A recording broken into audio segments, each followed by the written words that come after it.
sunny ways, my friends, sunny ways. Your 16 seconds are up. I'm going to ask you again because nobody believes you when you say you don't know how much money your family has got from the wheat group. You've had a month to look into that. You knew you were going to testify here. Again, how much money total have your brother, mother, and spouse received from this organization? How much? That information has been publicly shared. I will highlight. Well, then tell me what it is. Can you dig it? Can you dig it? Can you dig it?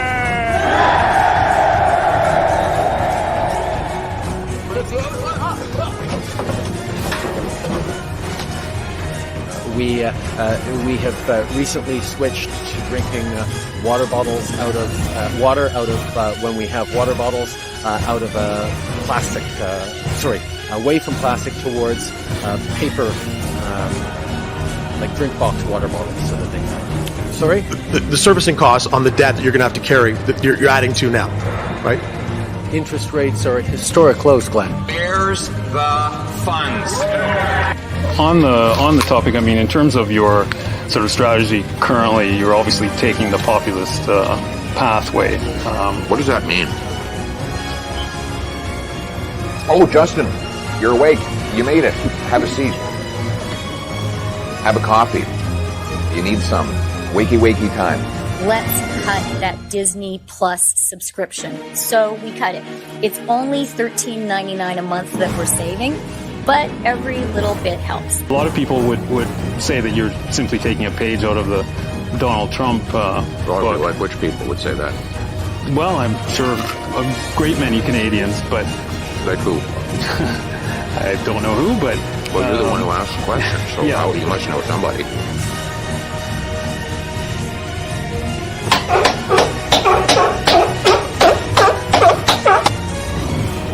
Yeah, that's all that's coming off. There's nothing else coming off, yeah. I'm not Justin Trudeau here. Let's fucking go! Let's fucking go.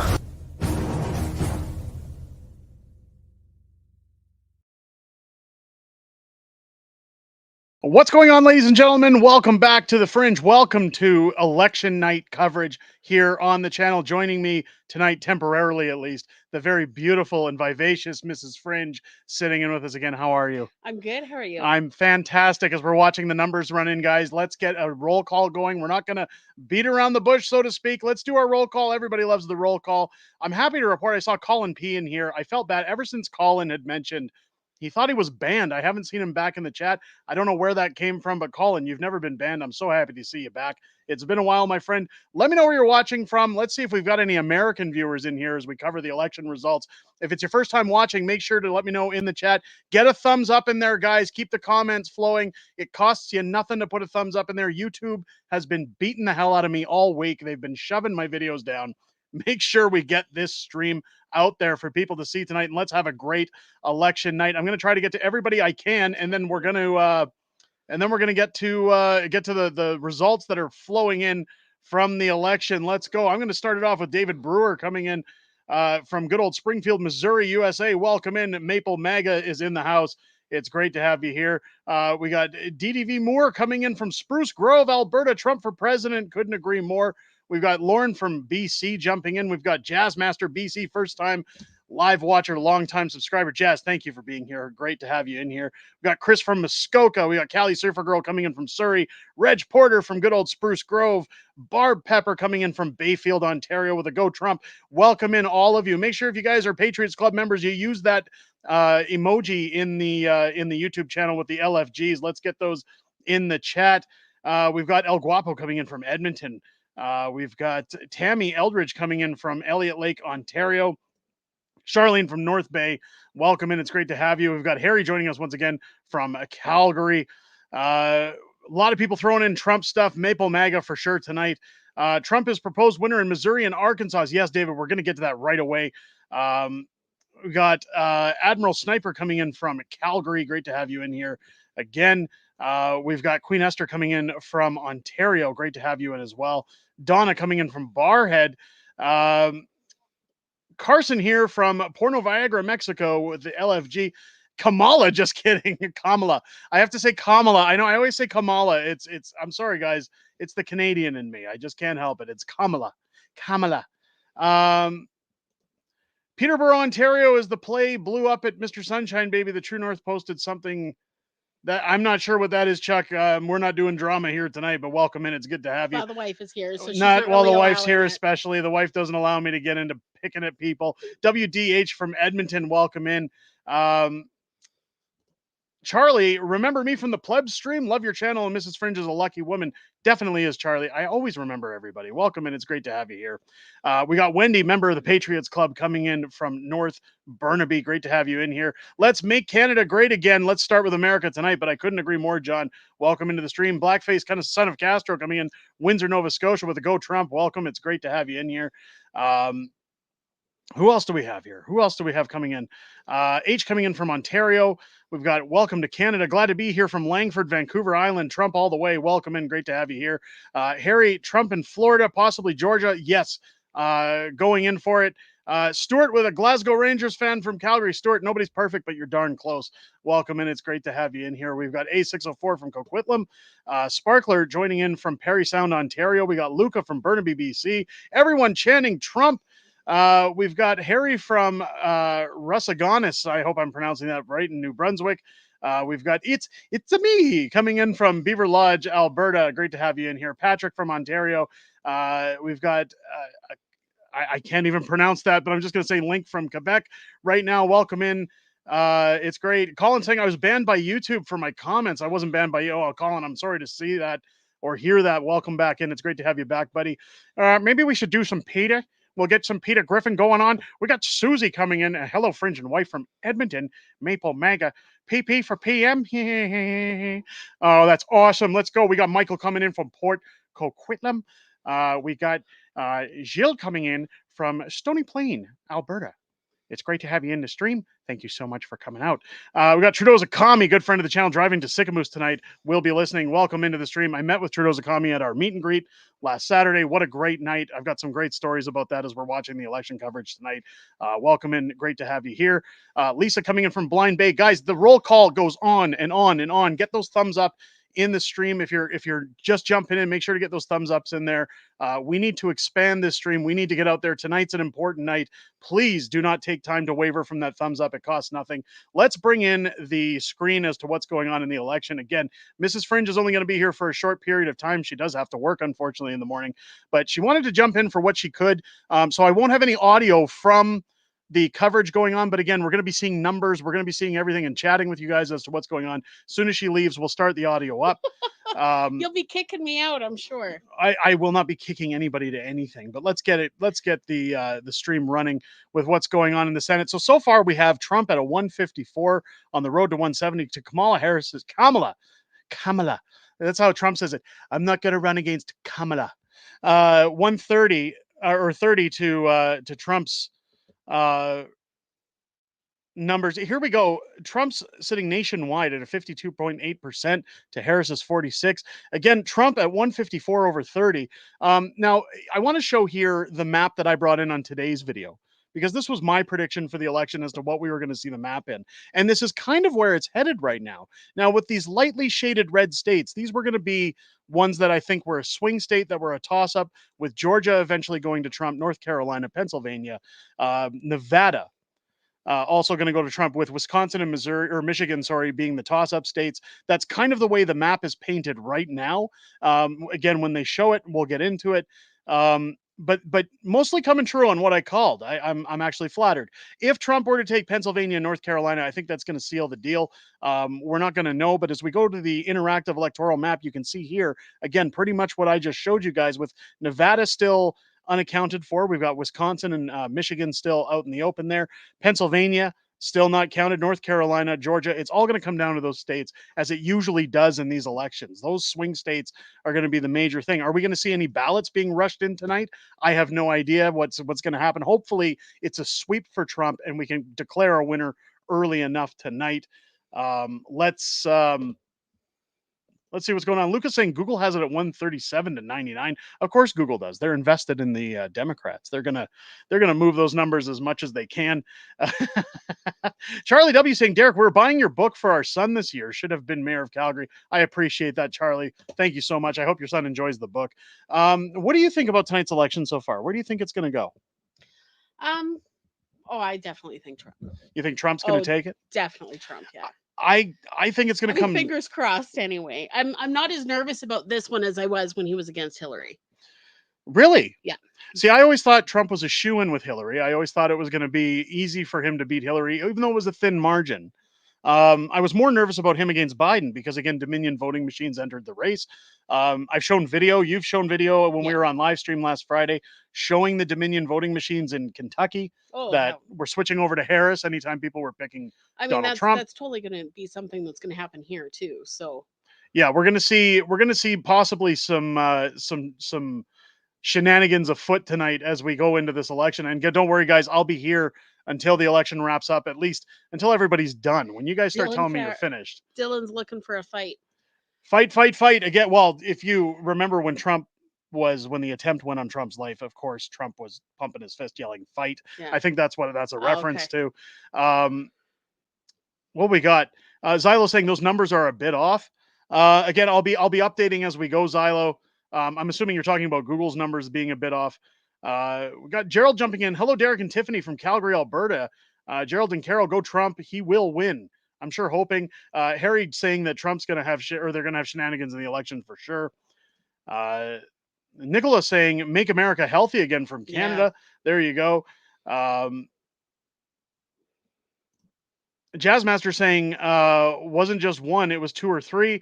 Yeah, well, I got to be careful what I say on YouTube. As you guys can see already, YouTube, if you look at the videos this week, they've just been crushing everything down. I don't know what's going on with the shadow ban. I don't know who I made mad at Google, but I got to watch certain words that I use on these streams in the videos. Again, make sure you guys get those thumbs up in the stream if you guys are watching, if you guys are enjoying what you're seeing. El Guapo with the Make Canada Great Again. We definitely got Maple MAGA fever in the house tonight. Again, you can see here that NBC, which again, I wanted to show NBC because I can't stand CNN. I don't want to show CNN. Fox is more right-leaning. I wanted to show a left-leaning network because I want to compare to the live numbers when we look at the 270 to win site. Again, it's currently showing... where are we here? Does this refresh itself or do you have to refresh this? Refreshes real time. Okay. So it shows down here, map updated November 5th at midnight. 7:09. Or sorry. That was UTC. 7:09 p.m. Eastern Standard Time. So again, it was updated prior. Let me just refresh just to make November 4th. That's yesterday. That's yesterday. I don't know why it's saying it was updated then. These are electoral votes. Sorry, guys. I'm trying to make sure we got everything going at the right time for you here. Uncalled races right now is 24 in the Senate. We've got Republicans sitting at 5 to the Democrats 4 with an independent of 1. Again, keep in mind, not all polls have closed as of yet. So we're still waiting for results to come in. It's going to be a long night. Chris Von Bommel with $2 super chat. Best countrywide gender reveal ever. Go Trump. There you go. Definitely. We should have been wearing like red and like pink and blue as like a gender reveal. If you want to wear blue on a stream for the U.S. president, you be my guest. But I'm wearing red, baby. It's all red tonight. Because they're going to be eating the dogs. They're going to be eating the cats. Let's go. Queen Esther, the 2020 USA election was rigged. It was rigged. But Trump will come back stronger, more humbled, and more knowledgeable of people around him. Absolutely. I apologize. I had some... I got a little verklempt. Talk amongst yourselves. Pole dancers. We're looking for Did you promise pole dancers? Where are the pole dancers? I'm assuming they're in Trump Tower. I don't have them here. I can assure you that. There will be no such pole dancing here tonight because the only person who'd be doing that is yours truly. And well, I don't do that for two reasons. One, I'm a fat guy. Two, I'm white. I don't do it. It's Eat the dogs, eat the cats. What's next? Yep, welcome in. Florida is looking good. Yeah, we're keeping an eye on Florida again. Trump currently sitting at 154 to Kamala. God, I should almost gift a membership every time I say that. I don't know how to gift memberships while I'm logged in on the streaming software, but I should almost very verklempt. Talk amongst yourselves. There's a good old SNL reference if you guys are missing it. Lucas saying 177 and 99. Again, I'm keeping track here. Let's see if we've got here's ABC's coverage. Let's oh wait, that's not live. Here's BBC News coverage. Let's take a look at them. Let's see. Okay, so they're reporting 154 to 30 on swing states for Trump and Harris. They're waiting on the results. Again, you can see in Georgia where they're defrauding the election. I mean, counting ballots. Again, they've got cameras on the tables. It's going to be interesting when everybody goes home. Again, what's happening? You can see the auditors standing behind, which is good. Again, I'm sure they're taking steps to try and make sure that Trump doesn't make any wild accusations tonight after the election. But I don't think he's going to have to worry about that again. I think we're going to see a win for Trump. Master of Snatch chiming in. Snatch, it's great to have you here. We need a Trump win for Canada. Yes, Absolutely, we do. Tim saying Pennsylvania is Full of corruption. or I'm assuming that's is that Philadelphia or Pennsylvania? I think it's Pennsylvania. I think PA's or no, Philadelphia is a city. Jeez, guys, I'm sorry. Listen. Have you been drinking tonight? Is the question I here. had to take some medication earlier. I apologize. I'm Feeling a little loopy. I'm a little out of whack. I'm a little out of whack. Pennsylvania is full of corruption. We see it in Michigan as well. Again with Biden's hometown of Scranton. It's going to be interesting to see what happens in Pennsylvania. Grinds your gears, Derek. You know what really grinds my gears? Guys who take medication and can't get it together on their streams. Great to have you guys in here. It's a lot of fun. Colin P. $20 super chat. Thank you so much. I love you, D. I just wish everyone wasn't so divided now. Trump 2024. You know what's funny, Colin? Again, thank you for the super chat. I got a lot of flack today. I put out a video about the election. We talked about what's coming for Trump, what I thought was coming for Trump. The amount of comments that were sent to me via DMs, personal messages, emails telling me that people are unsubscribing, people are leaving the channel if I support somebody who SAs women and doesn't care about people's rights and everything else. And I said, you're talking about assault on people? Are we talking about Joe Biden? And I said, oh, wait, no, he sniffs children. So we're not talking about Donald. We're talking about Donald Trump, I'm assuming. Look, if you don't like Donald Trump, that's okay. You don't have to like Donald Trump. If you're going to ask me who I think is best to run America right now, definitely 100% Donald Trump. Yep. Why? He's not a politician. He's a businessman. He's the best. Believe me, there's lots of politicians out there, but none quite like Donald Trump because he's not. He's going to drain the swamp. God, my Trump needs some work. My Trump needs a lot of work. Biden was eating babies. Iron Maiden at the bottom there. Biden was eating babies. Well, I mean, he was definitely dropping the bombs. I don't know if he was eating babies, but hey, what are we doing here? Again, ladies and gentlemen, if you're joining me and you missed out the beginning of the stream, again, Mrs. Fringe is joining me. I've only got one headset, so I can't bring in the audio until Mrs. Fringe takes her leave because, again, it'll be feedback on the stream. But do we really care what mainstream media is saying right now anyways? I'm going to keep you guys updated with the numbers. You guys can see them on the screen. I'm sure you could do a bad lip reading. We'll do oh wait, we totally could. We totally could. The subwoofer's on. We'll see tonight. Polls have just closed and now what does this? Okay, we're out of time here. Thank you very much for joining us. Former U.S. Senator for Arizona and U.S. Ambassador to Turkey, Jeff Flake. Thanks for speaking to us on the BBC. Bad lip reading, not real. Not a real lip reading. Oh, because I could totally do a good voice for this lady. Well, we have congressional Republican from the state of Michigan joining us. Okay, Congresswoman, it's great to have you with us on the BBC News. We're not going to do that. We're not. I'll bring in the audio. God. I will leave right now. I'll bring in the audio as soon as Mrs. Fringe takes her leave. Trudeau's a commie mentioning Pleb. Did Pleb jump in here? I know Pleb's live streaming. Again, I was in his stream earlier. Best of luck to the Pleb tonight. I hope he's doing very well. I see his numbers were huge. They were huge. It was great to see the Pleb having a great time with his audience. I got in there just in time to see some drama popping up. Don't worry about the drama, Pleb. let's just move on with the night. I think you're doing a great job. Go give some love over to the pleb. Give him a follow and a sub if you haven't yet. Again, he's been on this channel. I'm hoping to get on his channel soon. Yeah, Night of Falima, I know what pleb's done. I know the history behind all that, but we don't, again, I don't want to get into the drama. Mrs. Fringe kind of stops me from doing that. And it's okay. I think it's a good idea. So we're not gonna chat about that too much tonight. But again, glad to see the pleb doing well tonight. Props to the pleb. Hope he does well, because again, like I always say, we're all in the same boat. We're all covering Maple MAGA. Best of luck to the pleb. I hope he has a great show. Paul saying, I enjoy your channel. Best wishes from Ontario. Paul, thank you so much. Mystical saying, wait, did Derek cross the streams? Never cross the streams. I thought you said that was bad, Egon. Yes, it is bad. We don't cross the streams. Pleb doesn't like Jasper. I mean, water's also wet. I mean, there's a lot of controversy that goes on around there. There's a lot of drama that goes on behind YouTubers. But let me tell you, there's a lot of controversy when it comes to Jasper. I know there's a lot of YouTubers that don't have him on their list, and vice versa with other people. Again, I try to keep my nose clean as much as possible. You're aside, Switzerland. You like everybody. I'm Switzerland. I like everybody except for some people named Clyde. But anyways, we're gonna keep it going.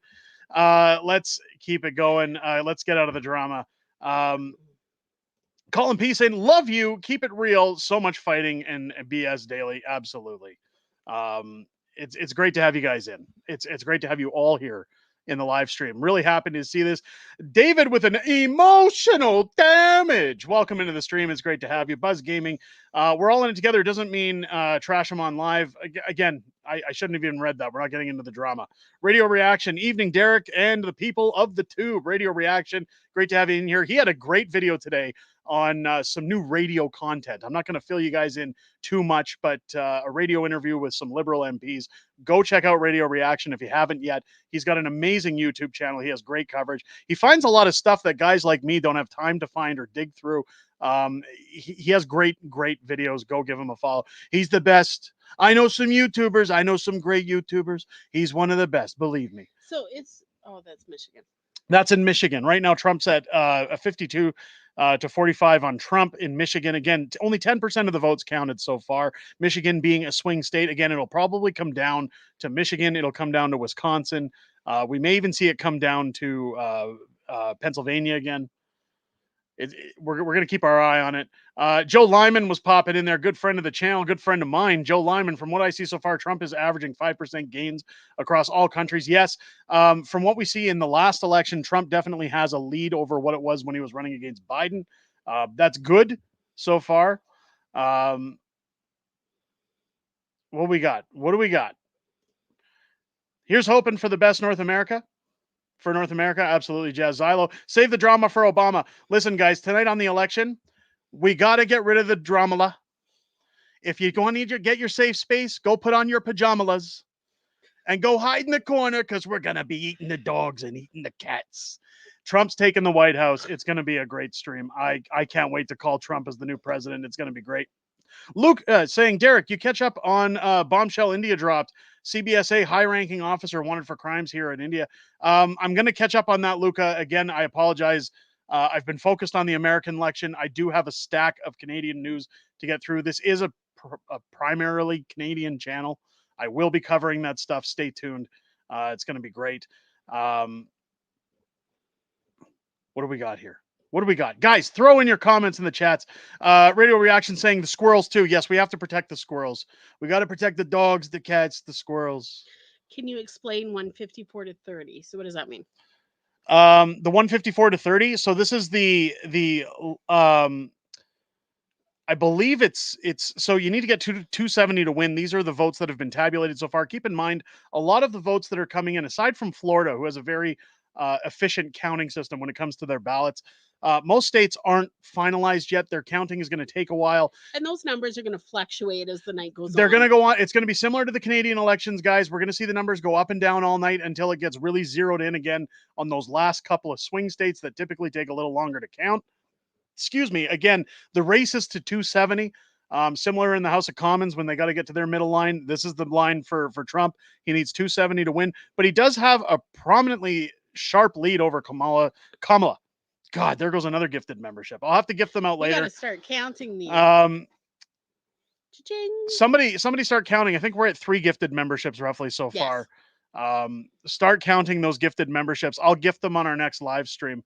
Colin P gifting 10 Unacceptable Fringe Patriots Club memberships into the chat. Colin, geez, that's very generous. Thank you so much. Wow.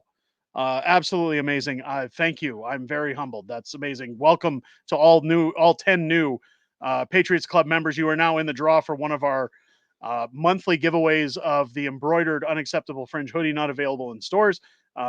So again, welcome into those Patriots Club members. Colin, thank you for your generosity. It's much appreciated. Let's go. Joe Lyman chiming in again. Those big numbers should only go up. They only get raised when it's almost statistically impossible for them to flip. Yeah. So again, but what we're going to see is that as the polls start to close from the Midwest over to the West Coast, you're going to see Kamala's numbers jump up considerably. Hopefully not. I mean, we don't want them to, obviously, on this channel. But we're going to see change all throughout the night. Buckle up, ladies and gents. It's going to be intense. That's like camping, they say, right? Oh my God, that was the worst dad joke ever. That's what they say. Have you ever had sex while you're camping? It's effing intense. That's there's a little dad joke we'll throw in there. It's let's go. I seen here Dylan jumping in. California 3 hours behind. Of course they are, but we all know California is going to go blue anyways because, well, Hollywood's in California and all the PDF files that are overflowing on their computers got to make sure to get their votes in. It's going to go blue no matter what. I know there's red voters in California. I know I have California viewers here on the channel. Please don't think I'm undercutting you guys as Republican patriots. It's just a matter of statistics. California is typically a very blue state. So I don't expect to see California go red by any means. I'm just already sleeping. Oh, he's been sleeping for hours. Joe saying there was a big push for Republicans to early vote and mail in. The late counting of ballots for boxes should be better balanced this year. I sure hope so, because again, we reported on the channel on Friday, ballot boxes in states like Oregon, where again, they're typically blue state, were being lit on fire just to prevent any Trump votes from getting in. And I think out of the few of them, there was only really 2 that were lost, and out of one of the bins, and then the other one, they were able to contact the people to come back and revote. And the auditor had said, anybody who voted in this district, please come back, please revote. But to know who actually, if they came back or not, it's a question that's up in the air. We don't know. Jazzmaster with a $2 super chat.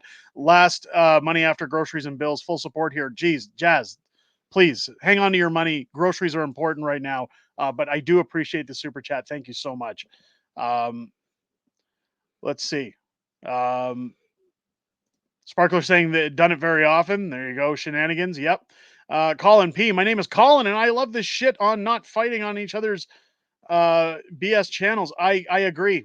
I've said it a million times over. It doesn't matter what we're doing here, aside from the fact that we all want to see Trudeau go. We want to see the Democrats get pushed out of the House. We want to see our countries be great again. We want to see more separatism. We want to see the world come back. Yeah. We want to be back. Canada wants to be back. America wants to be back. We're back tonight. This is the start of it, ladies and gents. Gilles Despins with becoming a new member of the Patriots Club. Gilles, thank you so much. I'm sorry. I know that's French. I'm probably butchering it. I apologize. Probably. But you're better at French than I am. So. Oh, well, je suis pas français le petit peu. Maintenant, I'm not going to talk French on the stream. I know the pleb was talking a little French earlier. I'm not going to put you guys through my horrible French. I haven't spoke French at least fluently since grade school when I was in Winnipeg, and that would have been when I was 15. So before you met me. Definitely almost 30 years. I haven't been speaking French, at least on a regular basis. Carol becoming a new member of the Patriots Club as well. Welcome, Carol, to the Patriots Club. Thank you for supporting the channel. Your name is also now in that monthly draw for the embroidered hoodie. We do call those, and we will start calling those as soon as we move and we're able to order the hoodies to an address we can definitely get the hoodies shipped to. Everyone got to see it when they came out. Everybody who came to the meet and greet saw the hoodie in person. They know it exists, and it was a great time. I do want to talk a little bit about that while we're watching these numbers roll in again. If you guys missed it, we were doing a meet and greet. They've gone up 162.34. 162 to 34. So Trump has increased his gain. So has Kamala. You're costing me memberships now. No. You said it was you. Saturday night we did our Calgary saying goodbye to the Fringe, as again our buyers dropped out of our home sale, but our house is on the market. We're very confident we're going to sell soon. So we're still moving. We decided to go ahead with it for one major reason. One of our viewers, Megan RP, this is a dedicated viewer, folks. I'll be posting a photo of us on the community post. Megan coming all the way from Windsor, Ontario, to meet myself and Mrs. Fringe at the meet and greet. That's dedication. And she was an amazing person. Oh, absolutely nice. absolutely. Wonderful, wonderful woman. It was great to sit and chat with her. Great to meet her. As well as Daphne Devine came out, and, Yes. and Trudeau's Akami. A whole bunch of people came out to this event. It was great to catch up with a lot of people. It was awesome. In to fact, put faces to names. It was a good night. it was a great night. And in fact, I felt so bad that Megan came all the way here, even though she was happy to. Mrs. Fringe and I, we took her out for dinner last night. Yep. Because it was her first trip to Alberta, and you said you can't leave Alberta without having some Alberta beef. With Daphne, because we only got like 20 minutes. Daphne Devine showed up near the end, so we invited Daphne as well. We said, let's go out to dinner. We took them to the Keg and showed Megan RP what a night out in Calgary looks like, and what Alberta beef beef is like, and she told us there's no comparison to it. But again, I'll be posting those photos up on the community page on the YouTube channel, ladies and gents. And again, big thank you to Megan for coming out. Was absolutely humbled that somebody would travel halfway across the country just to look at my ugly mug. Wow, completely flattered. Sparkler. My husband became a grandfather today, and I'm a step grandma. Congratulations. It will do great to have a baby in the house again. Sparkler, congratulations. So happy to hear that. Great things are happening tonight, folks. As we see here with the live streams, let's shoot back over. Let's take a look at NBC News. Let's see what they're showing right now. North Carolina is 51% in Donald Trump. Georgia's sitting at 52% with Donald Trump. To Kamala's 6 memberships so far. Kamala's. We got Trump at 168 to Harris's 62. So again, the numbers differing from network to network. Yep. Going to be really interesting to see where things go.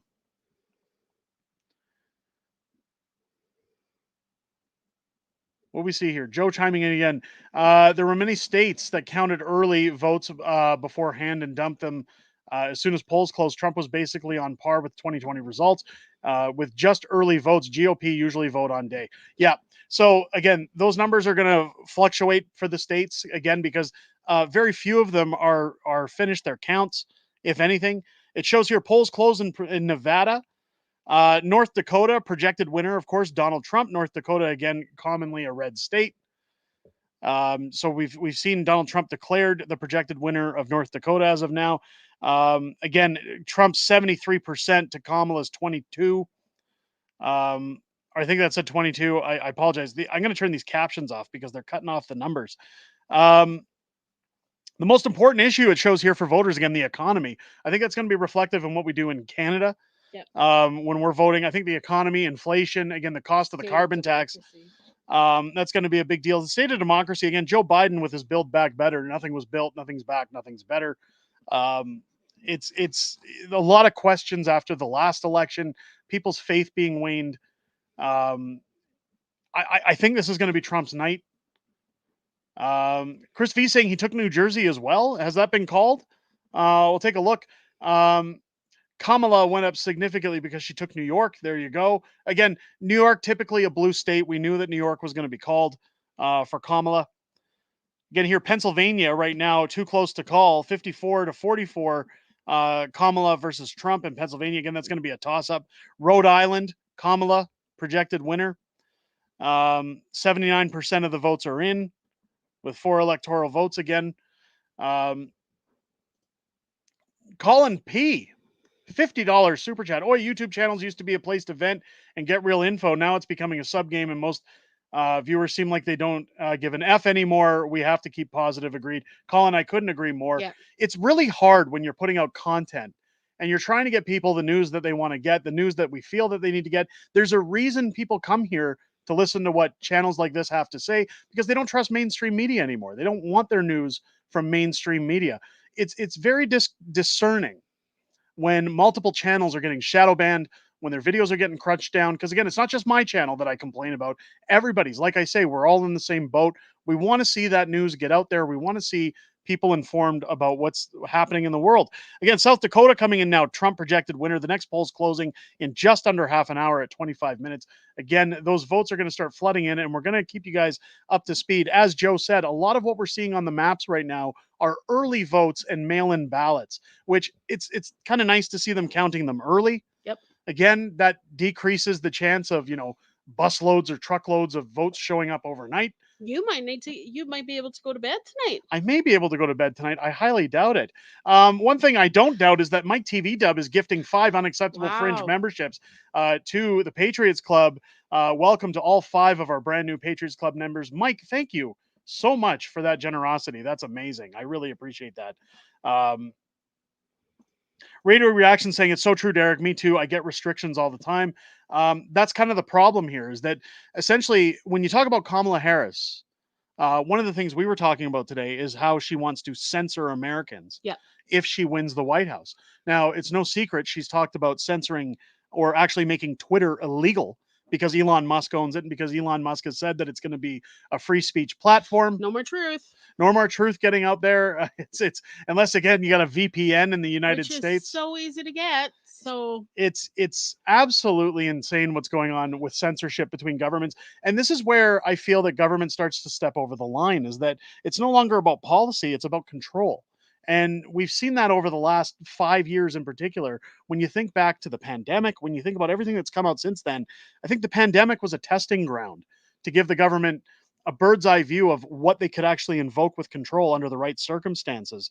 That now control seems to be the reason for most policy that government pushes forward. It's not really about what's best for us anymore. It's how do we keep them on a leash? Censorship on mass platforms, when you think about YouTube, even Rumble has some issues when it comes to censorship. They need to work on their platform. I think in order to compete with a company like with Google and YouTube, again, I don't feel that there's a viable competitor for YouTube at this point, even though Rumble is picking up steam. It's I mean, the thing is there's people who make their full income on YouTube. They can't afford to just go over to something else unless it can be compensated in full. Yep. Harry saying control is the ultimate issue. Yes. Master of Snatch saying this community is the most patriotic. Not only are they the most patriotic, what is it we always say? We have the best community We do. on this platform. The best. We saw it in droves on Saturday. Again, with our fans meeting us in public, coming out to chat with us, and everybody who shines in on these live streams. Guys, get those thumbs ups in there if you haven't yet. Again, we want to try and get this stream out there to as many people as possible. We want the truth to get out tonight. We want like-minded individuals in here. It takes 2 seconds to click that thumbs up. Make sure you jump that in the stream. And again, welcome into anybody who's just joining us in on the live stream for the election results. As we see soon here, the polls are going to close in Nevada as Trump is sitting at 168 to Kamala's 62. See, I'm getting better on that. You I'm not are dropping getting it as better. much. And the road to 270. Donald Trump now the projected winner in Alabama with, it says, but 11% in. Again, Yeah. the majority of votes are already going to Trump. As Joe mentioned earlier, they don't usually call these unless it's pretty tough to beat. They usually don't retract it. Harry saying Rumble's okay, but we need something better. Highly agree. David saying YouTube banned me for 23 hours for saying negative things about Trudy's policies. Yeah, well, that's part of the problem. I'm going to get to my thoughts on that in a minute, but Bad Anger Management jumping in with a $6.99 super chat. We need to bring back the times where people had thicker skin. Wholeheartedly agree with my brother. Bad Anger Management jumping into the stream. No more safe spaces. Let's just No more up. safe spaces. But the problem with government is that they're meant to be criticized. They're in the public eye. They put the policies forward that affect our lives. Nobody's going to agree with them 100% of the time. If you're not prepared to be judged, you probably shouldn't be putting a career forward in politics. To censor the public and to censor people who just don't agree with you is ultimately wrong, even if you're the one doing the censoring. I'll tell you right now, one of the things I always said when I was running for the mayor's seat in Calgary was that should I, in that 1,000,000 to 1 chance, win that seat, open door policy. You're free to come in and scrutinize me. You're free to say things you don't like that I'm doing. I want to hear those things. You can't please everybody all the time. There we go with Kamala taking Illinois, it says here. She's the projected winner over Donald Trump at 58% of the votes. A difference of 500,000 coming in Illinois. But again, Illinois typically a blue state, so that was to be expected. So Kamala now sitting at 81 to Trump's 168. We have a newcomer, Annie.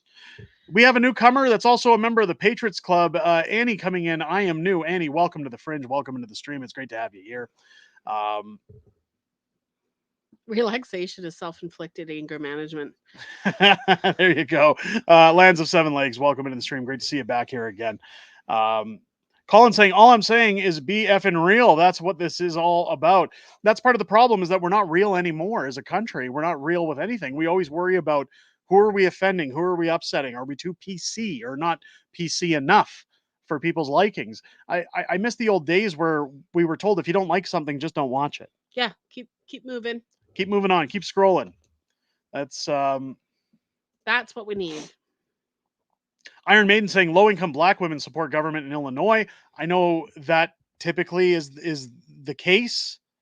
I know Trump was doing well in Illinois last time because, again, he was talking about creating black jobs, housing, in projects. You PC bro. You PC bro, better check your privilege. Microaggression. Let's go with Luca. Will Rex make another visit and apologize to us when he sees the awakening taking place? I highly doubt it, Luca. I don't think Rexer will be joining us on this channel anytime soon. Again, I'm not going to get into the drama of that stream, but didn't go the way I planned. Didn't go the way I planned. No. It's just one of those things that happens. It's part of the process, guys. Mike TV Dub saying all are welcome for those who thirst for freedom. Absolutely. Master of Snatch, the people currently running the government are not serious people. That's again, Snatch, where I'm saying that what we're seeing in government these days is all about controlling the population and has nothing to do with serious policy to make our lives better. It has nothing. It's about their personal preference and filling their own pockets. Their bank accounts. Yeah. And their friends. Who are they looking after? Making their 4 years, moving on. I've said it before that this country was bought and paid for a long time ago. But the problem now that we're seeing with policy, when you look at 293, when you look at, and I know other YouTubers had some very controversial points about 293 this week, it's all about control. They want control. It's how do we control people's lives? Joe Lyman, black female voters are 5% Trump, black male 27%. Thank you for those stats, Joe. Kamala took Illinois. Yep, we just mentioned that, David. Thank you. Big increase.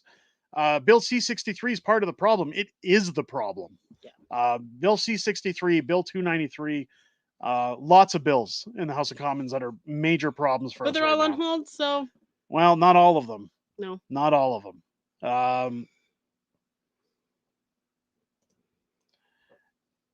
If you want a plan to come together, you need Mr. T. I pity the fool who don't have a plan. Welcome back in, Xylo. It's great to have you in here. AM coming in saying each election and always so close ongoing result. That's BS. Armageddon will be a blessing. I mean, sometimes I say the same thing. I welcome it. Sometimes because of the way the world's headed. Mississippi right now, projected winner Donald Trump with 6 electoral votes, 20% of the counts in. Again, the votes looking to go that way. Mississippi, again, typically a red state. We were expecting that. Sorry, guys, I had to get some liquid in there. I've got to keep hydrated. Iron Maiden. With Trump, you get Elon, Tulsi, Vivek, like Cake, JD, RFK. It's a win-win. I seen a great video today I was telling you about with Charlie Kirk and Ramaswamy talking about who controls what is misinformation and disinformation. Right, yeah. Charlie Kirk has some really great content on this platform. Same with Benny. Love Benny Johnson. Anytime I want to know about America or American politics, it's the quartering. It's Benny.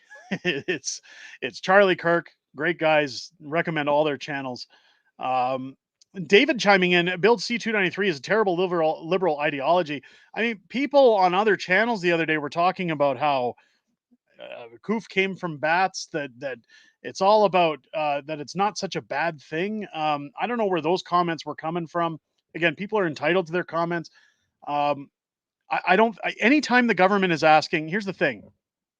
I don't care what the reasons behind anything is. Anytime the government is asking for extra privilege or extra ability to make laws or change laws that exist, saying we just need a little bit more power, every single time, hands down, the people should be saying no. And the reason for that is because anytime you give the government power, they don't give it back. No. Even when they say it's temporary, they get used to it, they get comfortable.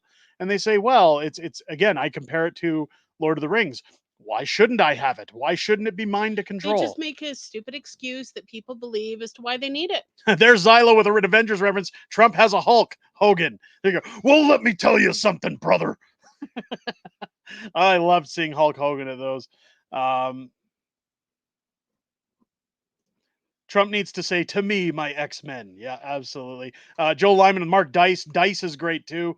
I've read a few of his books. I think he's great. Lynn chiming in, and Neil Johnson's another great source for U.S. politics. Agreed. If you're looking for finance, again, guys like David Ramsey. I like watching David Ramsey. I think he's very knowledgeable. I love hearing some of the people who call into his show. Sometimes if you ever need a good laugh, you can laugh at the expense of other people's stupidity, even though it's never funny to laugh at somebody's misfortune. The decision making that some people put through is laughable at best sometimes, and David Ramsey's always got some good stuff on his program. And here's trust your instinct. Just ask yourself, do you trust the government? No. No. That's not a hard question. Very easy to answer. Iron Maiden saying Trump donored his admin team. Normally it's funded by taxpayer. Well, here's the thing that I always try to get across with Donald Trump. He didn't take a salary when he was in the office. And people say, well, do you know how much money he made while he was president? I don't care. Tell me one other president who hasn't taken a salary, who's worked for free, who donates the admin team, who cares that much about America. This is a guy who loves his country. You can't deny that. I don't care what businesses he runs, what shady practices he might have put forward. The guy loves his country. You can't deny it. You can't say that that's BS. Snatch's comment there. It's strange how Kamala's celebrity endorsements look a lot like people who attended a P. Diddy party. I guarantee you that they probably keep a lot of baby oil in their closets. Not as much as P. Diddy was caught with. But P. Diddy's PDF files. Somebody said it was the PDF files stood for P. Diddy files. Mm-hmm. There's a lot of celebrities in Hollywood that have PDF files galore on their computers. Again, the numbers are slowly coming in, guys. I agree with Hollywood, full of sickos. You know, anytime people are saying, "Oh, Kamala," I often ask, what skeletons do they have in their closet if they're a celebrity? Joe Lyman, Donald Trump lost money while in office due to people boycotting his hotels. He lost at least $1 billion. Yeah. His reputation's damaged forever. It's scarred. He doesn't care. Again, he's patriotic. He loves his country. That's one of the reasons I back him. I like a guy who loves his country. He'll just rebuild. It's not like he hasn't done it before. Well, he doesn't care. He's got his fortune. He doesn't care. It wasn't about popularity. It wasn't about finances. It was about making America great again. If you look back on Trump's histories, there's interviews going back to the 80s with him talking about running for president, with him saying that things got to change in that country. He was mostly always, anytime he was talking about those things, he was talking about the taxation that goes on in the country. I mean, this is a guy who wants to use tariffs to eliminate income tax in the United States, and people are complaining about it. Could you imagine if Pierre Poilievre came up with such an idea that 40% you pay on your paychecks to income taxes was suddenly going to be eliminated because we'd make our money through our GDP, that the government wouldn't need to rely on its citizens for taxes? What a life that would be. Trump donated his salary much to American vets. Again, he didn't start any wars. He diffused tensions with North Korea. How do you say this guy's terrible? Anybody who says Trump is this, Trump is that, I'm unsubbing because you like Donald Trump, good riddance. Clearly, you don't understand what a human being is. I understand he's a businessman. I understand he's ruthless. Great to have Donald Trump in office because he's not a politician. He's a businessman. He's not part of the swamp. No. I get that he's a businessman. I get that he's made some ruthless deals. Here's the point, guys. Billionaires didn't become billionaires by being nice, friendly people. But there wasn't a single country that would even threaten America because of Donald Trump. They were scared of him. Yeah. Well, and somebody mentioning here, Epstein, P. Diddy, Pizzagates, 9/11, and so much more. What's the point? One of the things I'm grateful for is that Donald has said he's going to actually release the Epstein files when he becomes president. I Yep. mean, that's no different than Pierre saying he's going to release the corruption names when he becomes prime minister. I'm looking forward to that. We all know Pierre's going to take it. 100%. Wyoming coming in, ladies and gentlemen, Donald Trump projected winner in that state as well. Again, Wyoming was already pretty much given to Donald Trump. We knew that was going to come through. Let's see if they're updating the numbers here. Again, for the Senate, it looks So like Donald's won Ohio. Donald wins Ohio. So that's the only new one there. So they're going through the Senate elections right now. Again, a lot of the Senate looking like it's going Democrat. And these are in battleground states, although these ones are too close to call. Ted Cruz again taking a lead, too early to call, but it's in Texas for the Senate. Texas is going to be a toss-up this time because they're saying that because of the amount of people who have moved from California, Yeah. there could be a lot of districts that sway to the Democrats. So it'll be interesting to see what happens to Ted Cruz as we keep the night going on. Goofyfoot, hello from the free state of Florida. Welcome in, Goofyfoot. Great to have you here. I haven't seen you since our diabolically bad Rexer stream. Welcome in. Great to see you. Kudos to Florida. You guys chose the right path tonight. Yeah. Welcome in, Goofy. It's great to have you here. Snatch saying, I hope Trump wins Virginia. I think it's going to be an easy win in Virginia for Trump. Iron Maiden saying Ted Cruz is a keeper. I agree. I like his work in the Senate. I think he does a great job. Lynn saying we need Trump to win in order to save us from World War III. Absolutely. Again, Trump not entering any wars in his first presidency. I don't see him starting too many in his second. Again, road to 270. Trump sitting at 191 to Kamala's 81. Trump still taking a considerable lead. Goofyfoot, that was a hard watch. Believe me, I did a video after that stream. I did a live stream after that.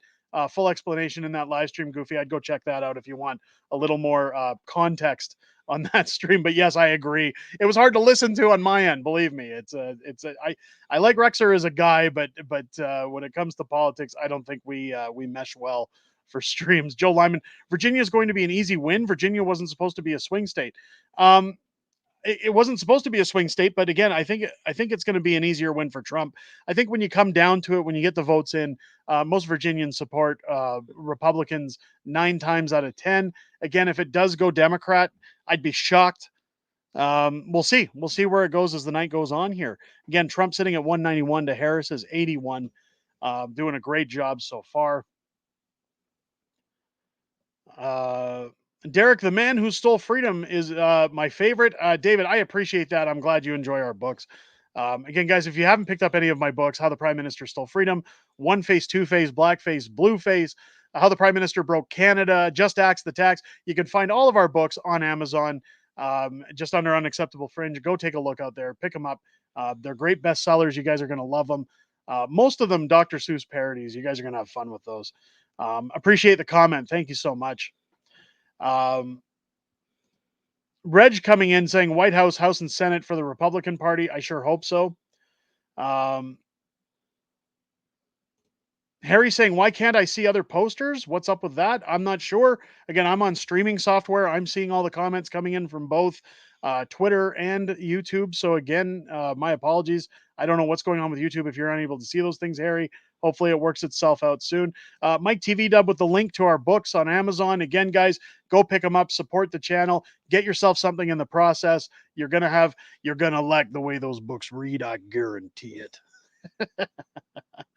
Lynn saying Trump is much more aware of the depth of the swamp and is far more savvy now than ever before. Yep. One of the reasons I like Trump in that aspect is because he's not afraid to have confrontation. He's not there to make friends. Nope. He just wants to do the right thing by Americans. And again, he's going up against the machine. If Donald Trump were to lose tonight, they've already got his jail cell picked out. He's gone. He needs this. They're not going to let up. The biggest question that's on my mind, here it is, Kansas again, projected winner, Donald Trump. Polls close in Nevada very shortly. 6 minutes. The polls close in Nevada. Again, you can see people lined up there still. When you talk about January 6th and people talk about insurrections and everything else, Donald Trump wins tonight. What are we going to see January 6th of 2025?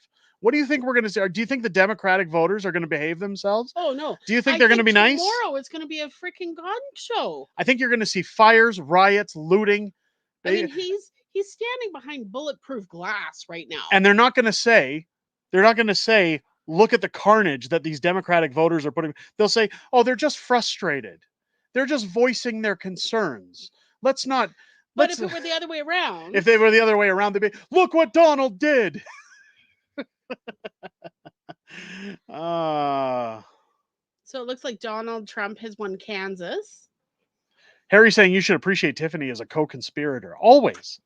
I've always said that bringing you onto the show is one of the best things I've ever done. I stop your rambling. You stop the rambling, but you bring balance to the show, and quite honestly, a little bit nicer things to look at other than myself. So you're going to bring on your next guest later when I leave? Well, listen, Dragon's Lair Machine was very upset it couldn't be a guest on tonight's show. If you guys are missing that joke, promise. A lot of people are always saying, could you move so I could see the Dragon's Lair Machine? And I keep saying maybe we should just bring it on as a guest. So no, Dragon's Lair Machine will not be joining me as a guest tonight. I'll be leaving here very shortly. Mrs. Fringe's time is almost up. But again, I love having Mrs. Fringe on the channel. I think it's great that you joined in on here, and I think it's great that you've joined the team here. And as I bring in other personalities to Unacceptable Fringe in the near future, I think Mrs. Fringe was always going to be the best as our first addition to this adventure on YouTube, and I'm very grateful that until you and Matt go head to head. Until we do Unhinged Fringe with my new buddy Matt when he comes in. Again, everything I've learned from politics, I learned from him. He's an amazing guy. I think you guys are going to love the content we do together on our upcoming podcasts for Unhinged Fringe. Again, hopefully coming up in the new year. Colin P saying 600 now Trump plus 500 for women. People are saying, where was it? I saw it. Harry says, love Mrs. Fringe. Carol saying, we always love seeing Mrs. Fringe. Of course, you're always loved on the channel. Daphne Divine, she certainly is. Oh, yes, I made it in just in time to say goodbye again. Isn't that always how it goes, Daphne? Daphne, welcome into the stream. It's great to have you here, my dear. Glad you made it. It's going to be an interesting election night. Again, Nevada polls closing in 3 minutes. Nevada is going to be a very critical state for Donald Trump. Again, if you look at it back in Nevada, Clark County last election, I believe these are last 2020, 50% to Joe Biden at Donald Trump's 46. Again, a lot of contested votes going on in Nevada last 2020 election. When we talked about the shenanigans, Clark County in particular, it's going to be interesting to see what happens. Paul chiming in saying, if Trump loses, the world is doomed. They will cheat to win 100%. Absolutely. The fix will definitely be in. Mystical saying, sorry I didn't get to meet you, Daphne Divine. Yeah, he had to go because of a meeting. And you missed out. She's an absolutely amazing person. It was great to chat with her. Great to see her. Okay, well, I'm going to leave you to it. I hope it all goes well tonight. All right, Mrs. Fringe is taking her leave. Of the show, everybody. Ladies and gents, we're going to get on with the election coverage. And again, I appreciate you coming in. Let me just let's bring in the full screen and the audio. I'm going to chime out for just 1 minute, say goodbye to Mrs. Fringe, and I will be right back into the stream, ladies and gents.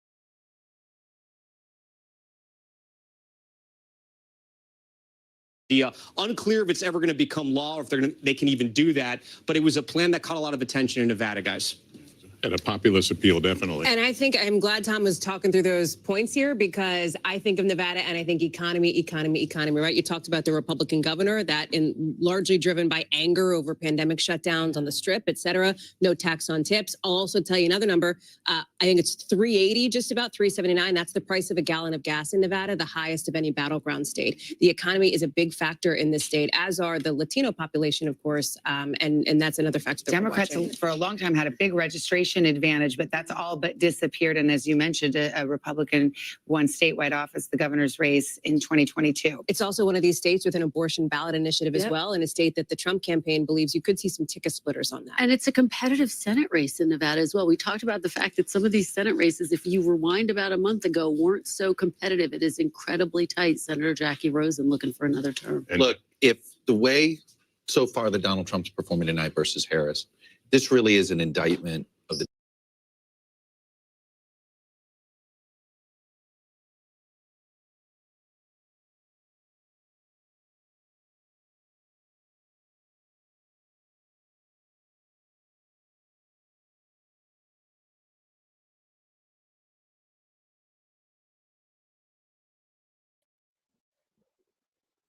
All right, ladies and gentlemen, here we go. I'm just gonna lower the volume a little bit so that it's not too loud. Here we go. In fact, you know what? I'm going to keep the audio off unless there's something to show in the audio because I don't want it chiming into the stream too much. I know a lot of these broadcasters sometimes claim copyright infringement or anything on these streams. So I'll just keep it the way we've kind of been going. Again, Utah now showing Donald Trump with the electoral votes to Utah. Montana, of course, going to Donald Trump. We already knew that was going to happen.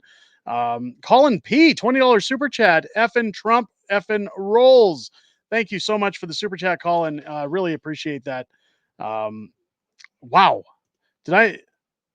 No, I didn't miss that other one from Colin. There was another one from Colin up there as well. Thought I missed another super chat.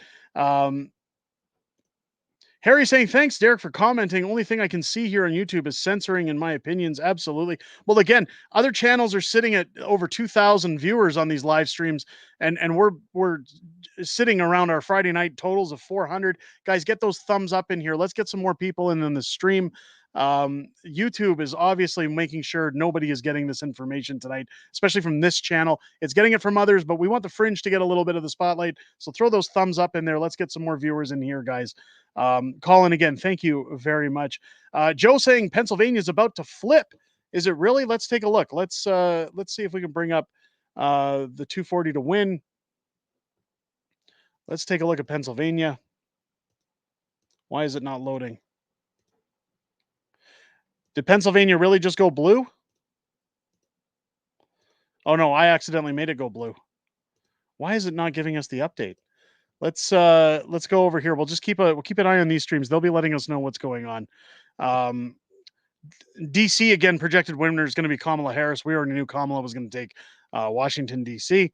Again, 61 to 37. The government does not like Donald Trump. That was Daphne saying I had to dig deep for your stream. All day today. Like usually when I drop a video as of late, like usually the video on this channel, and guys, I'm not complaining about views. I'm just trying to give you a perspective of just how much YouTube is pushing things down.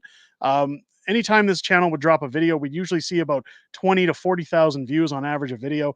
Today, 2 videos drop. We see less than 10,000 views combined for both videos.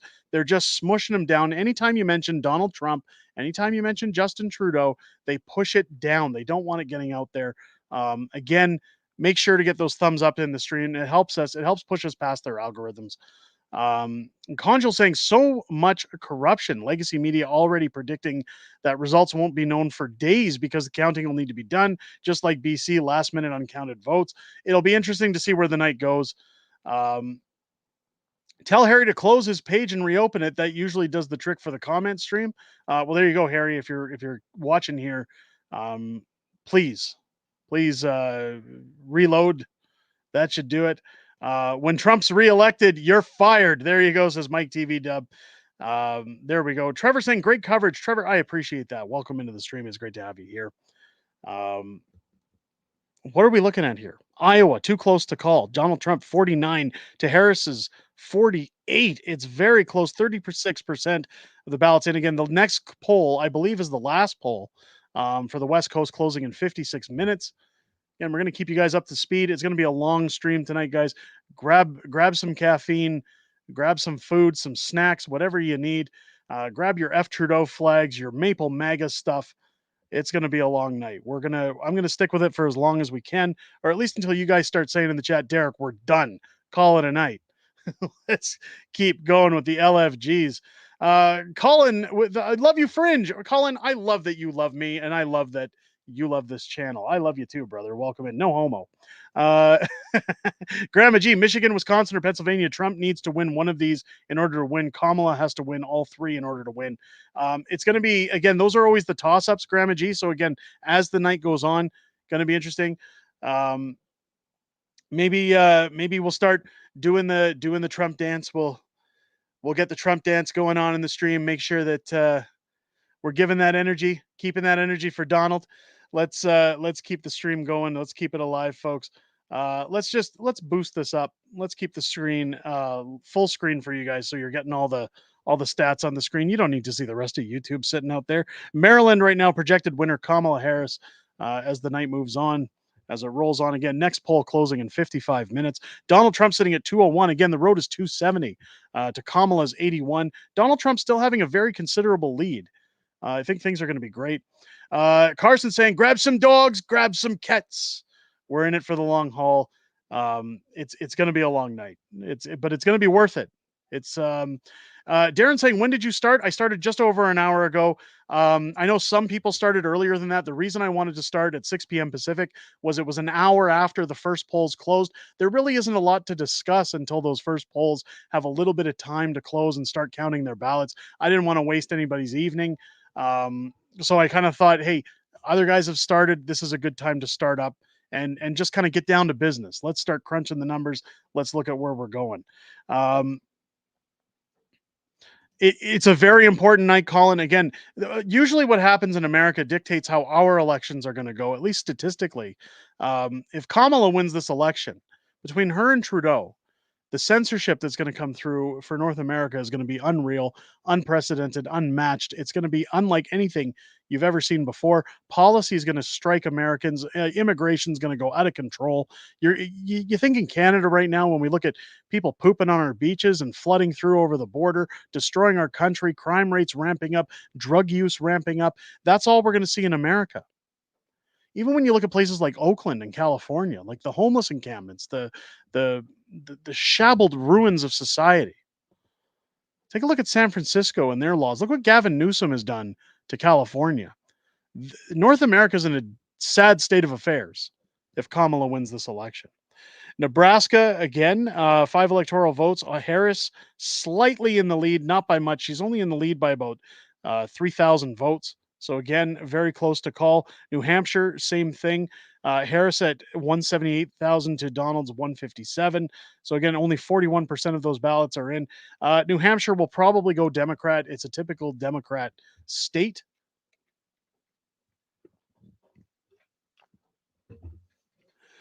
New Jersey, 66% are in. Again, Trump is trailing in New Jersey. I want to bring up, let me minimize this. Let me bring in the map again that I had. This is what I had predicted the election was going to look like by the end of the night. So you can see here that Ohio would end up going to Donald Trump. Illinois, of course, going Democrat. Minnesota going Democrat. Virginia Democrat.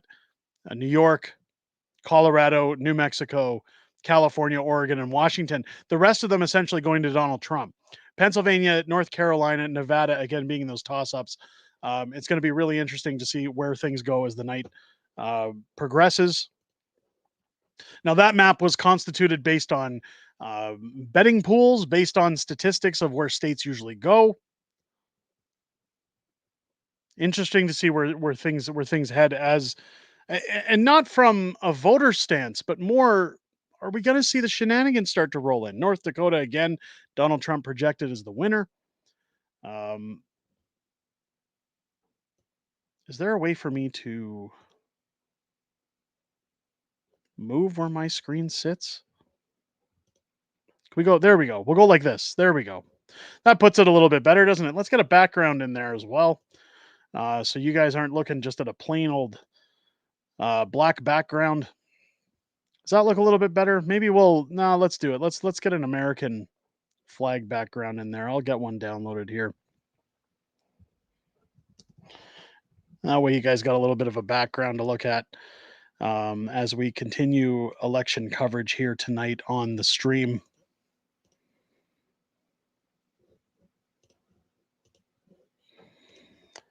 Give me 1 second here, folks. I should have had this done ahead of time, but honestly,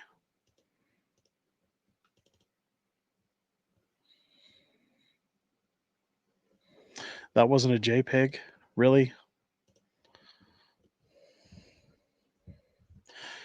What are we sitting at here? Trump 201 to Harris's 91 still. It's gonna be a long night. I hope you guys are enjoying the coverage. I really hope you guys are enjoying the coverage. I apologize that as a Canadian streamer, I don't necessarily always have all the answers. I don't have the know-how that an American would have. But as we said earlier, this election is very important. There, we got a background loading now. Let's bring that in. Here we go. That's a little bit better, isn't it? A little more patriotic for you guys. Keeps my camera out of the way, keeps the numbers fresh on the screen for you guys. Keeps my face, my mug out of the way. Let's keep going here with the stream. Did Colorado flip? Did I miss that while I was doing things? Did it go Democrat? I mean, again, I'd projected it was going to go Democrat. Jazz saying the climb is amazing so far. Basically, it's projected landslide so far. There we go. Joe chiming in. Joe's doing really great with the numbers tonight, guys. Give Joe a W in the chat. Thank you, Joe, for keeping us informed. New Jersey is currently 15.8 towards Trump, where it was in 2020. So I'm assuming that's 15% higher. Carson saying, I'm enjoying your live stream as usual. Thank you. No, thank you, Carson, for being here. I appreciate that. Goofy updating as well. Trump's 226 to Harris 108. Man, it's starting to get, I mean, Trump's gaining, but it's, again, Harris is going to catch up, and then it's going to come down to those couple of states. It always comes down to those couple of states, guys. There were people earlier in other streams saying when Trump was at 100 and something and Kamala was sitting low in like the 20s and 30s, that, oh my God, it's over already. No, it's when you look at all the polls closing, when you look at the electoral votes coming in from those Democratic states, her numbers are going to start to jump, and then it's going to come down to it's going to come down to a couple of states, as always, and probably very thin votes. Radio reaction, they put Trump wins small and the Kamala wins are full screen. Of course they are. These are, again, I wanted to show NBC because this is a Democratic prostitute station. I like watching these. I know a lot of people get triggered watching these stations and they're like, why do I want to watch this? I want to see just the coping and seething. You guys remember when Donald Trump won in the last election and CNN had a meltdown live on the air? In fact, maybe we'll switch over to CNN as the night goes on, as it gets a little closer, that we're going to start seeing results, because don't we all just want to see them bawl and cry when it all comes crashing down for them?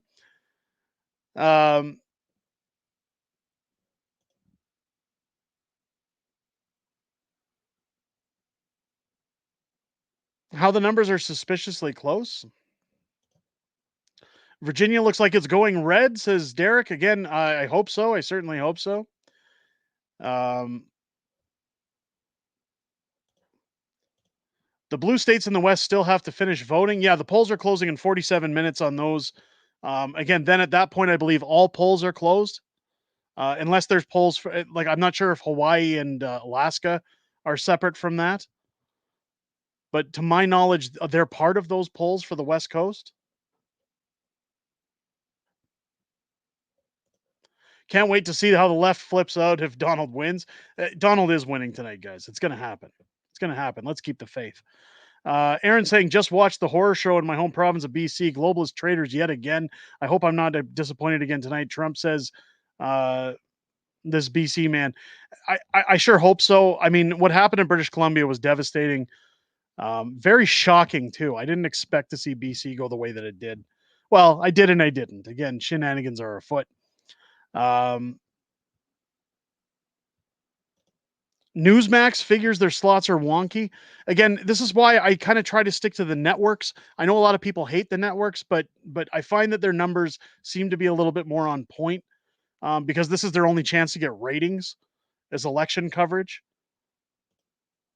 I canceled my CNN immediately after 2016. I just wanted to see what I saw that night. Best ever night. Will never pay for them again. I don't think you have to pay for CNN anymore, do you? I think people are still getting coverage online from CNN. I don't think we have to pay to see CNN's coverage. They should have a YouTube open. If Trump wins, hopefully he takes the House too. Yeah, he'll need to take the House if he wants to get anything done. Again, just like American politics are different from Canadian, but essentially winning the House would be the same as in Canada with us getting a majority government. You want to have the House win so that you can pass the bills you want to pass without little pushback. Donald Trump is going to need those in order to get things going. Again, the Senate right now is sitting mostly Republican with a +1 net gain. So again, 18 are uncalled. They only need another 4 seats, I believe, and then the Republicans have the Senate. I believe, again, my numbers could be off because I'm Canadian. I don't want to use it as an excuse. David saying CNN's free. Okay, good. We'll move over to CNN again as the numbers start to get closer because we want to see them. We want to see the breakdowns. We want to see them get all emotional. As much as I hate their faces, I love watching them cry. 50 seats for the Senate. Okay, there you go. There you go.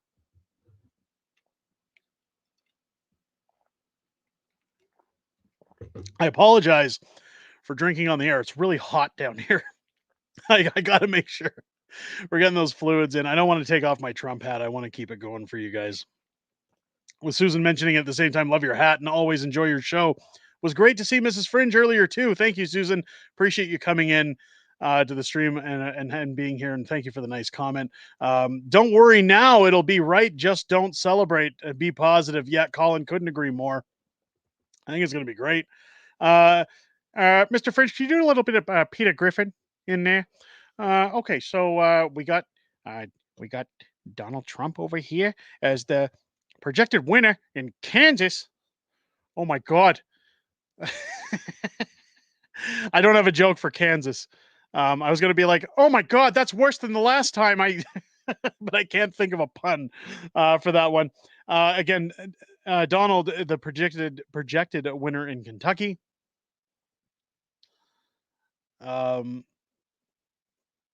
Carson saying he's drinking too, so you may as well. Yeah, I'm not drinking booze. I can't do booze tonight because then, well, this stream would get very silly and I'd probably get canceled off of YouTube altogether. But here we go. If Kamala wins, we're all going to need a drink tonight. I can tell you that. Richard saying I watch, but I usually pass on commenting. Richard, jump into the comments. It's great to have you in here. Glad to see you in the stream. Thanks for joining us tonight. Aaron, our political interference comes from within the UN and the UNCOP, among other non-elected alphabet groups and global corporatocracy. Yeah, great comment, Aaron. I fully agree.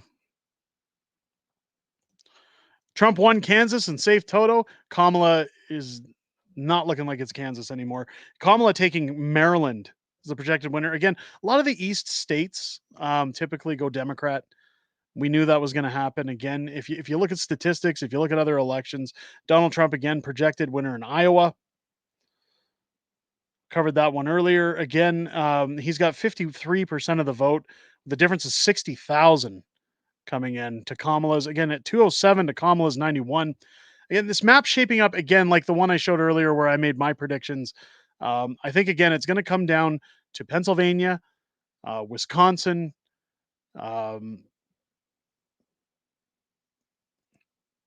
Georgia, and Michigan.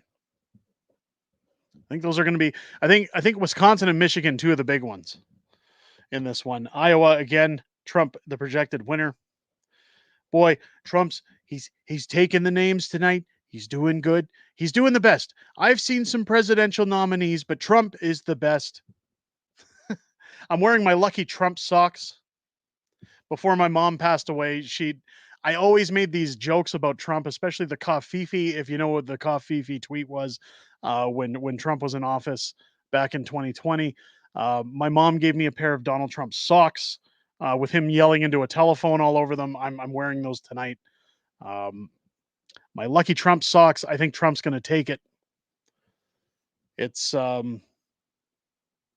man. In the House, you got Trump at 138.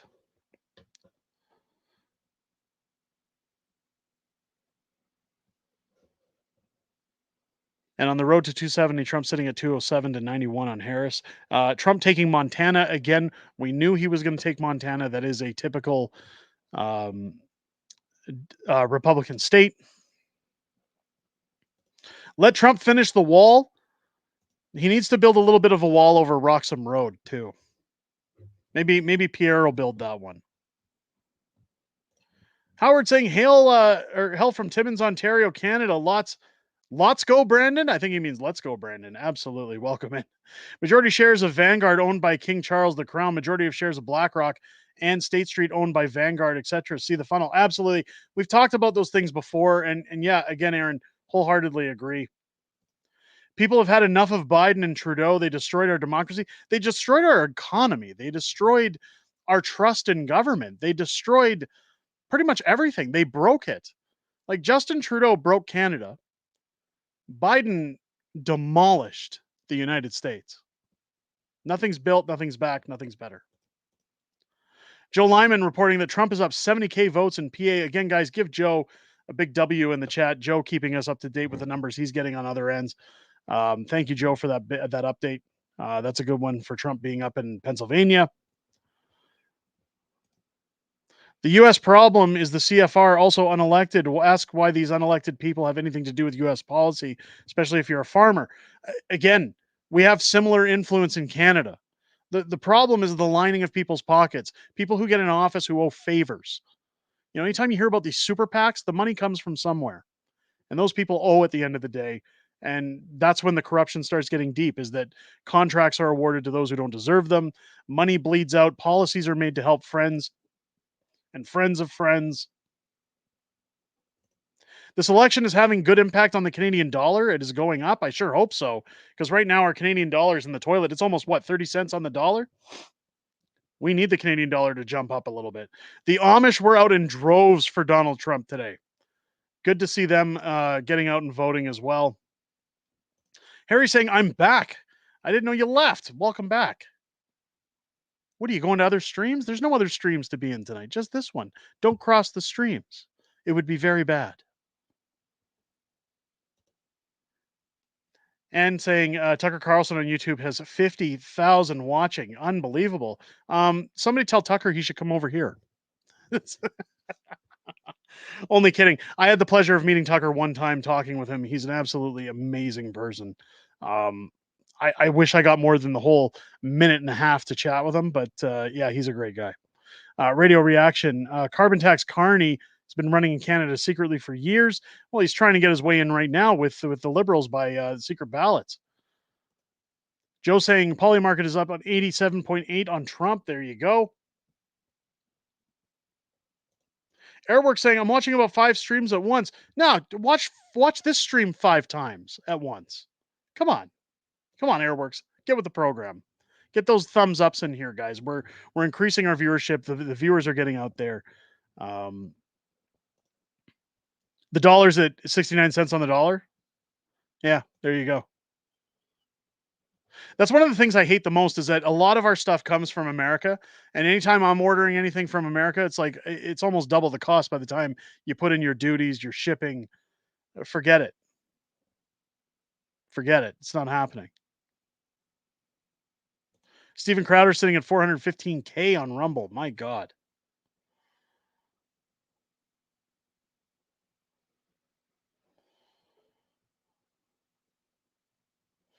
What do we got? Did you see the SNL skit? Which one? Are we talking about the really cringy one of Kamala pandering to Kamala? I saw clips. I haven't watched Saturday Night Live since like the late 90s, early 2000s, when they, ceased being funny. Nebraska, here we go, too early to call, with Donald Trump currently in the lead by a very thin margin. Minnesota, again, Donald Trump in a lead there. but it's too early to call because only 3% of the votes are in. Donald Trump, again, in a very small lead in Pennsylvania, 54% of the votes in. Pennsylvania is going to be a big one. Don't forget, that's the home state of Joe Biden. 49-48 again in Wisconsin. A battleground, as I said, it's probably going to come down to Pennsylvania, Wisconsin, and Michigan in the end. Only an 8,000 or 8,300 vote difference in Michigan or Wisconsin, sorry. SNL died when Chris Farley died. I don't know about that, but it wasn't too far after.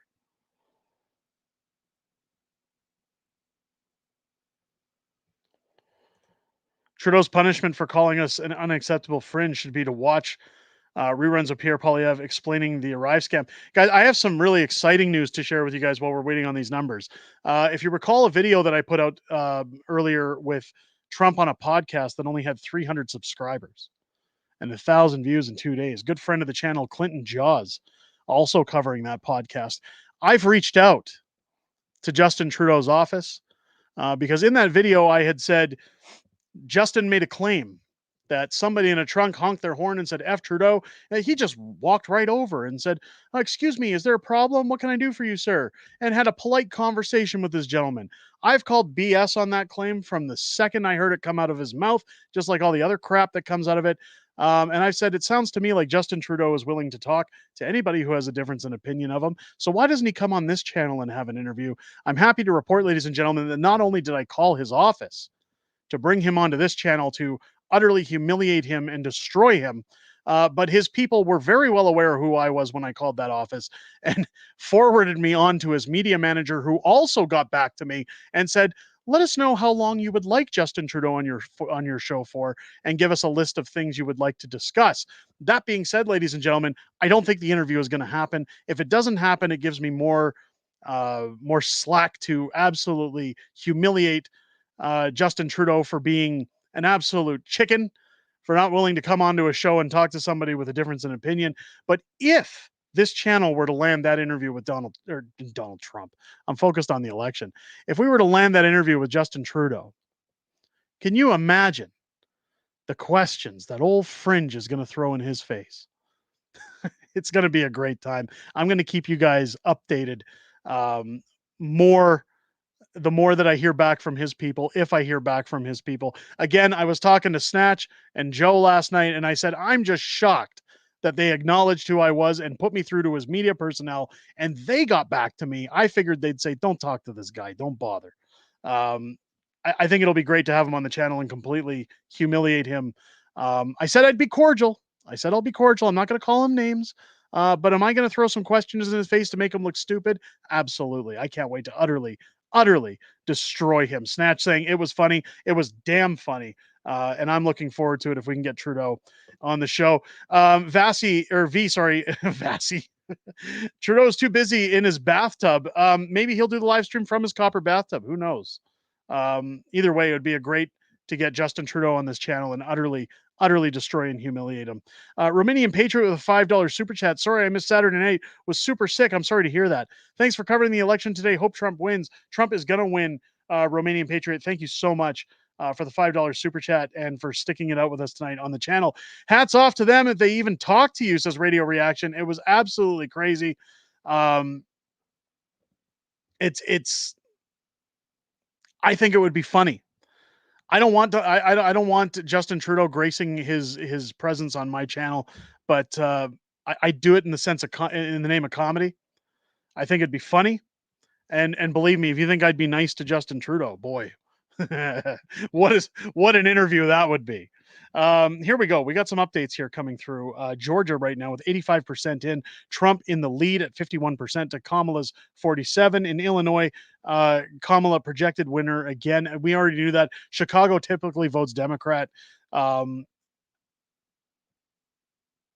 It's looking like some of those swing states are currently in a good position for Donald Trump. We're going to see as it continues to go on. Again, with 85% of that vote called in, it's going to be great.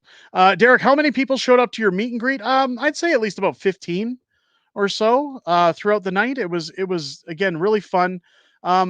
which is surprising given that it's a Canada-wide and American audience show.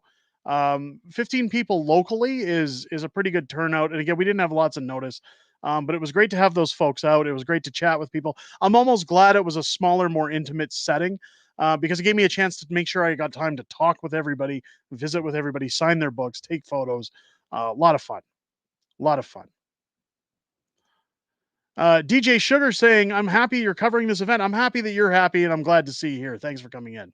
Lynn saying, if you can manage to get that coward on your show, be sure to ask him why he felt it necessary to drive wedges in to destroy families. That's the tip of the iceberg, Lynn. If you think my questions are going to be nice softballs for Justin Trudeau, if he had the gall to step on this channel, absolutely not. They're going to be ruthless. They'll be cordial, but they'll be ruthless. Interview him as Peter Griffin. Oh my God, that'd be awesome. No, I'm telling you right now, the teeth are coming out. I'd barrel into them. Derek would have to pull my wrench if King Castro showed up. There you go. Trudeau would feel like that kid on the schoolyard that had his pants pulled down on a cold day in front of the whole school, and then taken home while his mother pointed and laughed at its small size is the way that it would finish Snatch. I'm looking forward to it. If we could get him on the show. I doubt it. Again, ladies and gents, I'm just updating you guys. I highly doubt Trudeau would come on the show.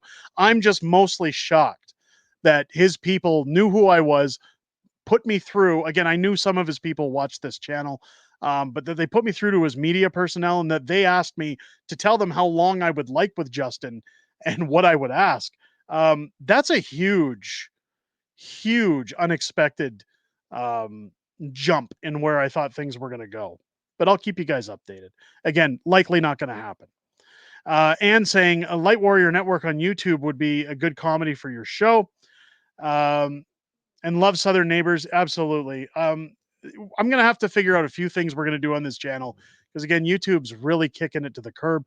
They're pushing it down. That makes it harder for the channel to produce content because, honestly, guys, there's only so many hours in a day. If we're not getting the views, if we're not getting the reach, the question starts to come across as why? Now, that doesn't mean I'm quitting anytime soon. It doesn't mean I'm going away. It just means that there's some changes that'll have to come forward in order for us to get out there. Joe Lyman updating 270 to win. Currently, Trump has 242 electoral votes. It is getting close, Joe. Again, even though that number's creeping up, I think as the West Coast shuts down, we're going to see Kamala's numbers jump up. And again, it's going to come down to those battleground states. I'm waiting to see what happens in the next 40 minutes to an hour. It's going to be no effing hate with YouTube, but F Trudeau. I fully agree, Colin. I love your comments, man. Thank you. JT wouldn't last 5 minutes with you, but just in case, I got your back. No, listen. I'd put the questions forward to him in a way that he'd stick around, but they wouldn't be nice. I guarantee you. Joe saying Trump has flipped 16 electoral college seats. So far, Kamala has done 0. That's again where I think Trump has the definite advantage tonight. That I think, again, I was calling it already that this was going to be a Trump win tonight. I don't think this is going to be similar to the Joe Biden race. Again, I don't even think if they were going to put the fix in that they can at this point. I think Trump has too much momentum. It's going to be good. It's going to be good to see what happens. Aaron saying a good leader would support all things that create strong, independent, self-sufficient communities, which leads to strong states and provinces. And ultimately nations. That's kind of the thing. And the reason why I called out Trudeau for this interview was that I said, if you're going to make statements that you talk to people who have a difference in opinion, which we all know you don't, you're just lying on this interview, then come on this show. You shouldn't have a problem coming on this show. If you're willing to go on a podcast with 300 subscribers, come on over here where we got almost 50,000 strong. I guarantee you, if you want exposure, Mr. Prime Minister, you're going to get it. Come and get it, bitch. That's Joe Lyman, too big to rig. There you go. I agree, Joe. I think Trump has too much momentum. It's going to be impossible for them to rig it the way they did with Biden, at least. You're too good of a reporter to have Trudeau on your show. Have you seen his podcast? Yes, but Charlie, I want to make a mockery out of him. I enjoy making fun of Justin Trudeau. That's where I got my start. In fact, I'd be waving that book in his face throughout that interview. I think it would be great. Daphne Devine saying it's so backwards. The high population cities vote red. Well, it depends what state we're talking about.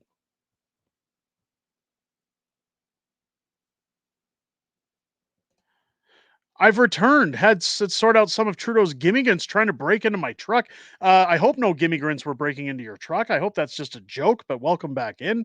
I wouldn't be surprised given the current state of things in our country. Here we go with Nebraska. Donald Trump now projected with 50.5% of the votes, 10,000 point lead in Nebraska. Ohio, again, we've mentioned it before. If you come in late, Donald Trump, the projected winner in Ohio. Again, Trump sitting at 210 on the race to 270, while Kamala at a mere 91. Again, as the West Coast closes, when you look at Washington State, Oregon, California, all typically Democratic states, you're going to see Kamala's numbers jump up considerably. Republicans only needing 2 more seats to control the Senate, or sorry, 3 more seats essentially to control the Senate. We'll see where that shapes up as the night goes on. Again, Kamala projected to take Rhode Island as the projected winner.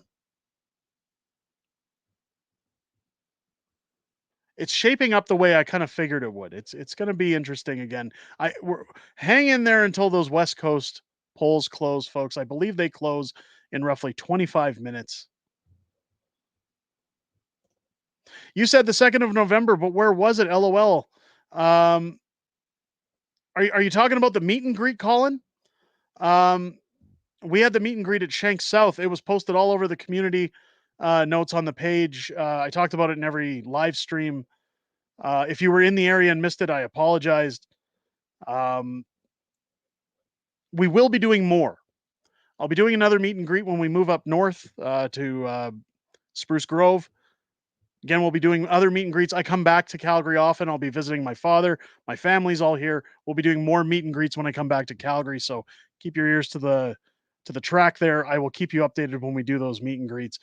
Made some great friends at those meet and greets. Again, got to meet the absolutely amazing Daphne Devine, as well as Megan RP, who came all the way from Windsor, Ontario, just to meet myself and Mrs. Fringe. Trudeau Zakami, a bunch of others that were there, Mystical. Made some really great friends that night. It was great to meet everybody at that meet and greet. So we're looking forward to doing more with you guys in the community. Here we go on the road to 270 again. Trump unchanged at 210. Harris is 91. I know I keep putting my mouse over there and it just brings up the timeline on the video. I'll try to keep it on the main screen so that's not jumping in for you guys. Vermont, Kamala Harris projected to take the win. Yeah, polls are closing in 23 minutes. Virginia, very close race. 73% of the vote is in. Again, Kamala only having a 41,000 vote lead in Virginia, with it being too close to call at this point.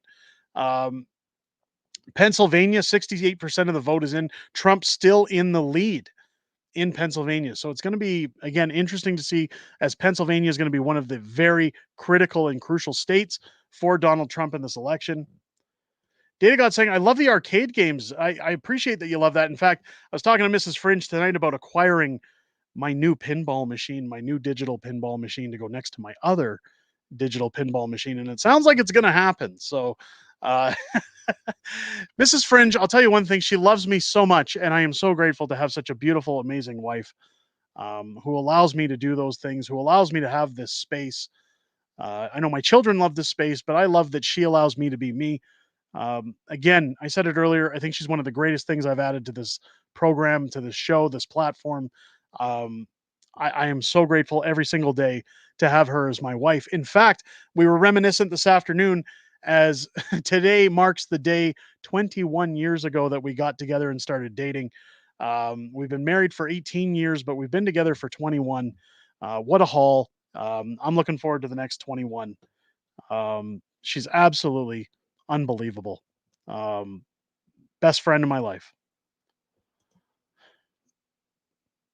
Vax Guitars Rock says Kamala reminds me of Pamela Milton on The Walking Dead for some reason. I could see that.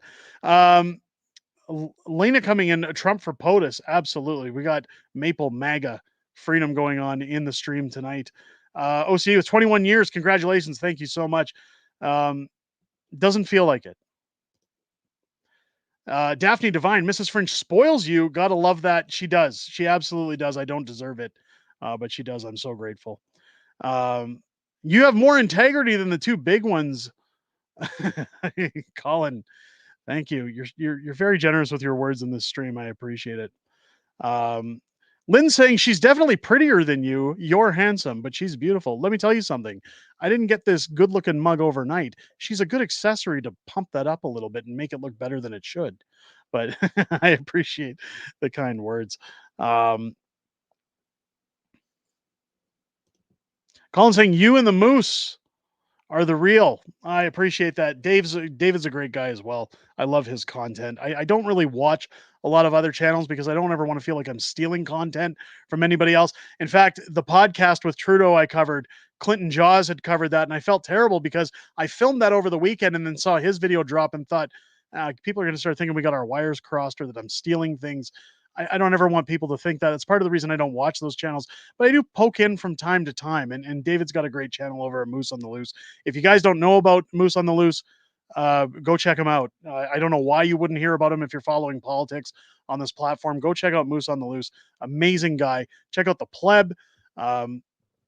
Check out Radio Reaction. Check out Northern Perspective. I mean, again, everybody's heard of them. Although I heard there was some controversy going on with Northern Perspective. Again, I don't watch any of them, and for that reason in particular, that way I don't have to get involved in the controversy. David saying Tiffany definitely keeps you grounded. I appreciate that. She does indeed. That's one of the reasons I love her so much. It's leftists at a local bar are having a Kamala victory party. Tickets are $25 each. I hope that includes a few stiff drinks. If anything, it'll conclude a kick to the groin later on when Donald Trump takes the presidency. Projected winner in Florida now, Donald Trump. Again, Pennsylvania, a difference of 105,000 votes with 58% currently going to Trump. 60% of that vote is in. Again, let's see what happens. It's going to be interesting because Pennsylvania is a critical one in this election. I know I keep saying it, but just a reminder, guys, we need Pennsylvania for Trump. Colin, you and Moose are the real boys now for people that are still really there care. Colin, you're so generous. I appreciate that. Thank you. Thank you.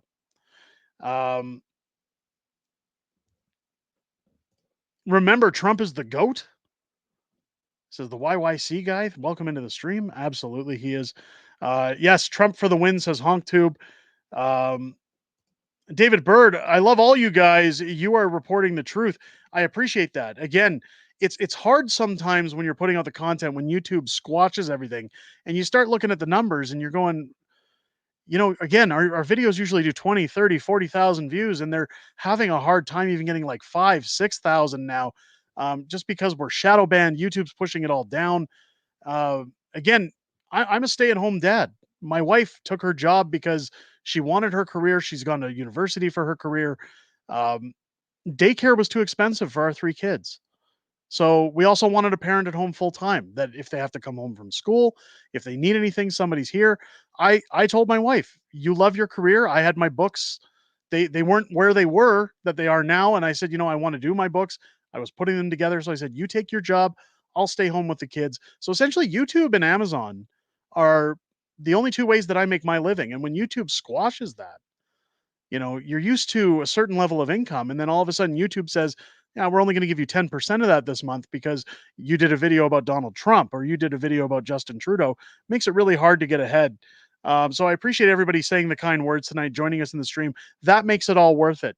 I've often said, I don't rely on my viewers for money. I never ask for money because I think that Google is a multi-billion-dollar industry. They deserve to pay me, not you guys. So if you want to help out, just put a thumbs up in the stream if you're watching. It helps get us out there. It helps get more viewers in here. And believe me, guys, that is worth more than any amount of money ever will be. So if you haven't hit that thumbs up yet, get it in there. Get it in there. Derek, I love when you have MPs on your show. Says a lot about the content you produce. Charlie, I appreciate that.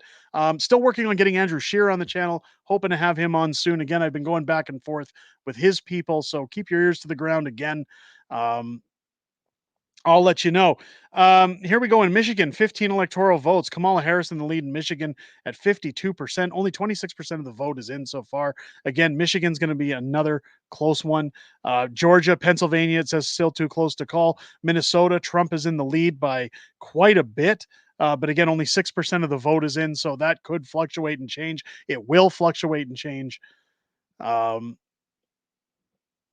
do we have in the chat? Kamala is stressed that her election strategy to off Trump was poorly planned. I don't even think it was Kamala. I think there's Democrats or Republicans. I mean, I think there's Republicans that don't want Trump in there. I'm not saying they're responsible. Don't ever change, please. Listen, what you see is what you get with yours truly. There's no change coming. I appreciate you. Again, you guys have great words tonight. I appreciate you guys in the stream. We need Senate reform. Elected senators not appointed. I agree with that one. All law is dictatorial. Once there is no Senate on the party in power and Parliament owns the senators appointed by the majority onto perpetuity. Aaron, if you haven't started a YouTube channel, you've got some great views. You should get started in politics. Throw a 1 in the chat. Aaron's put a lot of good quotes in here tonight. Absolutely, get a YouTube channel started. I love your views. I'm sure you'll survive this, Daphne. I just hate when he's doing to our beautiful nation. Oh, is Daphne having issues? I saw Daphne last night. She didn't tell me about any problems. If there's a problem, Daphne, reach out. I'll help you out. RC Lamoureux jumping in again. Great to see you back in the stream. Politicians in this day are not the answer. They're all crooks working at stealing taxpayers' money. I was saying earlier that it's not really about stealing our money so much as control these days. You know, when we look at politics, when you look at all the bills that have come forward in the last 5 years, whether it's Canada or the United States, a lot of them are about control. It's about how do we control food supply? How do we control the amount of money being given to the government versus, I guess, extra money going to taxpayers? They don't want us to have the ability to invest. They don't want us to have the ability to go on vacation, to buy nice things, to live a fruitful life. They want our dependency on them. At least that's what their bills have dictated. That's what we're seeing everywhere right now in politics. I think everybody can agree on that. That's the problem. Is what we need is somebody in government who's going to stop controlling us. I don't mind paying taxes so long as my money's going to good places, but take my tax money and leave me alone. That's all I ask. Iron Maiden, yes, Trump is winning. Trump is winning. The question needs to be asked, will they certify the Trump victory? Again, YYC guy, it's going to be interesting again to see January 6th, 2025, if that's the case, how people behave. Mrs. Fringe was saying earlier, she expects to see fires, looting, and rioting by tomorrow if Trump wins. It's always funny that the left will call out Donald Trump in the last election and say, oh, look at him making a mockery out of our elections. Look at him. Well, you guys seen Rexer on here saying, no court judge would look at it and he was out of his mind. What's going to happen if Trump wins tonight? Are they going to be prudent about this? Are they going to accept the results? Highly doubt it. Highly doubt it. Colin P. Pleb is a rock star. I agree. He's a great guy.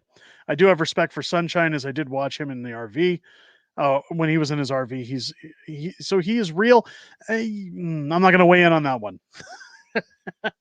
Here's the problem. I know Sunshine personally. I know Pleb personally. I agree with you on Pleb. There's things you find out behind the curtain. I was talking to Daphne Devine about that yesterday. There's things you see behind the curtain. It's not my job to expose those things, but save the rose-colored glasses is my only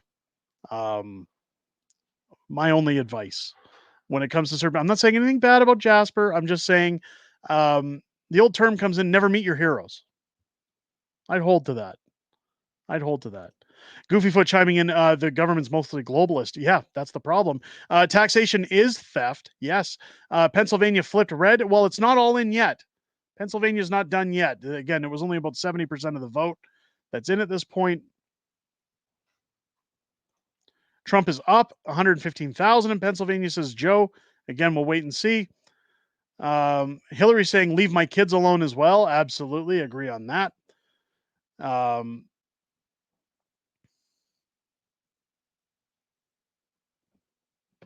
Yeah, Snatch chiming in. I know Sunshine Baby better than anybody. I can contest to that. I like Pleb and you. You're both funny. Jay, I appreciate that. Thank you. I popped into the pledges or the pledge. I popped into the Pleb stream before going live tonight. Wished him well. I hope he has a great stream. It looked like he was having a great show. Again, I support the Pleb. I think he's doing God's work over there. Great guy. Always having fun. I always have fun having him on the show. It's always good to see him. We need Elon to fly all the liberals to populate Mars. LOL, they can't hurt us from there. Just wait. Just wait. They'll find a way to hurt you somehow. Trudeau's economy is listening while working. Maybe give him a hello. Yeah, I gave him a hello at the beginning of the stream. He'd mentioned that he was driving and listening. But welcome, Trudeau's economy, if you're still in here listening away. Again, great to meet him last weekend. Amazing guy. Trump's up 120K in Pennsylvania, says Joe. Zylo, I enjoy all the Canadian YouTubers, even the ones that went south. I get you. I've always said we're all in the same boat. That's why I don't want to badmouth anybody. I don't want to say anything negative about people. The problem is that I'm biased again because I know some people outside of YouTube. So my opinions go beyond content. That's again why I try not to get involved. It's just you don't want that. You ever seen Walk Hard, the movie about Dewey Cox, where he says you don't want no part of this shit, and it's like no, I don't. Pennsylvania's Trump now. God bless America. Well, we'll see. We'll see.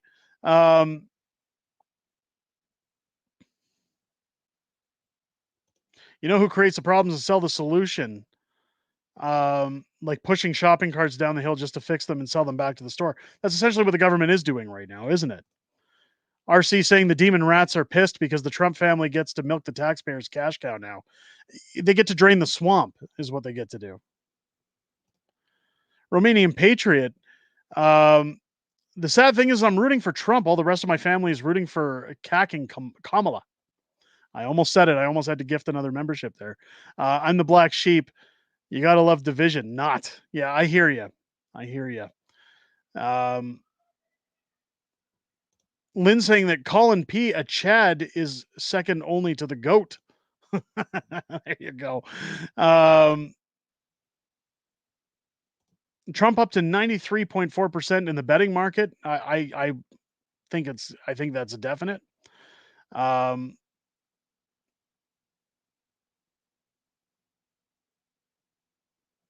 Hang on, I'm trying to get caught up in the chat. Snatch saying this could be over tonight. I sure hope so. Radio Reaction with a good comment. Government wants citizens to depend on them so that we keep them in a six-figure salary. Yeah, it's all about dependency. You'll own nothing and be happy, right? Again, projected winner in Alabama coming in, Donald Trump. Let's get back over to the election. We keep talking about Dramala on the channel. If you guys want the Dramala, go to your safe space, put on your pajamalas, because we're going to watch Trump destroy Kamala. All right. Arizona, too close to call. 51% of the votes in, Trump at 49.6 to 49.5.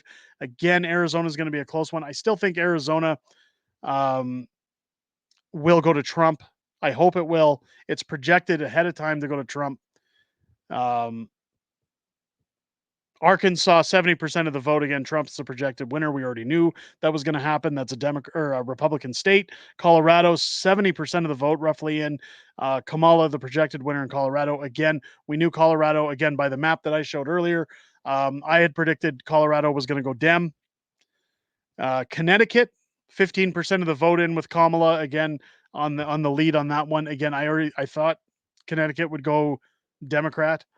Derek saying Arizona should be safe. Well, in the last election, it was by a thread, and the Democrats took Arizona. I think, again, more people will come out in this election. I think you're going to see the support that's required. Again, 7 minutes to go until those polls close.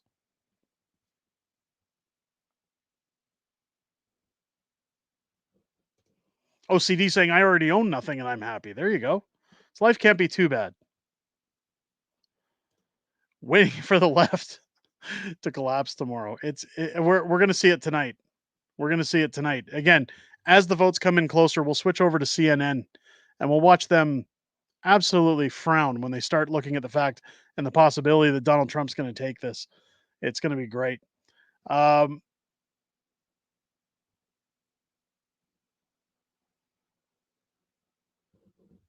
Arizona's tired of illegals. I'd believe it. I think a lot of the country's tired of illegals. Illegals have ruined everything in America, just like they're doing in Canada right now. That's the problem when you leave the borders open. Republicans took 2 senators and 2 Congress seats so far. There you go. That says a lot. Says a lot. Illinois, again, Kamala already projected winner with 76% of the vote in. Wisconsin and Michigan still too close to call. You can see in Wisconsin over to the right, Donald Trump's at 49 to Harris is 48. Again, only about 15,000 votes. Or no, it says here 24,000. Why am I way off by that? 24,000 votes difference in Wisconsin. 57% of the tallies are in. I love your gimmie-grant expression. I got that from a comment. Somebody left that in one of my comments once, and I said I'm stealing that. That's perfect. That's a great way. That's a great way to put it.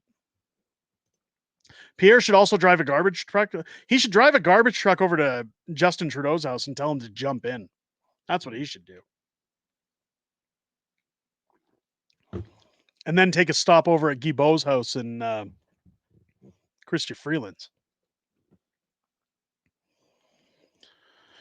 Trudeau's a commie, says he's busy driving his life away, looking for a better way. There you go. What's going on there? I think Daphne Devine's made a new little friend over there. Are you guys chatting outside of YouTube? Did we make a connection at the meet and greet? Joe Lyman, Trump winning is the start. If they take the House and the Senate, he can finally fulfill promises. I'm wondering if Keystone's going to come back if Trump gets in. Has Trump said anything about Keystone? If he has, I've missed it.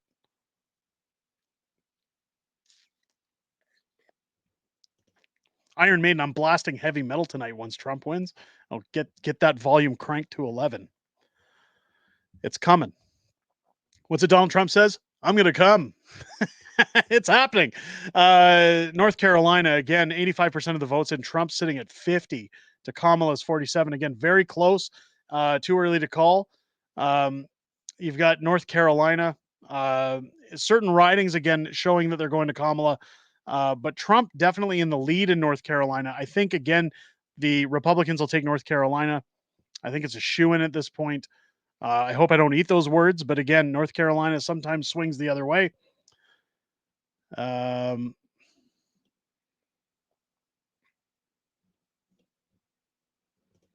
would be sad if the garbage truck carrying Trudeau accidentally went into the compactor mode. Yeah, it was oops. Hope Kamala doesn't pull a sneaky Ebby at the last minute. I think that Trump has too much momentum. They can't. I think that's the thing. Again, how many people in this chat think that Trump's not even going to make it to Inauguration Day if he wins? I hate to say that, but with a guy who's had multiple attempts on his life already, you guys think Trump's even going to make it to the president's seat if they certify the election? I don't. He's going to have a very difficult time, I think. North Carolina was treated like crap, no aid after the hurricane.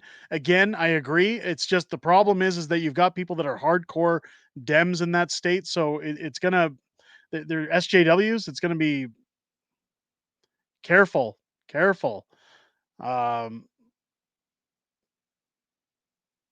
Trudeau's a commie, says no.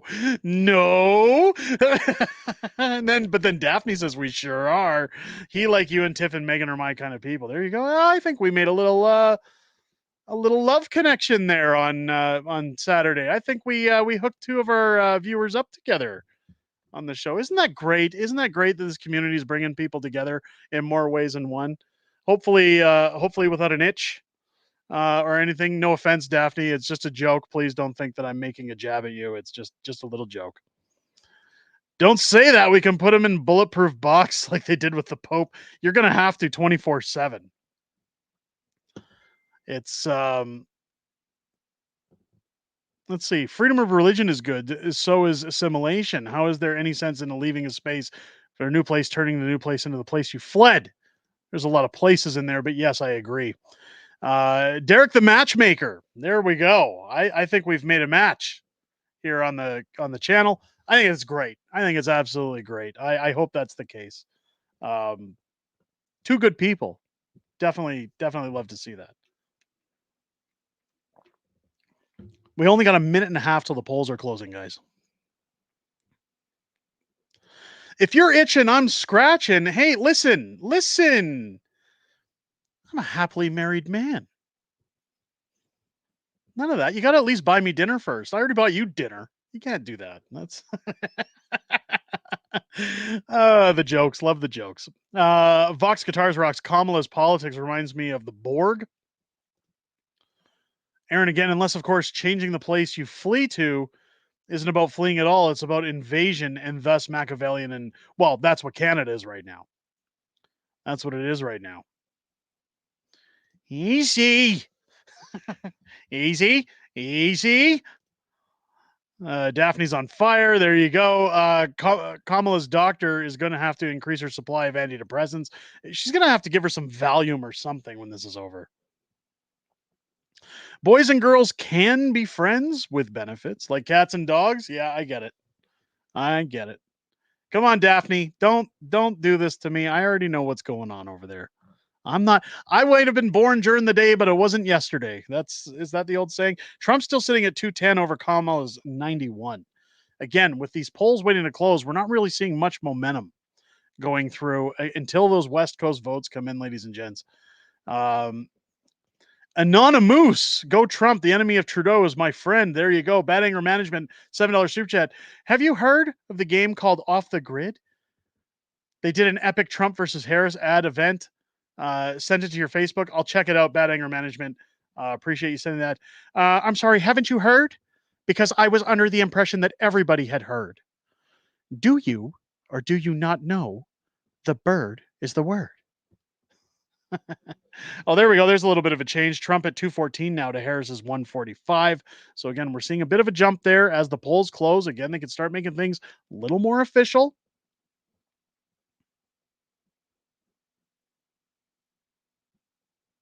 Little more official. Radio reaction. Kamala fans will flee to Trudeau land.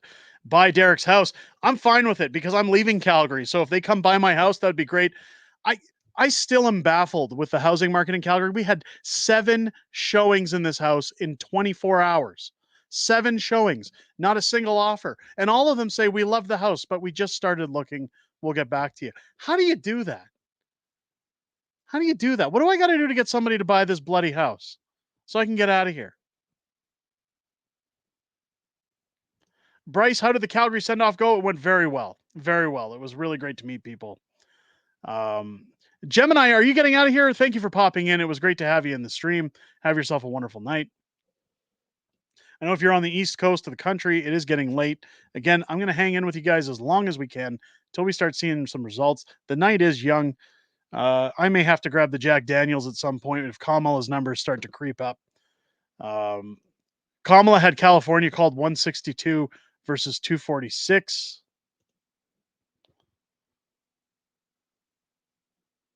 Yeah, this is where I'm saying once the West Coast comes in, you're going to see those numbers change. Again, it's going to come down to those swing states, you know, your Pennsylvanias, your Michigans, Wisconsin. Wraith Voodoo got a free membership to the Patriots Club earlier. I wanted to pop in and say thank you. Wraith, Trudeau, who gave those memberships? Colin P gifted some memberships earlier, as well as Mike TV Dub. So thank one of them, whoever gave you those memberships. Excellent support from them tonight on the channel. Thank you again, guys, for gifting those memberships to the Patriots Club. Absolutely amazing. Give them an incentive to buy down their interest rate. We've given many incentives on this house. We've priced it below market value to get a quick offer so that we can leave, again, on the account of the buyers who backed out of the deal because they couldn't stop looking at brand new houses after buying this one. We priced it cheap to get out of here fast. So whoever's picking it up is getting a deal already. We cannot price it any lower than we already have. YYC guy, will miss you here in Calgary. Well, don't miss me yet. We're not going anywhere till somebody buys the house. It's been such a nightmare. We've had the house on the market for almost 2.5 months at this point.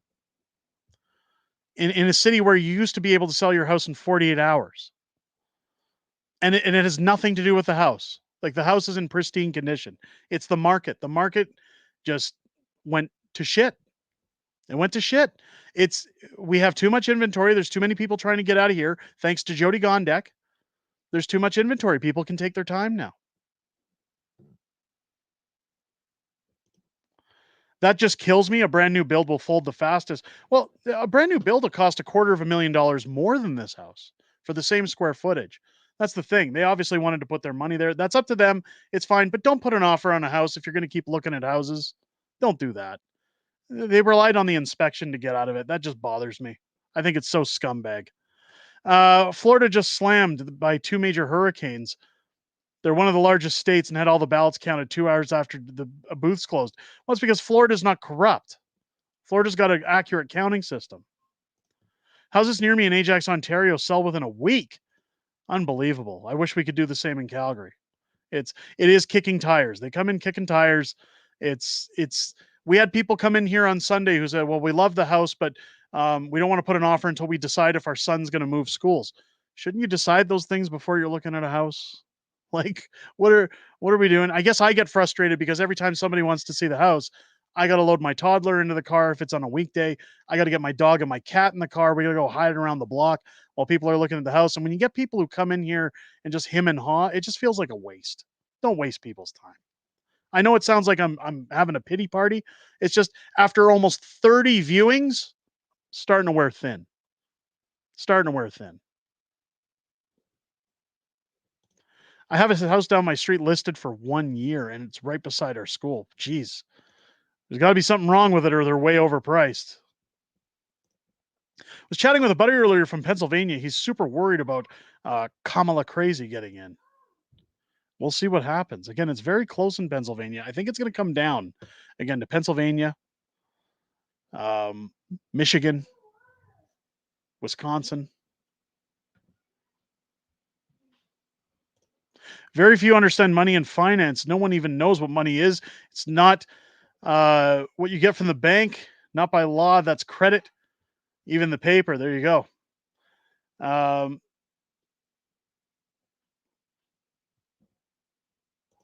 Pennsylvania pulling ahead now on 144,000 lead. You have lefties looking at your house. I'm not sure who they side with. And yes, patience is the key. The problem is that we've put an offer down because we potentially sold the house before. We put an offer down on another property. They're allowing us to maintain that offer on condition to sell, but anybody could come and scoop that up any day now. We really just want to sell and get out there. I mean, we had to delay our moving company. We had to delay the kids leaving school, our doctor's appointments. We were supposed to get a new doctor. There's a lot of things in the way, but let's get back to the election. Let's not worry about my drama.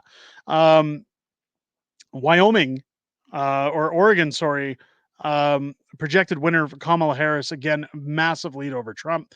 Already knew that was going to go to her. Again, Kamala's numbers coming up, like I said they would, 153 to 214. Again, that gap is going to close as these West Coast states have closed their polls and they start adding up their ballots. You can see California's already blue. Oregon's already blue.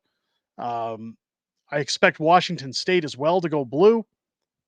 Again, all eyes are going to be on Arizona, North Carolina, Georgia, Pennsylvania, Michigan.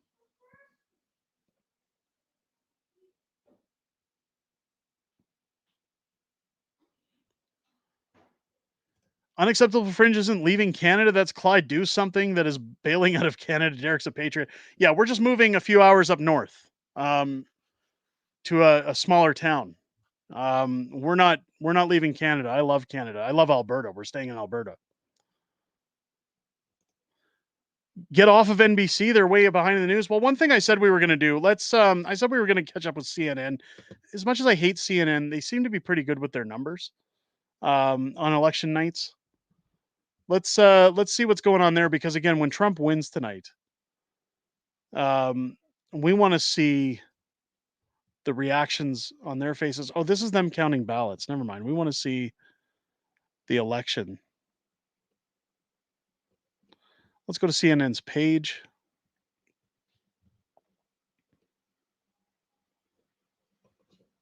Where's their lives? Watch as ballots are processed? Really? They're not. Is CNN not covering the debate? Or not the debate, the election? They have to be.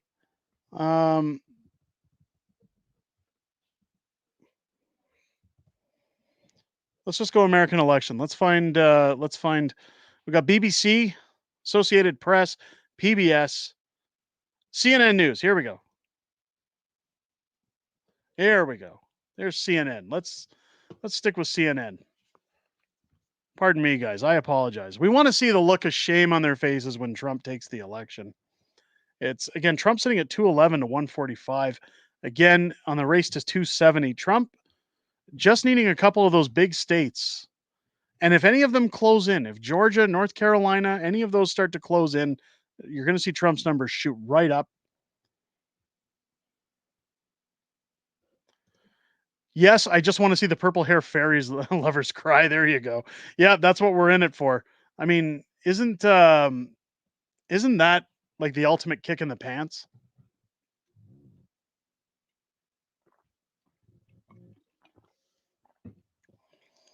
What do we got here?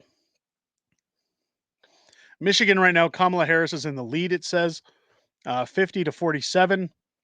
Again, that's going to come down to Michigan for one of those swing states. Pennsylvania, again, Trump is in the lead in Pennsylvania, which again, even by like 3%, which I didn't think was going to happen. Trump's got a sizable gap that I didn't think he'd have in Pennsylvania, so it's good to see that. Again, New Mexico, Harris is in the lead.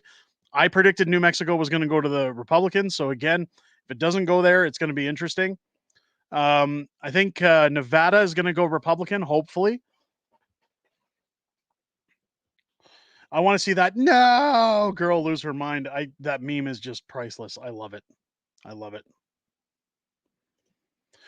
Will the Jeets take over America just like they took over Canada? It doesn't matter who wins. Trump will close the border, make more openings for Jeets to come in legally. I'm not sure. As far as I know, a lot have already moved into America. It's going to be crazy.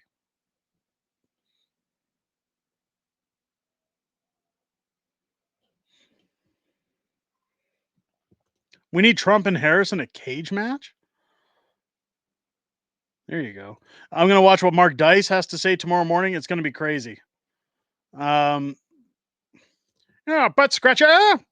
Butt scratcher. I know everybody's always pining for that Peter Griffin, huh? Back scratcher. We need a Trump landslide to offset any steal attempts. Well, that was kind of what I was hoping for. Again, especially with like Pennsylvania. If Trump can maintain that lead and seize Pennsylvania, I think that's going to put the writing on the wall. Trump and Biden in a golf match? Oh, Trump would crush him. I saw on the news 67% of dual citizenship Canadians prefer Kamala. Can't trust them. I mean, they voted for Trudeau after all. I don't think that's accurate, Charlie. I think that they're just pandering. I don't know. You talk to any Canadian. I mean, I do see some of them in my comment section saying, I'm unsubbing because you follow Trump. I'm unsubbing because I saw you in your Trump hat because you like Donald Trump. I say good riddance to rubbish. I'm allowed to have my opinion. It has nothing to do with the fact that you like Kamala. It's if you're going to tell me that I'm not allowed to express my opinion because you have one of your own, get out of here. You don't belong on social media at all. You got to be able to agree to disagree. You got to be able to say, if you want to vote for a wacko, that's your job. That's your prerogative. If you want to support a wacko, go ahead. I wouldn't care if somebody said that to me about Trump. But when people start saying, I can't talk to you, I can't associate with you because of who you vote for, give me a break. It's back to like trying to talk to my neighbors about the coof. Yeah. Yeah. No doubt Trump would crush golf. It'd be a hilarious self-fulfilling meme prophecy. Oh, that's one thing I can't wait for when Trump wins this is the memes. 4 years of entertainment, guys. I'm here for the memes. It's going to be great. I'm unsubbing because you like Pepsi over Coke. Then get out of here, Xylo, because that ain't going to change. Pepsi's way better. Way better. It's got to be diet, though. Although Pepsi and pizza. There's no better combination in the world than Pepsi and pizza. Fight me. I stand behind that one. Everyone I know hates Trump and does whatever else the TV says. Well, those people need to get a brain of their own. Wake up. It doesn't mean you have to like Trump, but start thinking for yourself. Don't listen to what the TV tells you. Mutual respect differentiates a lib from a Tory. Well, I think it's just a matter of maturity. You're never gonna convince somebody on the left that they should go right or vice versa. Sure, you can hear each other's opinions, but you got to respect each other as people when you're done. I mean, just who you like in politics doesn't mean that it says what kind of a person you are in your day-to-day life. You set that example by how you live your life. Just be you. You can't trust the media. The top of that pyramid is Reuters and Associated Press, which is purchased by Reuters, which is Rothschild owned. Look at who owns what they can and can't say. Again, I get it.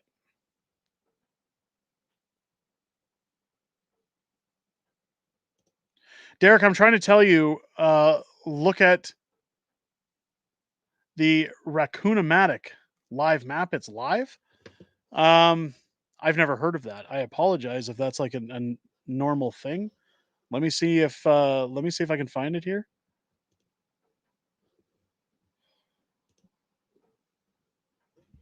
Let's pull it up.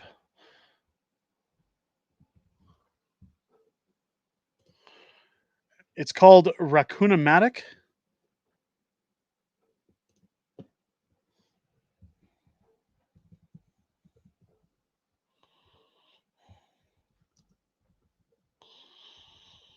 Oh my god, guys, I can't type.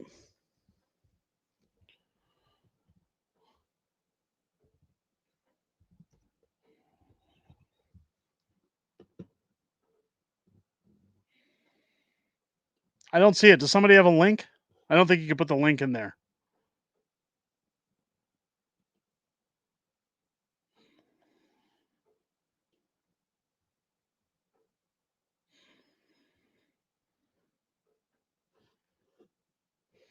I don't see it.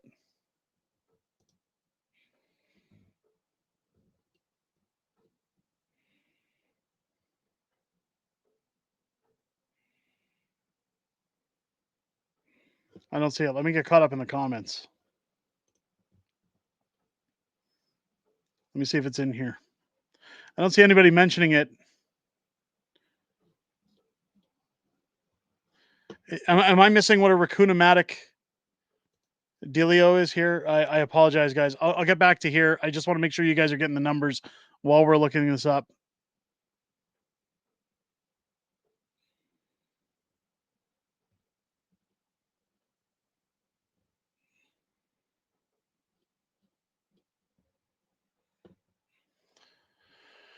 What do we have here? Kamala sitting at 145 to Trump's 211, 270 to win again. Trump hasn't moved. Radio reaction saying I can't find it. I can't find it either.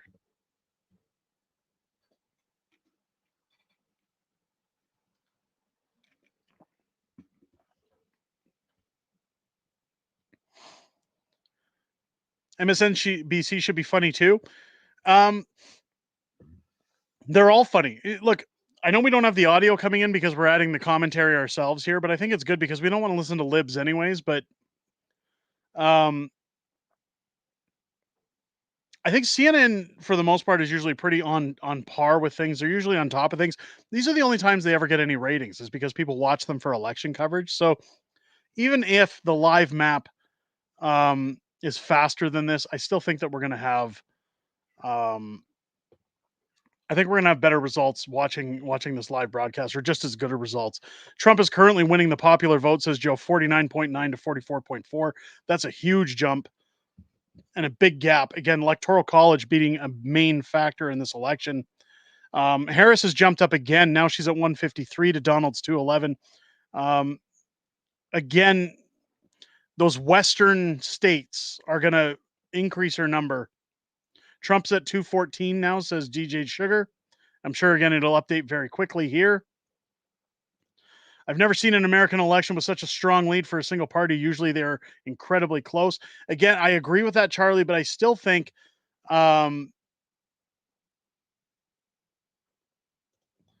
somebody on another channel I was listening to was able to host it and show the live map.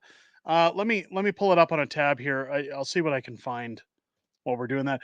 I think again it's still going to come down to a couple of swing states.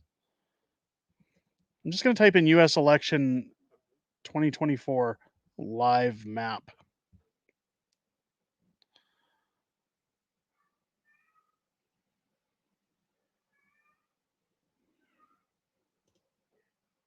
Okay, there we go. There we go. This is so Google has something kind of like that. I'm going to pop it up here in the stream for you guys. So if we move in again, you can see here the different states where things are going. In Pennsylvania right now on the live vote, we're seeing Donald Trump sitting at 51.1% or 2.7 million to Kamala's 47%, with 76% reporting. So again, Pennsylvania, God, you guys can't really see that very well, can you? Let's zoom in so you guys can see Kamala only having Pittsburgh, Central, and Philadelphia, as well as outlying towns, Erie, Pennsylvania as well. But most of Pennsylvania going Republican. Um, Again, Donald having the lead there. Michigan right now is sitting at 31% reporting, with 51% going to Donald Trump as opposed to Kamala's 46. You got Wisconsin sitting at 50 to 47 for Donald Trump, again with 65% reporting, as well as Minnesota showing favorably for Donald Trump at 14 only percent. Again, small amount reporting, but 60% versus 37. Again, if we click in on Minnesota, you can see here Minneapolis, again, the main cities voting blue. Just northeast of Duluth going blue, as well as central Minnesota. Going to be interesting to see where those votes go towards the end of the night, because again, Minnesota, a very toss-up state at the time. Nevada, there is no data coming in yet, but as we go around, Arizona even showing, again, the main cities supporting Democrats. While if we go on Arizona, it's neck and neck, 49.7 for Trump to 49.5 for Kamala. We'll keep that tab open so we can update it again. Let's head over here now. When they're looking at Trump's got 230 according here to 179 for Harris, and as you look over here, it's showing 211 for Donald Trump. So again, on the race to 270, Donald Trump, according to the live Google map, only 40 votes away from seizing the presidency. If you got to Survival Dispatch channel, you will see what I'm talking about and them hosting that live map. I think we're good with the Google one. The Google one seems to be up to date. I'll keep you guys. We'll keep it up there. Again, I want to keep it on here because part of what we want to see, guys, is the reactions. I seriously think, like, if you guys want to see the reactions, if you want me to stick on here, throw a 1 in the chat. If you want me to focus more on live maps, again, we'll switch back and forth.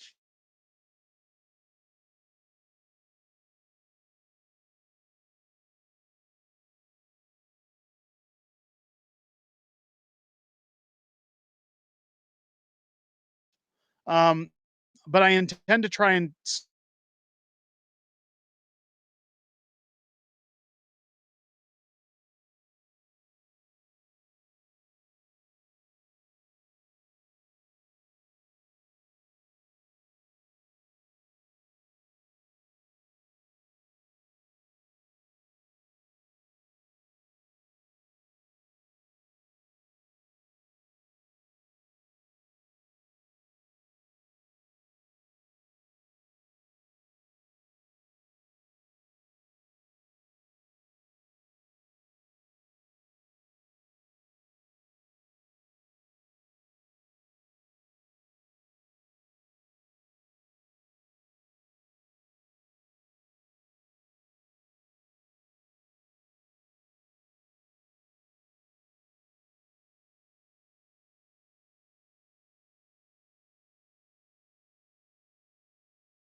Okay, are we back? We're back. Sorry, guys.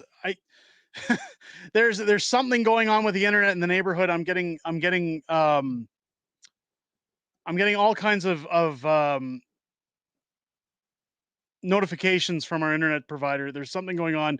It must be all the people on the internet here watching the elections. I apologize for the stream dropping out. Let's get the stream back in again, guys. I'm very sorry for all the nonsense going on there with the election. Let's get back in. Man, what did I guarantee you I just woke up my whole household screaming obscenities while that went out. Uh, the internet's been foofed here in Manitoba as well. There's so many people watching this election tonight, and there's a lot going on in the neighborhood.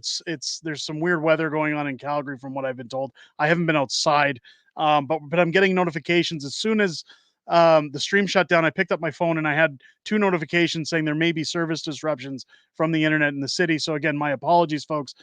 Get those thumbs ups in the stream if you haven't yet. We've lost over 100 viewers just because of this outage. Man, what a kick in the bag. I'm gonna have to call my providers tomorrow and ask them why they're charging me so much for internet if they can't keep a connection. Let's see where we're at here. Again, Trump's 211, sitting to Harris. As I was saying, if you guys want me to stick with CNN so we can see the lefties lose it, throw a 1 in the chat. We'll still check the live US map again as it's being updated. I'll refresh it here just in case. You're still seeing Donald Trump at 230 to Kamala's 187. Again, Arizona's still lightly shaded red because Donald Trump only with a 0.2% lead with 50% reporting. It's going to be a very tight race in Arizona. Pennsylvania, not so much. We're seeing 76% reporting. So at any time, we could see Pennsylvania call the election. We could see Donald Trump take Pennsylvania because he's got a massive lead of over almost 200,000 votes in Pennsylvania. Again, with cities, if we cross in, major cities already reporting. So I think it's very probable at this point that Donald Trump could take Pennsylvania. Michigan, again, very comfortable lead for Donald Trump at 52%. But again, only 32% is reporting. 66% reporting in Wisconsin with Donald Trump again, about 100,000 votes over Kamala. He's got a 3% lead at 66 in Wisconsin. Again, Minnesota too small to count. Still nothing coming in from Nevada, but again, Trump's 230 to Kamala's 187. Again, we're not seeing that updated with CNN, but we do want to see lefties losing their minds when Donald Trump is crowned the winner of this election. I'm seeing a lot of 1s in the chats. 230 to 187. I smell victory. Let's not count it yet. Let's not get ahead of ourselves. 40 more and it's a win. I think if Trump can take Pennsylvania, I think that's going to be one of the many nails in the coffin we're going to need here. I think it's very likely looking towards a Trump presidency. Again, we're going to see. Now, look, they're updating Kamala's numbers. They haven't they haven't boosted Trump up to his 230 yet. I don't think this is again where it's interesting to watch these networks and why I think it's good having these networks on the stream. I know people hate these channels, which is why we don't have the audio coming in. But they don't want to admit that Trump's in the lead, at least not by that much. They don't want to. They're suppressing on purpose. Iron Maiden saying Pennsylvania and it's over. Again, 76% of Pennsylvania reporting. Major cities already reported out. So again, I think I don't want to get ahead of ourselves here or count a chicken before it's hatched, but Pennsylvania is looking very positive at this point for Donald Trump.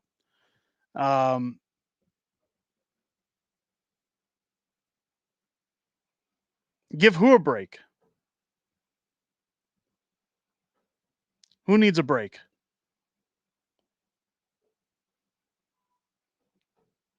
Again, I apologize for the outage, folks. The internet is completely, all the bandwidth is getting sucked up as many people are watching this election tonight. There's weather.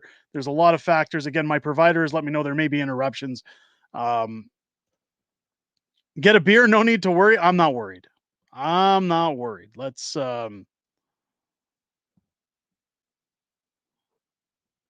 how's Texas looking? Says trust your instinct. Let's take another look. We'll minimize the screen again until they start updating Trump's lead. Again, he's still sitting at 211, but as we look at the live Google map, 230 to 187. So again, Kamala gaining ground. However, when we look at Texas, 76% reporting Donald Trump projected to take Texas. Massive 400,000 vote lead, almost 500,000 in Texas. With again at 76%, Trump's got it. Again, what I'm watching here is Pennsylvania. I know you guys can't really see a lot on the screen because of the way it's being shown here with the stream, but Donald Trump sitting at 51% of the vote. A 200,000, something just snapped up top of my house here. 200,000 vote lead for Donald Trump at 51.2% over Kamala's 47.9%, with 76% reporting again.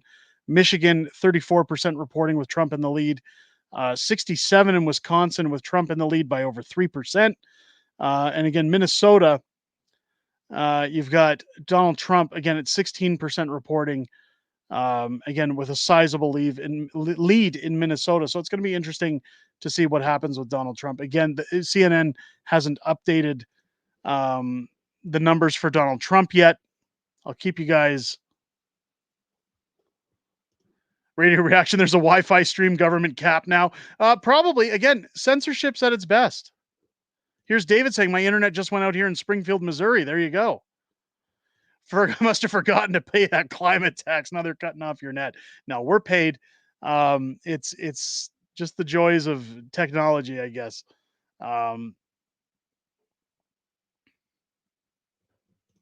It's been crazy all day, including Starlink. Yeah, this is an unprecedented election. Harris at 153, that's a damn joke. Well, again, they've updated her numbers. They're not updating Donald Trump to 230. Why not? Let's go. Projection. It's just the same numbers. They've upped Kamala. So this is, again, the liberal media at work. You can see they're hiding Donald's numbers. They don't want to be honest about where the numbers are. They've pumped up Kamala's numbers to give people hope that, oh, guys, don't worry yet. Don't worry. If they told people that Trump was only 40 away from winning this, with Pennsylvania hanging in the riding, oh, people would be losing their minds.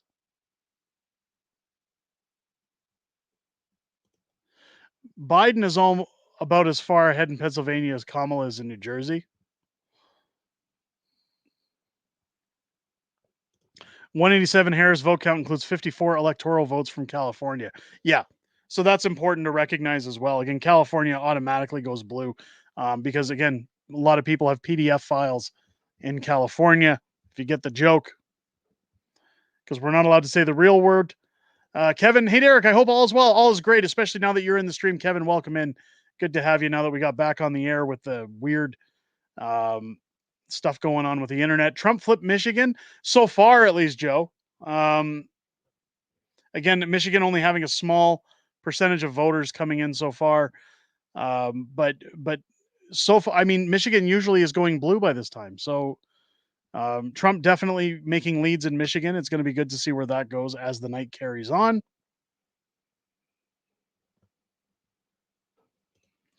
Google Biden eating children? No, we don't want to look at that. Come on. Come on, man. Yeah, we're talking about PDF files. Everybody in California has got some PDF files on their computers, right? What about California? Dominion's winning? Well, it definitely isn't California. I mean, again, blue state. They're showing the map here to the goal of the White House.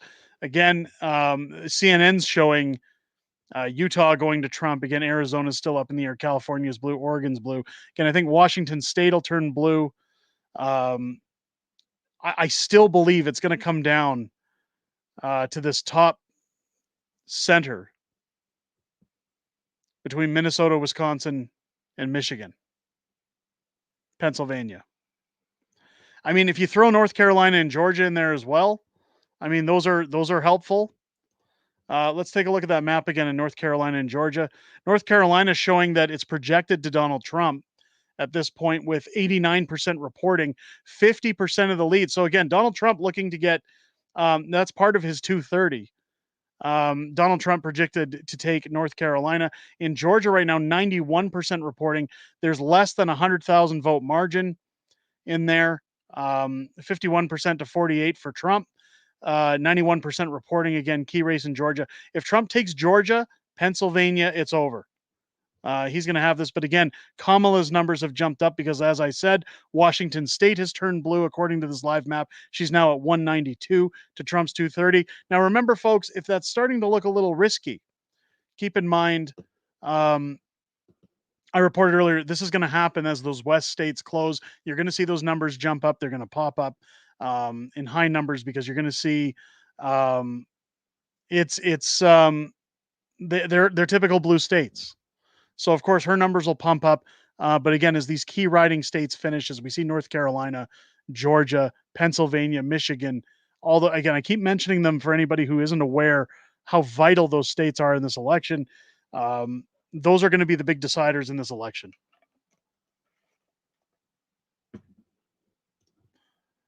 You should go back to NBC. CNN is behind in the numbers. Well, we could do that. We can go back. Either way, we want to see the lefties lose it. We want to see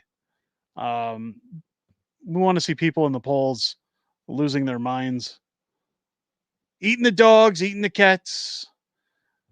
NBC, here we go. Let's take a look. Again, North Carolina is looking positive for Donald Trump.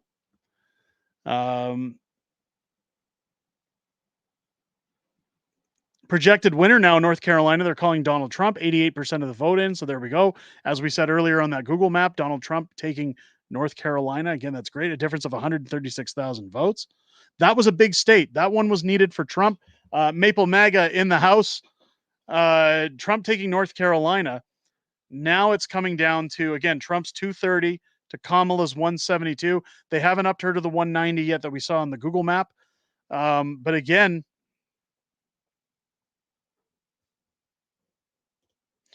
Kevin, we haven't had our move, actually. Our buyer's backed out of the house. Our house is back on the market. We're trying to sell and get out quick. Long story. Check one of our other live streams for the Cliff Notes. I'm not going to get into it on here, but things are still okay. We're moving ahead. Chris saying they're all behind. I think with good reason, though, Chris. Again, when you look at the shenanigans that go on in these elections, it's good to not jump the gun. I'd rather them call it definitively.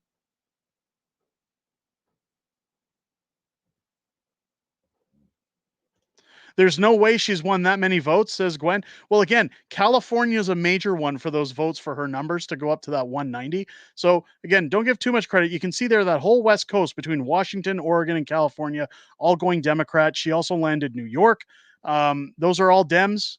Big numbers for Kamala. These are the what ifs. So, again, they're running the numbers here. Let's bring in the volume for this one. Let's take a listen. Gives the Republicans and former President Trump some hope. We now move to Georgia. We're going to be looking at the vote in Georgia. But as Chuck mentioned, very, very close in Georgia. And we're going to be waiting on that vote, the full vote to come out of Atlanta in those ring counties right now. But a big win for former President Trump. It's the first battleground we're calling tonight. All right, Tom, thanks very much. Remember, there was some late polling in the state that came just over the weekend that suggested that perhaps Kamala Harris was surging in North Carolina, that maybe she was making gains among some of these voters. That is clearly not turning out to be the case. Yep. Seethe harder. It's not going to happen. Trump taking North Carolina, projected winner. Again, 16 electoral votes. That's a big one for Trump. That's what's bolstering him up to that 230 mark. Pennsylvania is going to put the nail in the coffin. Don't forget that Google interfered with over 11 elections. I think so. But again, Nicola, keep in mind, Trump has momentum this time around. All the questions of last time's election, I think it's safe to say that it's going to be harder to screw around in this election, even though it's possible. Again, they're trying to virtue signal here and just say, hey guys, don't forget Kamala took Virginia. That's a big one, right? We already knew Virginia was going Dem. We don't have to worry about Virginia anymore. Again, when you look at the top mid to Midwest United States, again, Minnesota, Michigan, Wisconsin, those are key. Pennsylvania. Alaska will destroy the California votes. So am I am I maybe wrong? Is there still a poll open for Hawaii and Alaska? Are they going to be closing that in the next 20 minutes? Because I thought when California closed, that was the end of the polls. Anybody who's in America who's watching this that could fill me in. Trump projected winner in Oklahoma. We already knew that.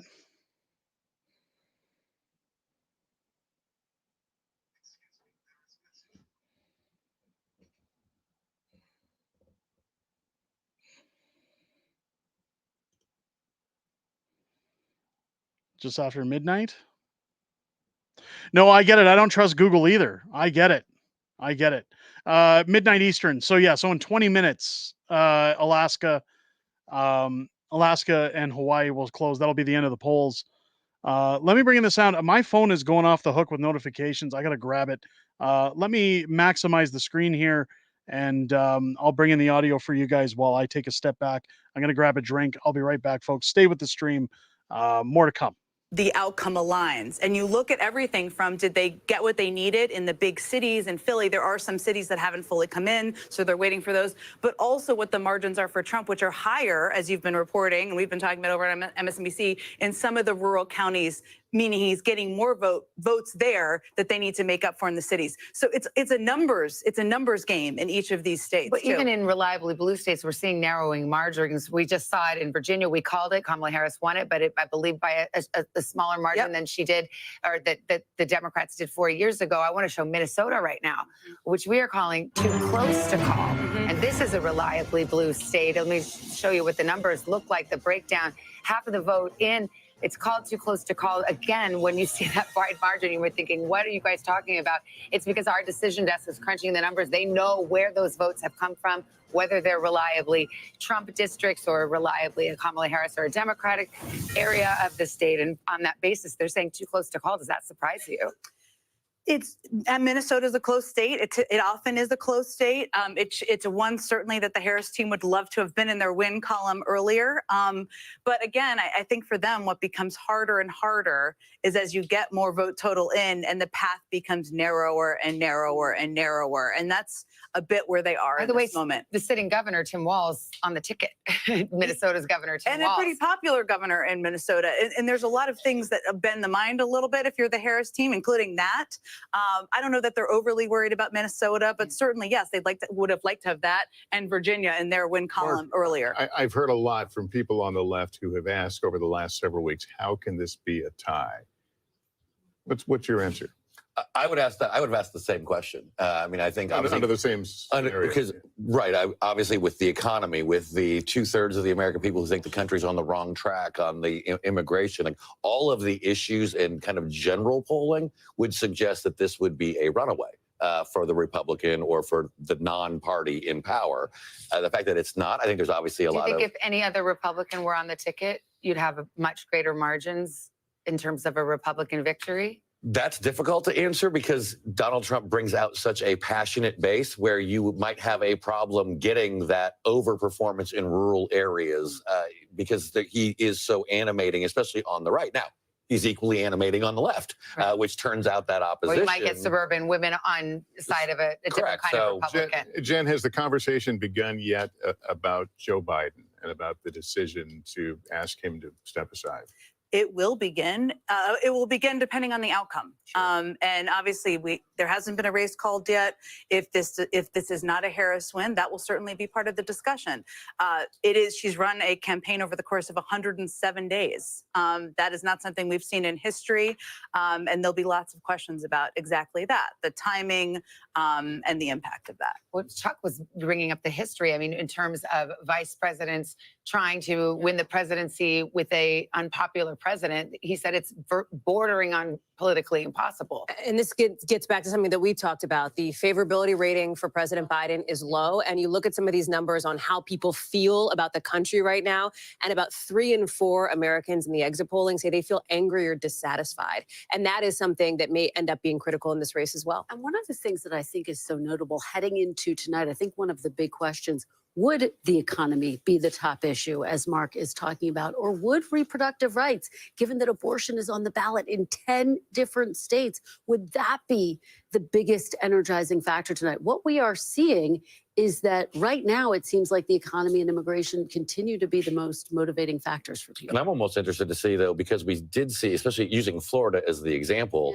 it was not close in Florida, whether at the presidential level or with the Senate, but at the same time, they're sending Rick Scott and Donald Trump. Obviously, they barely defeated a constitutional amendment on abortion. So they almost, like we would say split ticket voting with Senate and Congress and president. They kind of split their ticket going, no, I don't like this, but I do like them. And that's not something that is captured necessarily, because polling doesn't function this way in polling about abortion rights, right? That there are people who could vote for Trump and also vote for protecting abortion rights.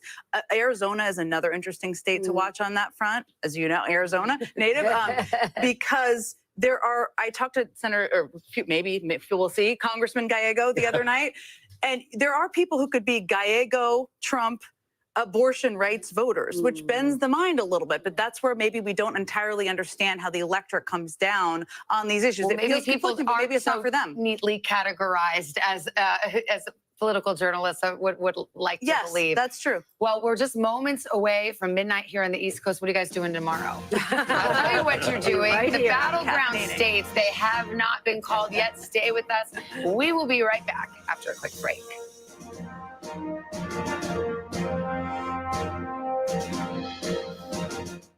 There we go, ladies and gents. Sorry for having to step away. Had to tap a kidney, get another drink, get everything in order, which would be a good time for anybody who's watching the stream. We're going to mute that audio in case, again, we get a strike for doing that. But let's see where we're at. Oh, geez, I didn't grab my phone. Give me one sec.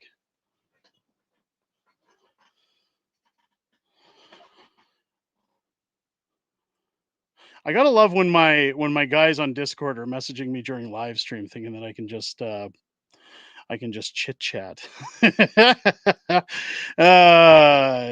I'm not able to see you guys while I'm streaming. I'll keep the phone there in case my realtor messages me. I know he's already let me know we've lost another interest in our house, which is another great time to be online. I don't know if I just got to bottom out our price and let it go at a cheap price to get out of here. We're going to have to do something. Let's get back to the vote. Florida, again, projected winner, Donald Trump. Obviously, we already knew that. Let me minimize this. Let's check that Google map again, since that seems to be updated a little bit better. Hit the old refresh. Still 205 to 230 now for Trump. Again, we're showing that Virginia has gone to Kamala. 83% reporting. Illinois, we already knew that. Washington State, again, Oregon, California, Colorado, New Mexico, all going to Kamala. Arizona sitting at 50% reporting. Again, very tight race, only by 0.4% difference between the two parties. 81% reporting in Pennsylvania. Again, Trump with a 4% lead at 81%. Hopefully soon they can close that gap. Again, when we look at Pennsylvania, the main cities have all been accounted for. They've all gone Dem. We're only waiting on one riding by the looks of it, right here in the middle of Pennsylvania. It's going to be interesting to see what happens with Trump there. But let's go. Trump's still sitting at 230 to Kamala's 205. Let's go. Let's get back to the coverage here.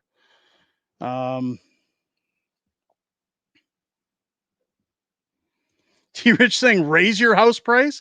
I think we got to lower it. I think we're going to have to bottom out just to get this house sold at this point. Joe saying 30K Trump lead in Michigan. Again, Joe, what we've checked, again, maybe if you're seeing different numbers than I am, Michigan, again, already sitting at only about 16 to 20% reporting. So again, we'll keep an eye on Michigan. Again, here showing Kansas, Donald Trump took the win. Again, we saw that on the map earlier. Get ready. I wouldn't be surprised to see if there are brinks on some corners ready for after the elections. Yeah. It's going to be interesting to see what tomorrow's going to look like. Regardless. Michigan might have cheating going on. Again, is very skeptical. I don't count anything these days. Let's take a look again. Let's take a look at this map. I'll refresh just to make sure. Michigan, 41% reporting. Trump with 120,000 lead over Kamala in Michigan, 41%. Wisconsin now 70% reporting with almost, again, just about a 100,000 vote lead for Trump, 51% to 47.6. So again, 70% for Wisconsin. I think we could see Wisconsin shift to Trump. If we look over at Minnesota, Kamala again has taken the lead, 53 to 44 with 52% reporting. So again, if we zoom in, unless again, major cities are voting Democrat, while the rest are going Republican and a few others are going Democrat as well.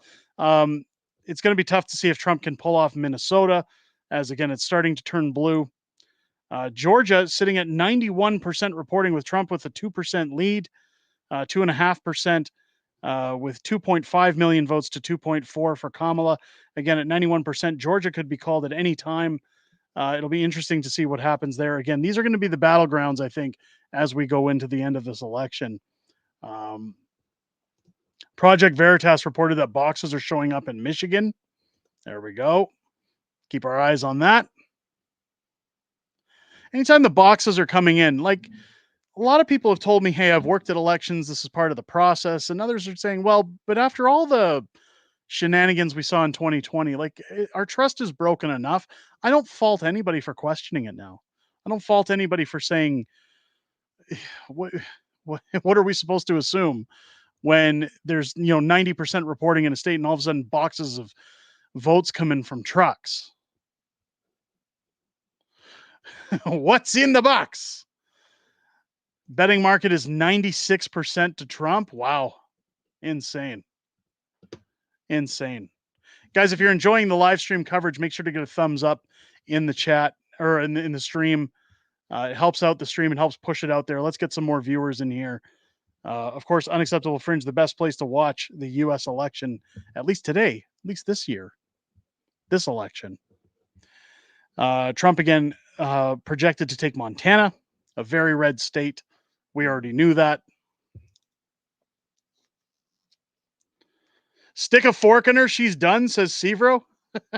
Welcome into Severo. Haven't seen you in a while. Good member, a good friend of mine, and a member of the Patriots Club. It's funny. Severo has been my friend for quite some time. His daughter is my illustrator, Kaide Knipe. People always, there's somebody who always puts in the comments, oh, we're never going to see Kaide. We're never going to meet Kaide. Kaide doesn't want to be on camera. She doesn't want to be in the public eye. She's very young. She loves the work that she does with Unacceptable Fringe, but she doesn't want to be in the public eye or put her identity at risk for the work that she does. I respect that. So for the people who think that I don't know if somebody's insinuating that I've made up Kaide or that she doesn't exist, she's very much real. Very much real. I believe she was featured on Rebel News when How the Prime Minister Stole Freedom took off. And that's about the extent of her public appearances. Here we go in Minnesota as they're showing a lot of the voting here. Look at these thin margins, 48.8 to 49.1. 95% of the votes in. Again, Trump still with the lead. Only by about 100 votes, though.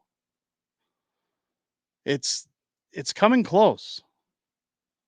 So Minnesota, again, on that Google map was turning essentially blue. But as we look at CNN's map, it's very much red. Idaho is red, I presume? Yes. Yes, the Idaho was showing red the last time we checked. Fox officially called Republicans, just took back the Senate. Really? Did Republicans just take the Senate? Cheating will occur in an hour if they do that tonight. Well, there you go. You guys heard it first from Joe Lyman.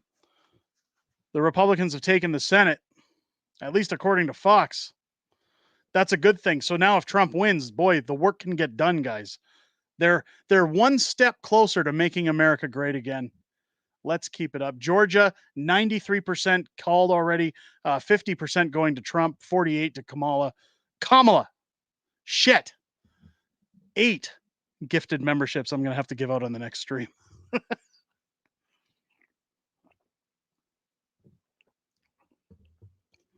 Severo, I can vouch. Kaide does exist, and yes, she did provide a statement for Rebel. It's the only public place you can see her picture. Severo also saying, yes, the Senate has been sealed. I appreciate that, Severo. Let's keep it going here, shall we? At 93% with Trump on the lead, I'm curious when they're going to call that state. Because again, he's got over a 200,000 vote lead. I don't know how many votes there are in the constituencies that they're still counting, but at some point before they reach 100%, you'd think they'd be able to call it and say Trump has too many votes, as they have in other states. Here they are. See, here's the Senate down here. They're still talking 41 to 49, whereas Fox has sealed up the Senate. So again, don't take that information as law. Maybe let's head over to Fox News, shall we?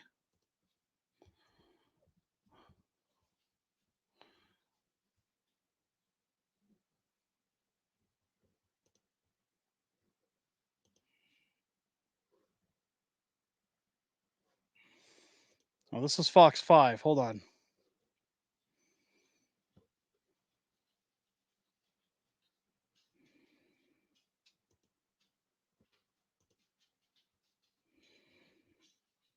Oh, they're just showing the same thing as before. Okay, let's go.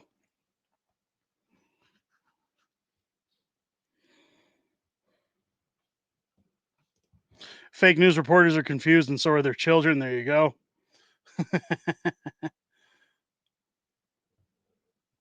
This isn't like Fox.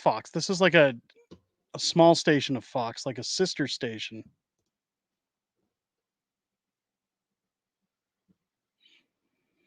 Fox 5 Atlanta. No. Fox News Live. Here we go. Oh, this is election night remarks. Okay, let's just go back. Let's go back. Let's go back to where we were before. Let's just make sure you guys are getting some numbers at least. Never has been great, never will be without real justice. Well, I think that we're going to see that. I think we're going to see that if Trump gets in. You're going to see some radical changes in the United States once Trump gets in again. The Dems are going to be seething. People are going to be losing their minds for 4 years. It's going to be interesting. And correct me if I'm wrong. I think this means that once Trump serves this term, even though they weren't back to back, he's not able to run again, correct? Because he's technically still served 2 terms in the White House. As of an hour ago, it showed Trump winning 96.7 of the electoral votes. Light Warrior Network live map is showing 96.6 right now. Again, that can change as votes are coming in. They literally they're just about to close the polls altogether. So for Hawaii, Alaska,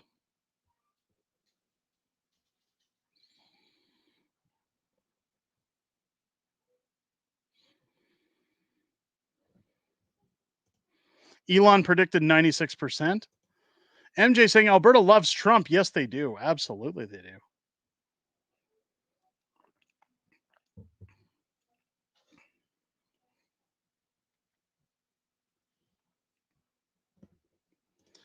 Yes, Trump can only serve 4 years. There you go. There you go. I was pretty sure. I'm just double checking that I'm up to date on my U.S. laws. Wisconsin, 75% of the votes are in. Again, Trump still at 50% versus Harris on the 47. Again, I'm wondering if they have to get to the 90s. You can see the major cities there have already been called. Here we're going. News, Georgia, Pennsylvania, too close to call, but are they really? I mean, Pennsylvania looked to have a massive lead. Not massive, but big enough that I would be calling it. Again, I don't know how many ballots they're really debating at this point. Polls closing in 3 seconds in Hawaii and Alaska. Again, Hawaii is probably going to go Democrat. They usually go Democrat. Alaska will go red like it always does. News projection. Hawaii already. See, they already know from ballots. Kamala Harris is going to take Hawaii. The 4 electoral votes. So now she sits at 189 to Trump's 230. Again, they haven't upgraded his 230 yet. From Google, from the Google Live map we're seeing. Shows here Pennsylvania, again, the battleground. 84% is in, and he has a sizable lead of 4% over Kamala. And in Wisconsin as well, 75% of those votes are in. Things are looking positive in those states. Let's take a look at this map again. This is the live map. I'll refresh. Again, Trump's still sitting at 230, Kamala at 205. They haven't labeled Hawaii yet for Kamala. They haven't projected that for her on this map yet. Pennsylvania showing 83% reporting here with a 300,000 vote lead for Donald Trump in Pennsylvania. Again, 51.4 to 47.6. I think that Pennsylvania is a shoo-in for Trump at this point. Michigan, only 45% reporting, but Trump with a 5% lead in Michigan. Wisconsin, 75% reporting. Again, Trump at 51 to Kamala at 47. 100,000 vote lead for Trump in Wisconsin. And Kamala Harris taking a sizable lead in Minnesota. Again, 55% reporting.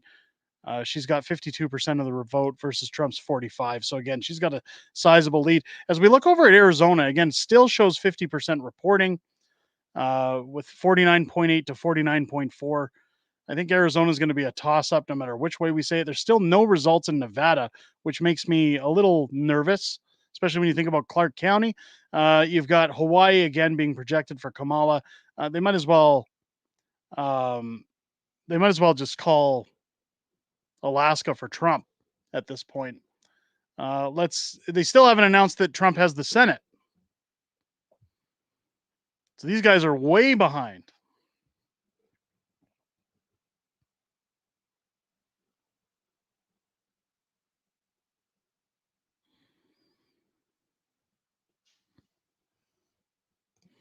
Iron Maiden saying it's over, Trump wins. I wish.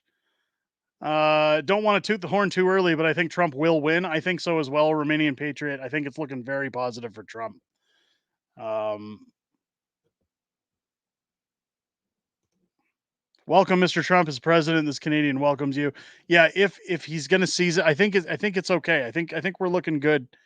We don't want to jump the gun though. And yeah, smokes. Trump still might take Minnesota. Again, some outlets here are showing it red, others are showing it blue. So again, until it's all in, I don't count nothing until it's on paper. So that's again why I'm saying I don't want to say Trump's winning. I don't want to say it's a done deal. Again, I think it's going to come down to those 4 very crucial states.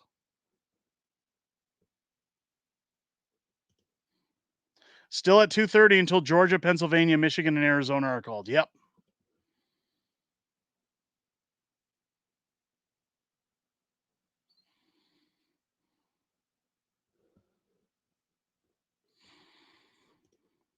Drizzle Jizzle saying, I just want to laugh at the, the Soylent Reese. There you go. And RC saying the result could change by morning. It absolutely could. Again, if you remember 2020, that's what happened. Everybody went to bed thinking Trump had it. They woke up in the morning and magically a bunch of votes poured in Pennsylvania for Joe Biden.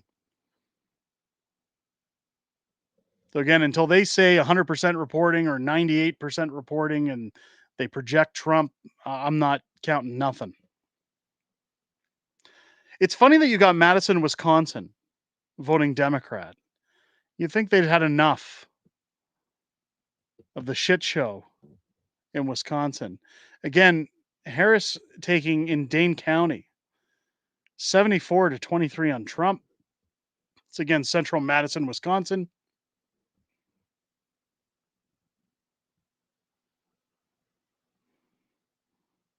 It's still saying Michigan's too close to call.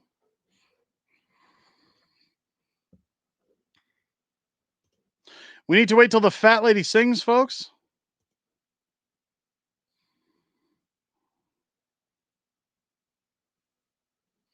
Do you think he'll give any jobs to the people that help him?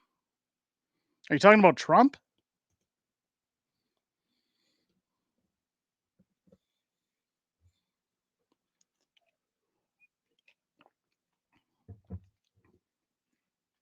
I love this. They're still saying 41 to 49 in the Senate. Trump took the Senate. Let's check in with another channel and see if they've got different results for us. Again, I hate flipping live streams here, folks, but I think it's important that we do that.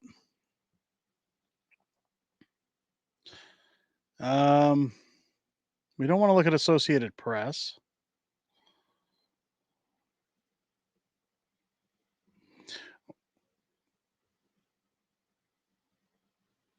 NBC News. What about CBS? What's CBS saying? We're on NBC. They're still saying 230 to 176 for Trump, 270 to win. Votes at 77% according to them in Wisconsin. Again, they're showing a new Senate 49 to 41.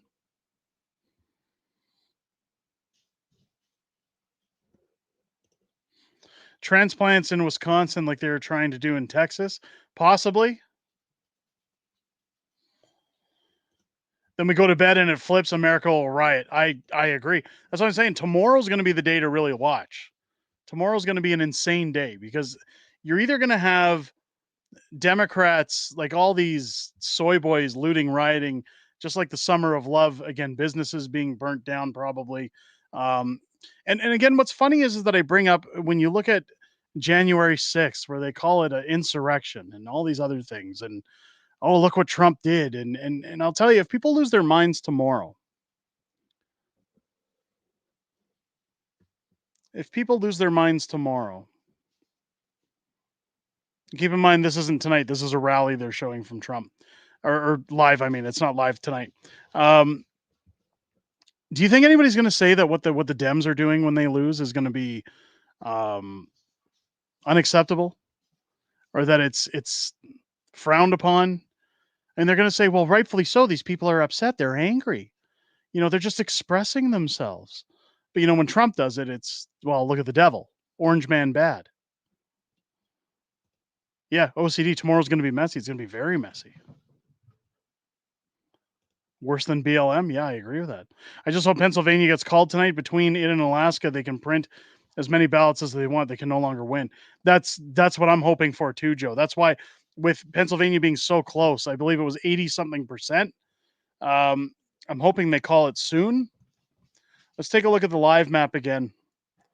Let's see where we're at. Still saying 84%. Trump still has a 3-point lead in Pennsylvania, almost 225,000 vote difference. 84%. Again, I'm wondering how close it has to get before they call it. 46 in Michigan, 77% reporting in Wisconsin. Arizona's still sitting at 50%. Here we go, breaking down the numbers.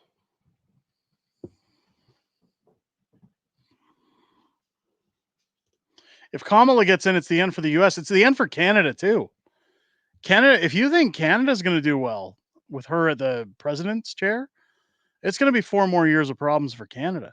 You think PP is going to be able to get any work done with her? Absolutely not. The fake news media will say peaceful protests. Meanwhile, we know the soy lefties are not peaceful. Well, they're more violent than anybody else. So here they're breaking it down. In Michigan, she needs 52% of the outstanding vote. Now they're showing her at 176 to Trump's 230. CBS News is estimating she's only going to get 48%. So again, their estimates are showing Trump's going to take Michigan. Same in Pennsylvania. Like there's the lead. She needs 57%. They're estimating she's going to get 53. So again, my question is, now their estimates don't mean jack, but when do they call it? It's 85%. So when does it get called?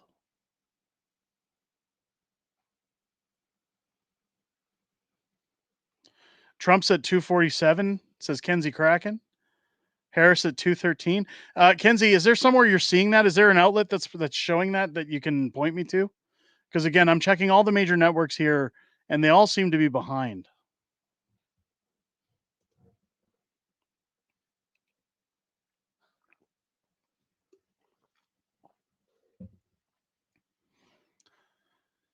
Yeah, Nevada now they're starting to show 2% is in, but Trump has the lead. But again, that's only 2%.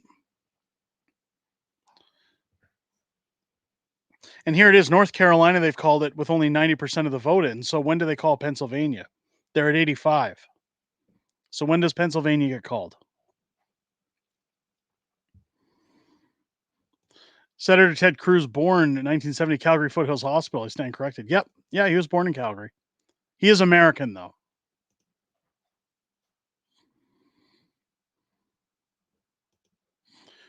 $2.47. Yeah, no, Kenzie's a pretty good egg. I'm sure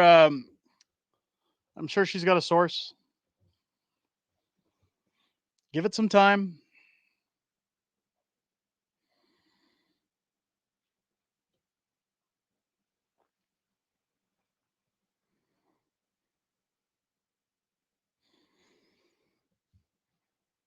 Showing Alaska now, West Palm Beach, Florida. Arizona, again, very tight race.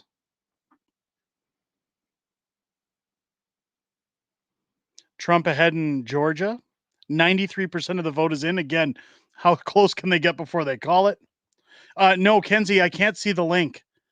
It doesn't allow me to show links in the stream for some reason. It just, there's something with the streaming software. It doesn't put the link in.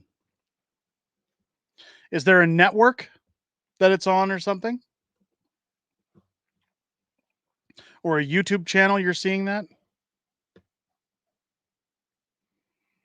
Yeah, we know Kamala's taken Virginia. Hang on, let me minimize this. Let's check the old.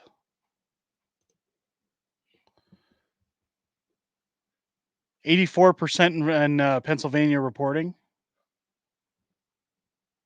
Georgia, we've got 93% reporting. Trump in the lead.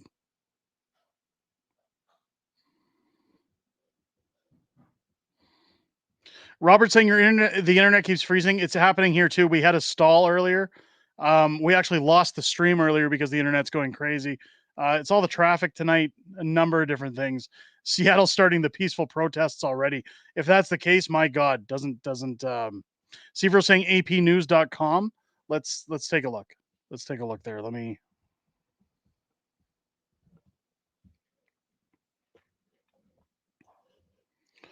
Let's bring this in, guys. AP News is saying, so it's saying that in the Senate, there's 51 Republicans. Trump has 230 to Kamala's 210 still. And Trump's got 62 million votes versus Kamala's 57 million. So again, she's trailing below Joe Biden.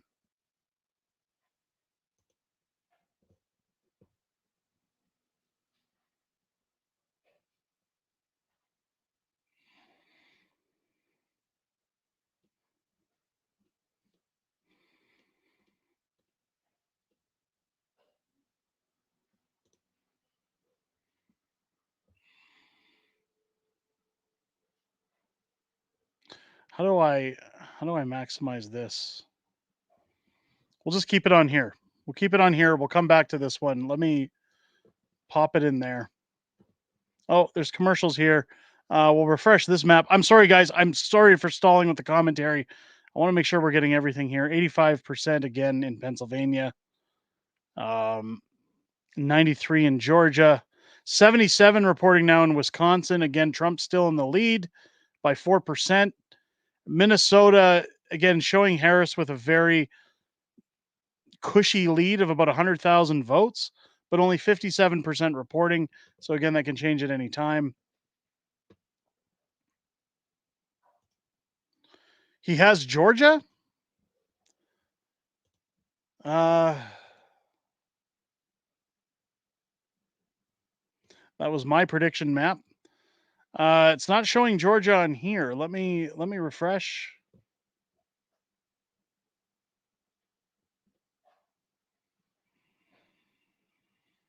Yeah, it's not. So far, Republicans are good in the House. They're good in the Senate. I'm not seeing Georgia. It says 93% of the votes are counting. Have they confirmed Georgia? Yeah, people are saying he's got all these states. Guys, unless you've got, and Charlene says Pennsylvania too. Charlene, where have you seen 301 for Trump? Where are you seeing this, Charlene? Is there an outlet you're finding this at?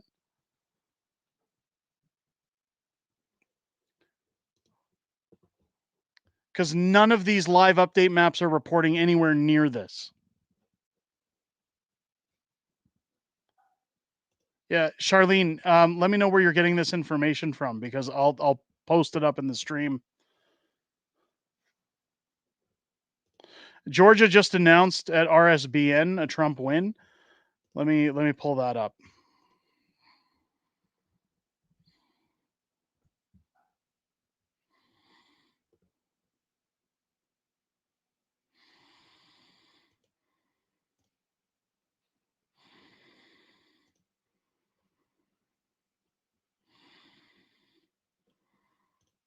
This push to drink bottle gives you more energy. Oh, it's all ads. Here we go. Sorry, guys.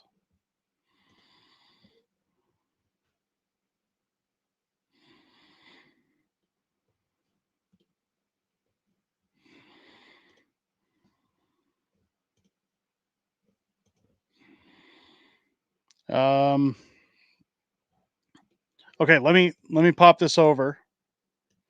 So here's what RSBN is showing. Pennsylvania, it's not showing that it's counted yet in Pennsylvania, guys. It's still saying 86% of the votes. Georgia, it's still saying 93% of the votes, and it's still showing Trump at 230. So again, this is RSBN. Georgia just announced win for Trump. Just look at Western Standard. They have 77 watching. All right, let's take a look at Western Standard. Good old friends over at Western Standard, Corey Morgan. Oh, no, we don't want my stream on here. Let's take Western Standard.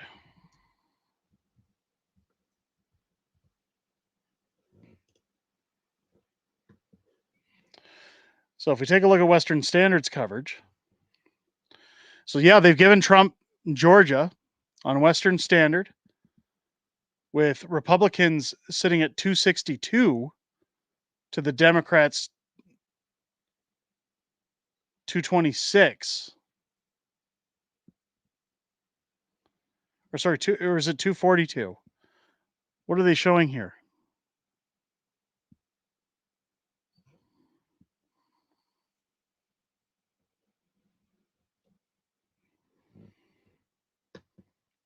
I don't know what I'm looking at here. 242 by the looks of it. Let's bring in some audio. Formerly known as the blue wall, maybe still called the blue wall, but you smash that wall, you beat the blues, essentially. Yeah. I'm not sure where the red wall is, but you... Well, I say it was right down across the middle. Maybe. Diagonal. There you are. Oh, jeez. Oh, God. All right. So we've got Wisconsin, Michigan, Pennsylvania. Trump just needs one of those three states. Let's start with the smallest of the blue wall, Wisconsin. Oh, that's not what I meant to do. Wisconsin. So Wisconsin right now, Trump is leading 51.2% over Harris, 47.4%, 80% of estimated polls reporting. Now, according to... Yeah, Chris, you heard them mention Diagolon. Again, keep in mind the map they're using. You can click on those maps to change the results.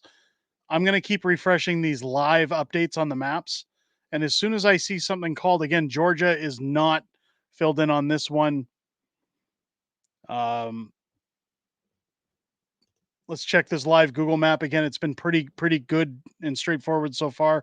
Georgia showing only 93%. Again, Trump's got a 200,000 lead vote difference. Pennsylvania, again, still about a 2% lead for Trump, 2.5 at 86%.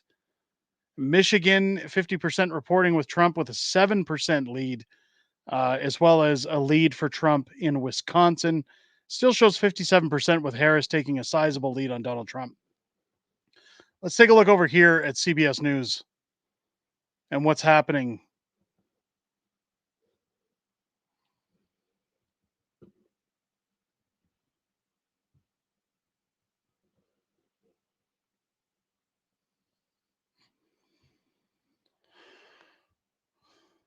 RSBN has Trump at 246.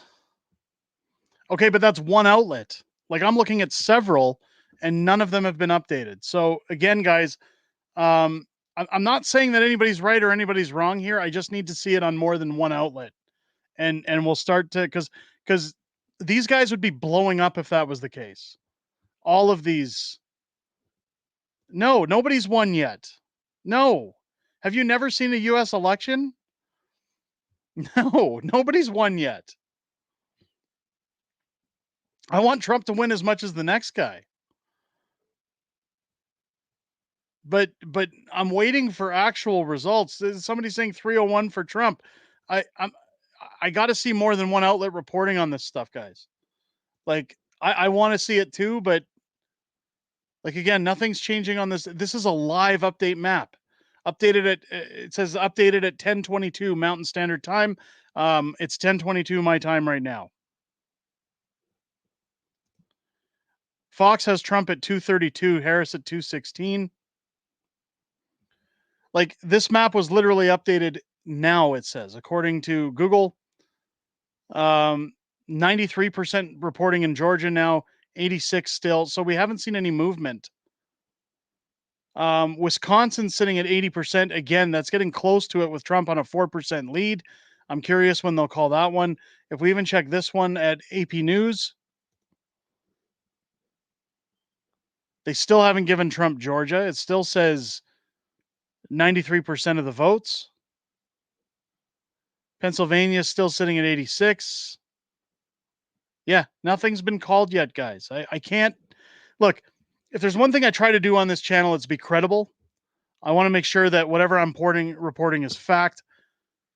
I want the win just as much as everybody else, but we're not calling anything until more than one outlet calls it, even if it's the Western Standard. I like the Western Standard as much as the next guys, but we gotta be vigilant here. There's a lot of misinformation out there. You're getting false info from these people in the chat. So again, I appreciate people's enthusiasm. I appreciate people that are coming in, saying it. Yeah, Charlene saying most are behind. Be cautious. We have to be. We have to be. If I declare Trump the winner and things go south all of a sudden, people are going to be coming. I'll be crucified. Do you recall the cheating last time? Fat lady ain't singing yet. She's not even warming up yet, guys. We're still, until they call. I mean, they're very close to calling Pennsylvania. Okay, but they have to call it. They have to call it before I'll call it. Yeah, it's like a football game. It's not over till it's over. Zylo, it's been a fun stream. I appreciate that. I'm glad. Look, I love election coverage. I love sitting with you guys until all hours of the evening. I always love hanging out with you guys in stream. I got no issues doing this stuff. It's a lot of fun. But again, I got to be responsible at the same time. I can't just... I'd be no better than the left stream prostitutes if I went and said, Trump won. And people said, what's your source? I don't have one. But I'm just going to call it. That's the best way to shoot yourself in the foot. It's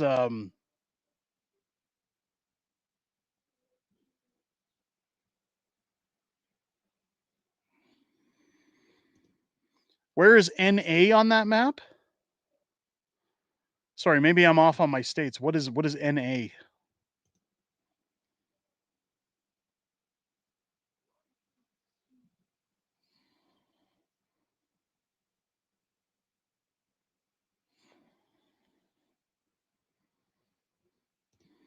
Never cross the streams. Yeah, no, we don't do that.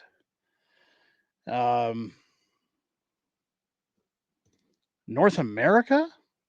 I mean, we're looking at the United States. Is somebody smoking something? because I could sure use something right now. Look, updated. So this map was updated a minute ago. Still 93% reporting in Georgia, 86% in Pennsylvania. Again, that gap between Trump and Harris is closing. Trump now sitting at 50.9 to her 48.1%. So she's catching up in Pennsylvania. But they're at 86%. Again, we're still waiting on just this one district.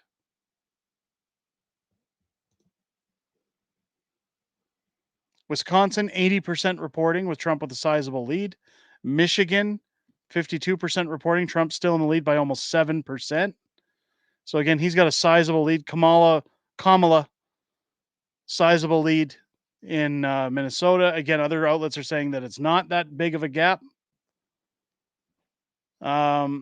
Arizona's only at 51% now with Donald Trump at a 0.8% lead. So again, it's too close to call, guys.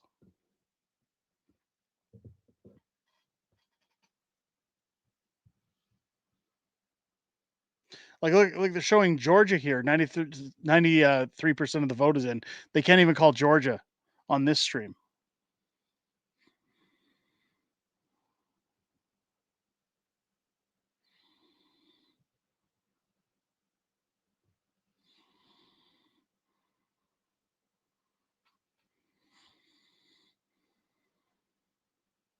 Hang on. I've got people sending me messages all over the place. My apologies. I've got my real estate agent messaging me and everything else all going on at the same time here. I'm trying to keep you guys in the loop while also staying in the loop of everything that's going on in my personal life. Again,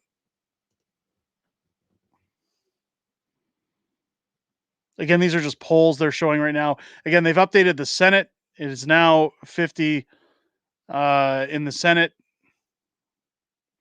Again, the House, 218 to control. The Republicans sitting at 190.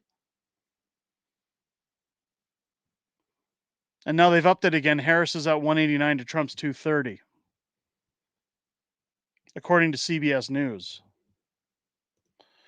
We'll take a look at another. We'll take a look at another outlet. Let's see if NBC's been updating, because we've been watching NBC most of the night.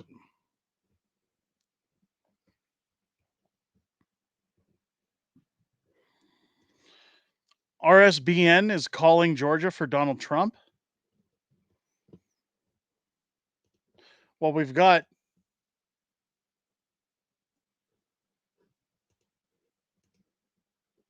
hold on a second here. Let me bring up RSBN. Let me just keep the screen minimized for a second.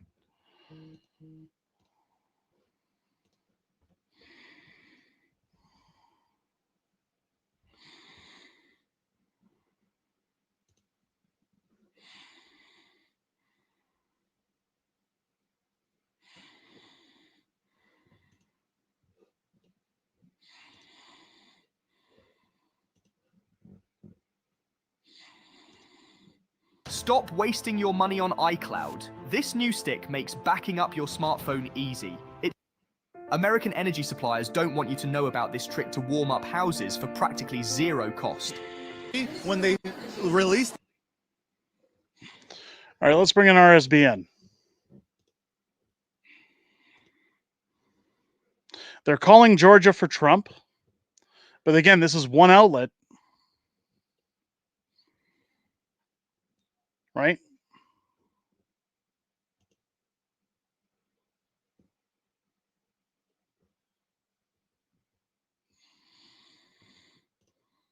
Trump for the win. Again, guys, I don't want to. RSBN is called Georgia for Trump, 246 to Kamala, 210. Again, let's hold on.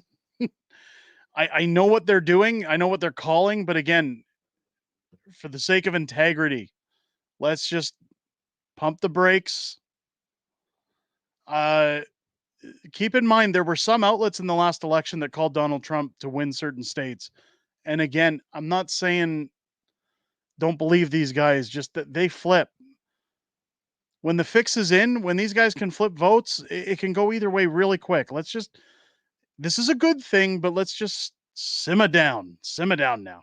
Let's pump the brakes a little bit. Planes are leaving Hollywood. I'm sure they're burning up all their PDF files as we speak.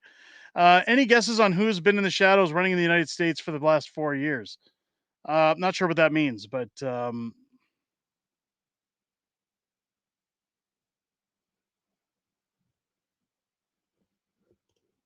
Howard says cup of coffee there. I think I'll have. Yeah.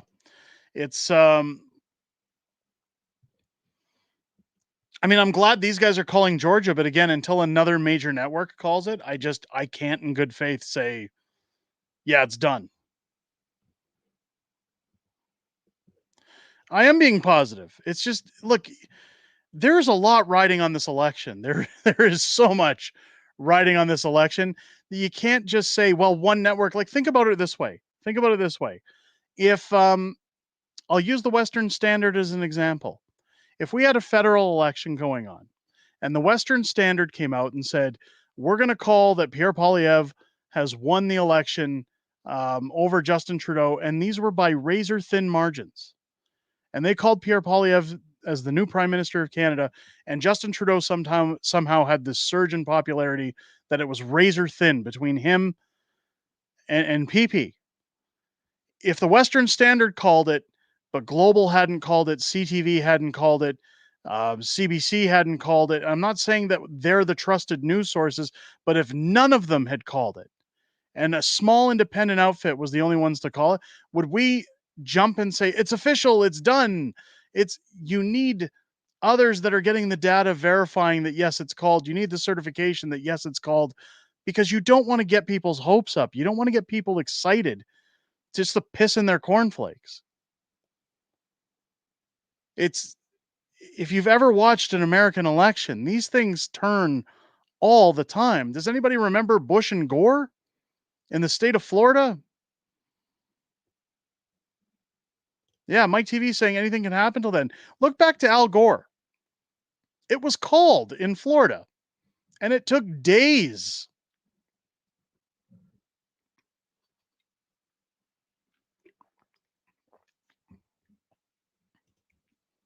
You realize that Russian and Chinese hackers flooded the net with misinformation during U.S. elections? I'm still going by what I see on the maps, right? So we know those guys have called it. I mean, Western Standard, I don't see what they're talking about yet. What they've called, what they haven't called. So we'll get out of there. We'll stop sucking up the bandwidth. Let's refresh this interactive map. Come on, refresh. See how slow the internet's being with all the bandwidth getting sucked up. Let's try it again.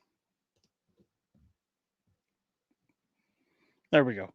So Georgia's still not filled in on this map, saying that 93% of the votes have been counted. Again, it's saying that Donald Trump has 2.6 million to Kamala's 2.48 million. So again, very thin margins, guys.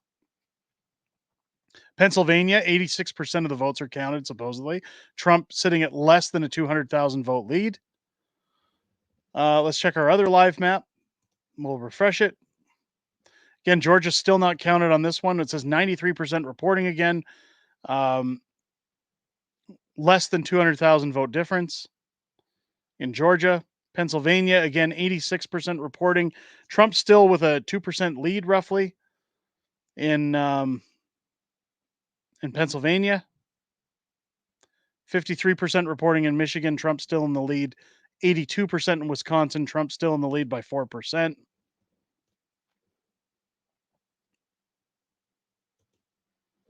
Take a look here. Georgia, Pennsylvania, too close to call on this stream from NBC News. So again, I just don't feel comfortable calling it. It's because of all the sheep ordering their Timmy's and pizza around you. There you go. We do need a Trump win bigly, but yeah, we just can't. And again, these guys haven't updated the Senate yet. So They don't make it easy. NBC has Trump at 246. Do they? Because we're on NBC. This is NBC.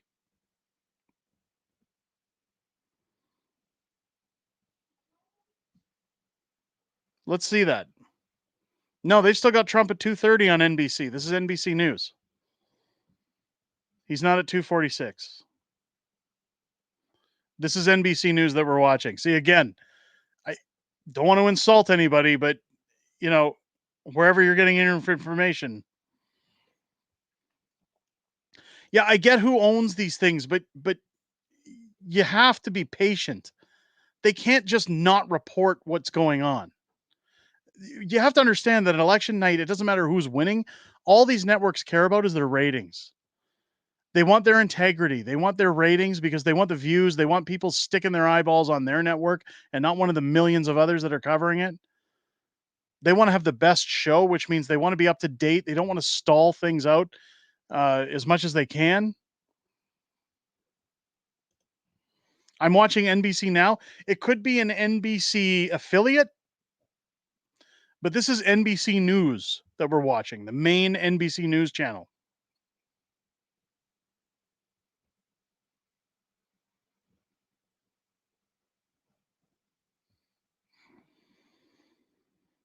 See people saying supporters are leaving Kamala's headquarters. I think it's over. Come on. Come on.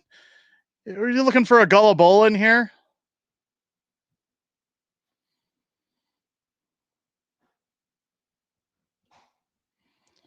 Refresh your NBC stream. This is the NBC stream. How do I? Oh, good point. Good point. Hold on. Ah, see, now I look like the idiot.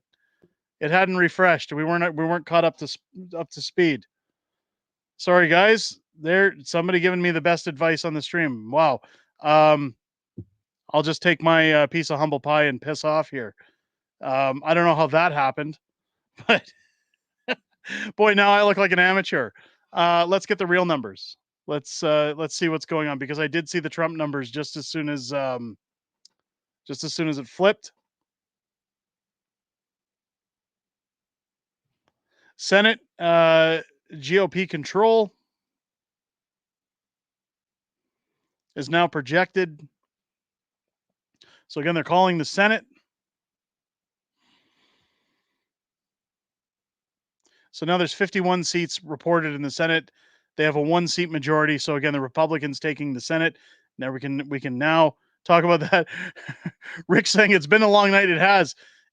I apologize again. I didn't know we weren't up to speed. It must have been when we were switching different outlets on the tabs. Trump sitting at 246 to Kamala's 189. And again, it looks like they have Georgia highlighted in here. So again, they must have called Georgia as well. I'm going to wait for them to bring that up to verify. But again, if you look at the map in the bottom corner, it looks like Trump has Georgia.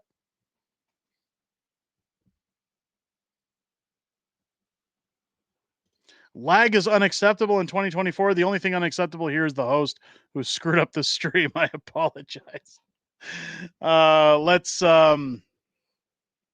Let's wait and see them to bring up Georgia because they're gonna. So it says here, news projects Trump wins battlegrounds Georgia and North Carolina. Those are big wins for Donald Trump. Again, I think they're going to be able to call it very quickly here. As soon as he literally needs any one of the blue wall. He needs Pennsylvania, as Northern Perspective was saying, Pennsylvania, Michigan, Wisconsin, Minnesota. Which again, Minnesota doesn't look likely. It could flip, but we're in good. We're in good shape. The pleb is on fire tonight. I mean, I'm glad. I wish the pleb well. I was in his stream before I went live, but I mean, what are you saying? I'm crap? I apologize. Guys, I made a mistake. Hang on. 207towin.com.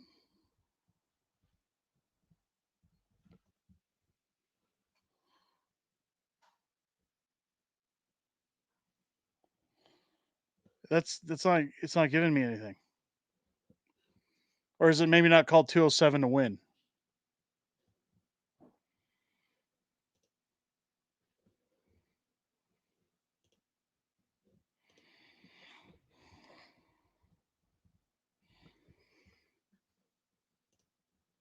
207 to win is showing 230 of the Republicans. Oh, sorry. It's not showing. Where's the numbers?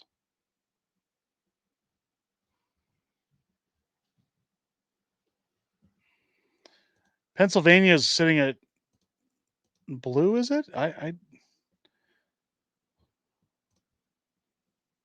So Pennsylvania is still sitting out there.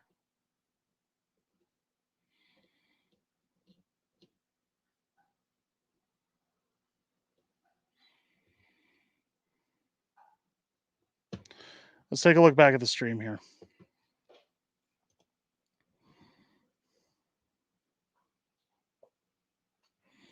Ascension, I appreciate you. Thanks for popping in. Always appreciate the support.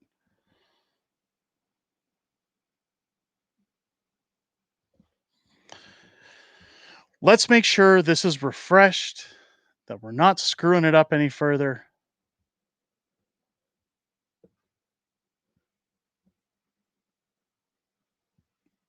Trump at 246. He's less than 30 away from seizing the presidential seat. Wintertime, we still love you. Thank you. I appreciate it. It's yeah, John, I'm not tackling drama tonight. We're here for an election. I know the pleb was getting annoyed with it earlier too. We're not talking drama.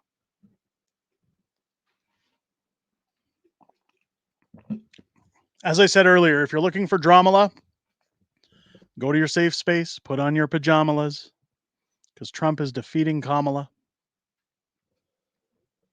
That's what we're here to see. I don't want to see YouTubers going hard against each other. I want to see Donald Trump knocking out Kamala. I want to see America made great again. So the Senate verified at this point, 51 seat majority. The Republicans will have control of the Senate, which again, when Donald Trump takes the lead, when he's declared president of the United States, guys, this is how you make America great again. With control of the Senate, Trump's going to be able to get his work done. It's Nathan putting out one of the most important messages tonight. Don't forget to like the stream, guys. Get that thumbs up in there. 248 to 213. Saying here 246. Yes, we are refreshed. I just made sure. Here's the Harris headquarters. Hang on, let's take a listen. Let's take a listen to what's going on at the Harris headquarters. Out there, let's listen in.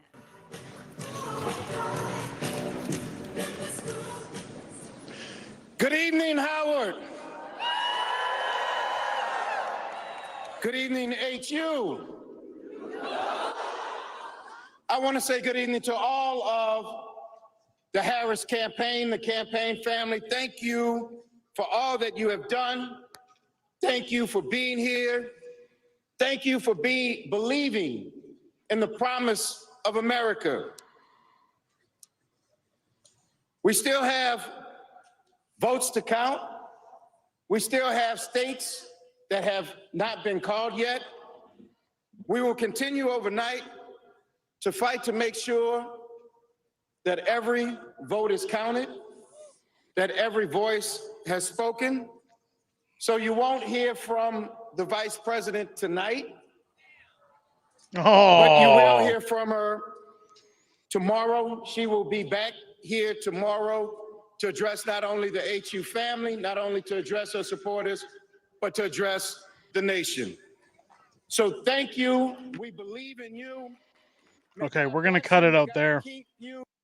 So what he's basically saying is that Kamala is going home because it's not looking good. But you'll take his words. Take his words at what he said there. We're going to be working hard in tonight to make sure every vote is counted.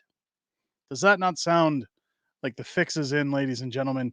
Does that not sound like the shenanigans are about to hit? Look, they're sending everybody home. People are leaving.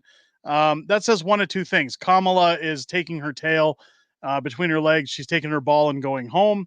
She knows the writing is on the wall. Or this is them saying, all right, let's make it look like there's just too much going on. It's too busy. We'll go home. And then mysteriously, just like 2020, overnight, we go home and the votes start pouring in overnight. People are bringing ballots in from underneath tables and shenanigans ensue. This is where This is where things are going to get crazy. If Donald Trump still legitimately takes this election tonight, this is weak on Kamala's part. She needs to be available to concede. Yeah. Yeah, she's wimping out. Like you send a spokesperson up to send all these people home who've been standing outside in the cold, waiting to talk to Kamala, waiting to hear her speak. I mean, I don't see Donald Trump's people saying no. I don't see Donald Trump's people coming out saying Trump's going to go home and go to bed. Of course, I've seen her rallies. Yeah, she has been weak for years, but what I'm saying is this lays out the groundwork that one of two things is going on. Either she's got other information that hasn't been reported yet, she sees the writing on the wall, or she's been told it's over. And she's going to go home and write, because she's probably had a victory speech written up.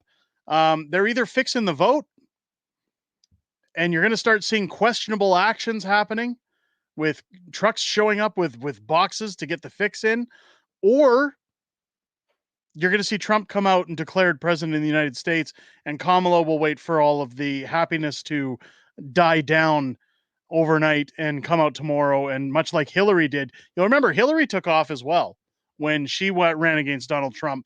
You didn't hear from Hillary until the next day as well. So if anything, one of two things is happening: the fix is in, or Kamala is going home to lick her wounds. Look at what's happening at Trump. You've got Trump on the screen doing the dance. He's doing his dance. Let's see what's going to happen. It looks like somebody might speak up at Trump. Hold on.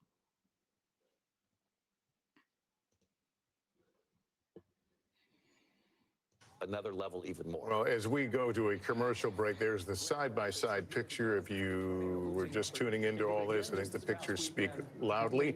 On the left, the Harris campaign headquarters for the night, as people are packing up and leaving, told they will not see the candidate tonight as they process some unhelpful trends for them. On the right side, the Trump gathering in West Palm Beach tonight, where we have seen dancing and celebration.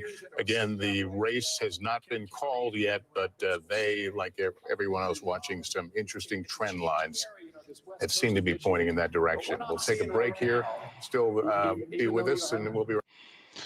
They always say a picture's worth 1,000 words. Doesn't that show you when they're showing you the two comparisons? Isn't that the perfect narrative for this campaign, for this election? The Dems are out of steam. Everybody's going home while the Republicans are still up till the very end, waiting to get excited, to party, to celebrate. I mean, this is in West Palm Beach, Florida. I mean, look, it's almost 11 o'clock in Alberta. So in Florida, it's what? It's almost 1 o'clock in the morning. And people are still waiting for Trump, and nobody's come out there and said Donald won't be talking to anybody. This is a man in his 80s. He's waiting. You think Donald Trump is just getting started at this time of the evening? The pictures say 1,000 words. That was the best comparison they could have showed all night as to what the energy is between those two parties. The visualization of everybody leaving Kamala,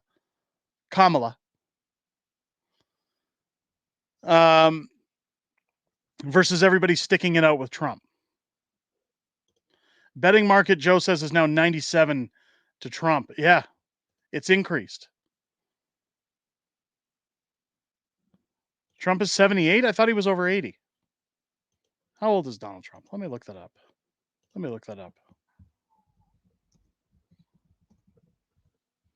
He's 78. Okay, I thought he was over 80. My bad. 78 years old. Barry had it right. Good on Barry.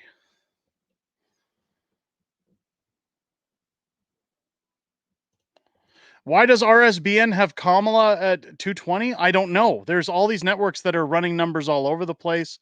Again, I'm going to stick it out with NBC. They seem to be on the ball.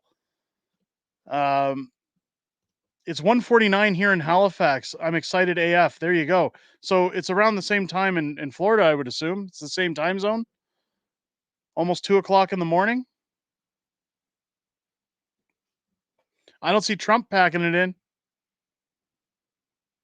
I mean, he's getting ready to party. They're sitting on the precipice of another 4 years of making America great again. I mean, the Senate's already going to the Republicans. So that's a positive. I think what's happened here, again, is the same thing we saw with Hillary. I think that Kamala sees the writing on the wall. I think she sees that it's done, that all Trump needs is that one state, and it's over. And it's looking likely, again, if we minimize, let's minimize this screen. Let's go back to the interactive live updating maps. If we refresh, I mean, they still haven't called Georgia for Trump. But when you look at Pennsylvania again, now 88% reporting with Trump still on a 2% lead of Pennsylvania, almost 200,000 votes ahead of Kamala in Pennsylvania.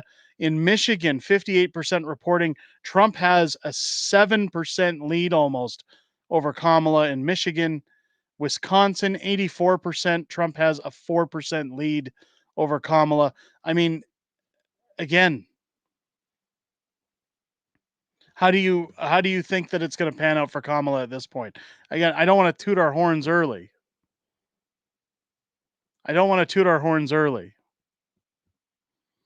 But what do you think about Kamala leaving? Throw me your thoughts in the chat. Let me know what you think in the chat about Kamala leaving. Do you think it's just that she's tired, she's drunk, she's pathetic, or do you think she knows what we know? Do you think that she knows it's over? Do you think she's taking her ball and going home for the night? She's going to go cry herself to sleep on her penis-shaped pillow and think about what could have been?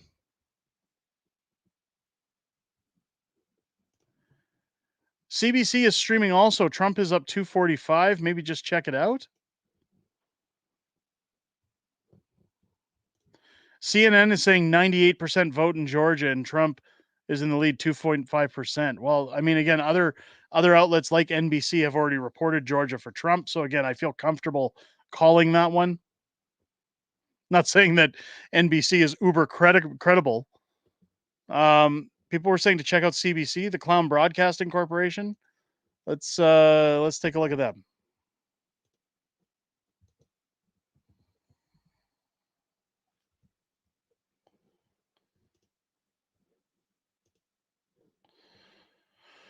So they've got Trump at 245 to 189. And here, of course, you're going to see all the DEI hires of the CBC.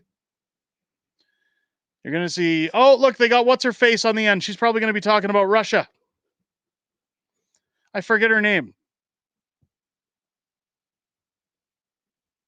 I can't say what I normally call her because I'd get kicked off of YouTube.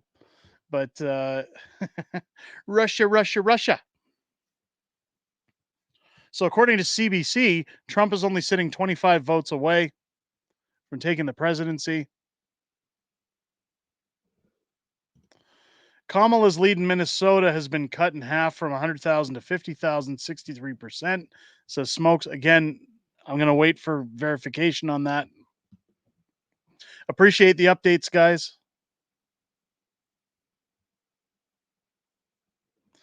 Pennsylvania will be called soon. It's over. I hope it gets called soon. Kenzie saying Pennsylvania 90% in, 230K votes up. Yeah, so I'm curious more again. Where does it get to? Because some of these states only get to 80 something, 90, 92, and then they call it. It's all based on how many constituents, I believe, in the ridings, the probability of too many votes that it doesn't matter who comes in at that point. It can't go to them. So again, I'm curious where Pennsylvania needs to get to on that percentage scale before they can call it. Some states might be 96% before they can call it. We don't know. Robert Lewis saying she has a sore throat from cackling. She went home. Trump's all about money. He will spread it amongst all the classes. I think it's half and half. She either can't believe she's lost or she's got a nasty trick up her sleeve. I'm kind of on the same boat, Aaron. Kind of on the same boat.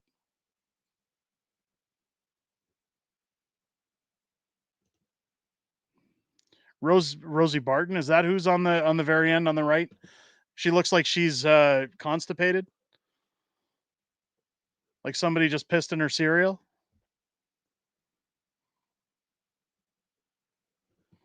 Xylo, she only needs 3.5 million votes to catch up. Well, again, that when she leaves like that, again, the statement from her spokesperson, we'll work all through the night to make sure all votes are counted. Doesn't that sound suspicious to you guys? Joe saying the Nevada numbers have been released. Let's take a look. Yeah, so even CBC giving Donald Trump Georgia. Let's check here if we have an update. Oh, I don't want to donate. Come on, guys. Let's get that crap out of here. Nevada, 5% of the votes counted. Donald Trump with a massive lead. 51,000 votes to Kamala's 19,000. But again, we're only at 5% of the votes. Pennsylvania, where are we at here with Pennsylvania? 90% it says votes counted. Trump with a 300,000 vote lead almost.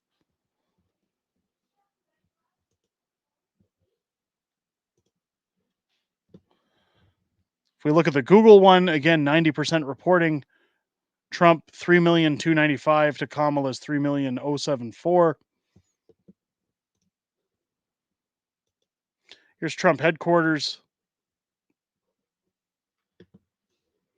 Again, NBC showing Trump the projected winner. He's at 246. Curious how Nevada just started counting, but California already claimed by the left. So that has to do with, I believe it's the early voting polls in those states.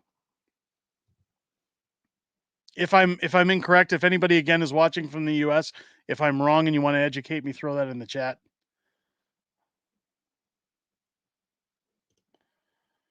You should hear the NBC reporter at the Harris headquarters describing people with glum faces and blank stares.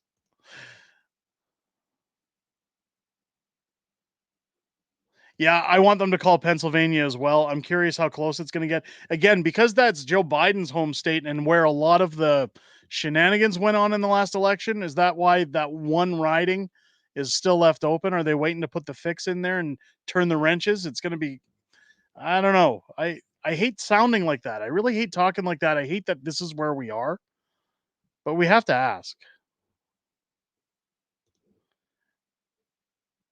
98.1 on Poly Market? Holy crap. I wish Canada would elect senators instead of stacking. Yeah, me as well.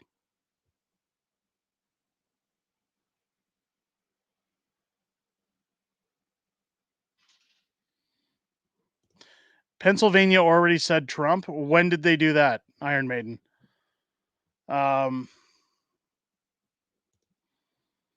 Yeah, I'd love to have those things. Again, the problem is that YouTube has been, I'm going to keep that up while I'm talking about this so people know what I'm talking about. YouTube has been hammering down on me lately.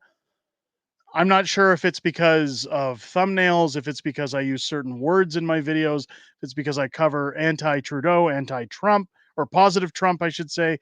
But anytime I do anything, which is part of the reason the audio is muted here, they stick me in a shadow ban. They hit me with strikes. They come after me to no extent. Which is why if you haven't hit the sub button yet, hit the sub button. Get a thumbs up in the stream. I really appreciate that if you can, guys. Often I'll do my voice impressions when I'm doing things because they can't strike me for those. So I could sit around here and talk like a Peter Griffin. I could be like a fat guy all night. But they can't do anything about that because it's YouTube is getting anal on a lot of stuff. Yes. Well, and the biggest problem is people say, well, I don't like YouTube. It's this, it's that, it's the other thing. Again, this is technically my full-time job because I look after my kids full-time for the wife. She has her career. This is where I make my living. And I'll tell you, when YouTube cuts this month already so far, they've cut it down 90%. I'm only making 10% of what I normally do. So I got to be careful what I say, what I do. It doesn't mean Fringe isn't going to be edgy. It's just I got to find ways to maneuver around those things so I can keep. And again, I don't ask my viewers for money. I don't agree with that. I don't like e-begging. I always say Google is a multi-billion-dollar corporation. Let Google pay me. But I got to have a fighting chance. YouTube's got to let it happen. Did they just show Alaska was going towards Harris? Did I miss that?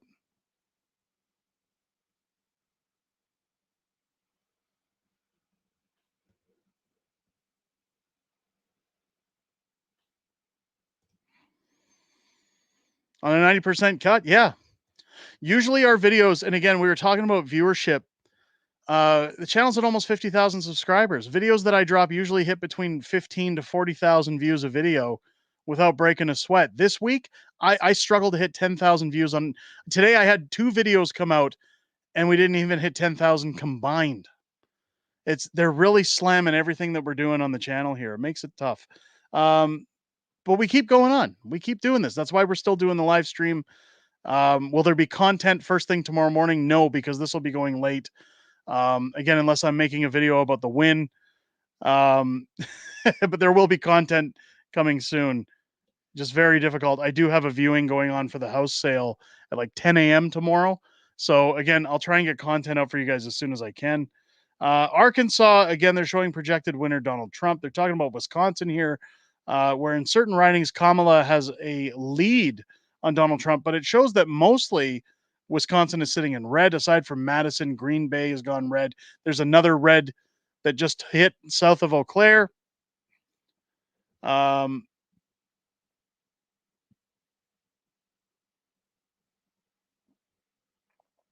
Again, they're showing Trump essentially taking the lead in Wisconsin.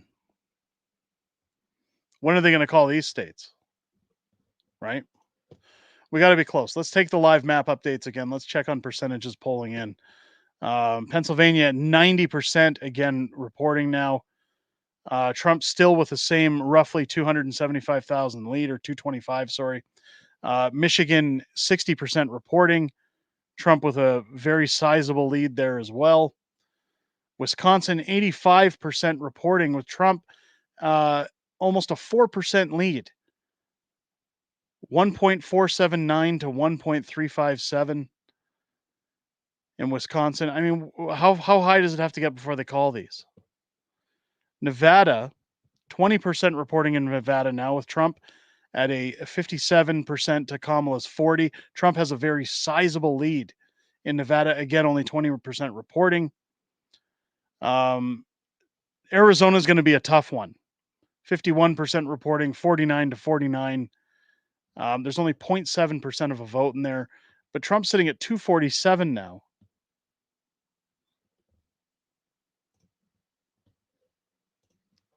If we go to this live map, if we refresh, let's refresh this one too, just to be safe. Pennsylvania, 90%. Yeah, the numbers are roughly the same. They're showing the same. So we're good there.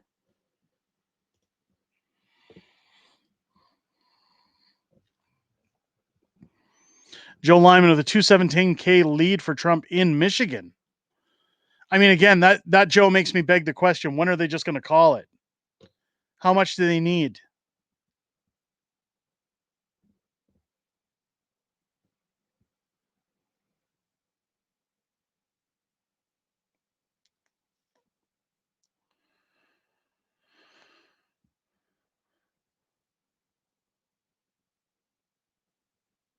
Oh yeah, no, that's why I'm saying it isn't just me. This is the problem with censorship, and this is why I bring that up. Guys, when I'm talking about YouTube crushing things down, that's not, hey, I'm poor, I don't make money, blah blah blah. I'm talking about you've got Kamala Harris talking about making Twitter illegal because she doesn't like that Elon owns the platform. She doesn't like that. Oh, they don't pander to us. They don't. So if I get in, I'm going to make it illegal. I'm going to cut them out. I'm going to bankrupt Elon. Stop it. Stop censoring everybody because they don't like you. It's the same in Canada with Justin Trudeau. Well, I'm going to buy all the media. I'm going to censor everybody on the internet. It's to protect children. No, it's to protect your ego. You don't want people talking about you. It's freedom of speech, freedom of expression. And these billion-dollar companies that take these handouts from governments and are told, squash these guys down for speaking out about you.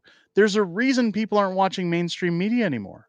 There's a reason people are coming to this channel, The Pleb, Sunshine, whoever they watch, Moose on the Loose. I almost said Loose on the Moose. It's late. Come on, get off my ass. We're better than them because we tell the truth. We have integrity. Do we make mistakes? I do. I just made a huge one on this stream, but we admit those mistakes and we try to give you guys an accurate representation of what's going on in the country. That's the problem with censorship. That's why this election is so important. I mean, Greg chiming in, I was unsubscribed twice within the last 2 weeks from your channel by YouTube. Again, they always say, well, it's bots. I see it all the time. So when you launch a video on YouTube, you can actually watch views per minute. You can see how the views are coming in, how your video is being received. And I see views getting taken away all the time. And then I'll message somebody at Team YouTube, what's going on with my views? I see them getting chopped off all the time. Oh, those are bot views. We don't count those views. How do you know they're bots? Because it sounds to me like you're unsubscribing my people and saying that they're bots. So what is a bot? Who determines a bot? Go on to Twitter. Go on to Justin Trudeau's YouTube channel. How many bots do you think are sitting out there that are allowed to reside because of YouTube? Give me a break. So I don't buy any of this stuff. No, guys, I'm not worried about the finances. When I say that they've cut my revenue by 90%, yeah, it sucks. But I'm still here. We're still doing the work. Okay? All I'm saying is if you're watching the stream, if you're enjoying it, get a thumbs up in here. It helps. It helps get more people in here. It stops things from being suppressed. Helps out the channel. NYT says Trump is greater than 95% likely. That's insane. I was unsubbed 2 times in 1 week. But see, Kevin, I take that as a badge of honor. That means we're doing the right things. We're scaring them. We're doing the work. We're a threat. I'll take it. Rusty saying Polymarket has Trump at 98% now. What if I am the bot? Huh? Ah, Xylo. Yeah, you got it. You got the finger on the pulse there. I wish one of these major states would just get called already so we know that it's done.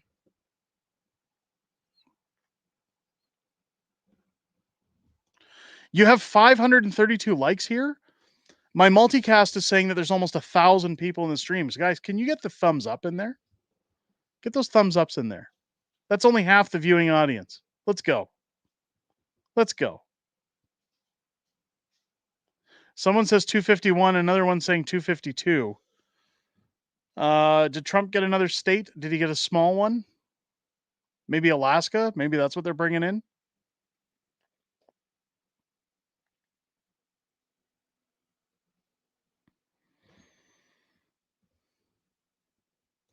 No, Diane, the thumbs up, you'll see it on the video just below. There's the like thumbs up. You got to click that button on the stream. Hit the like button, not thumbs ups in the stream, in the chat.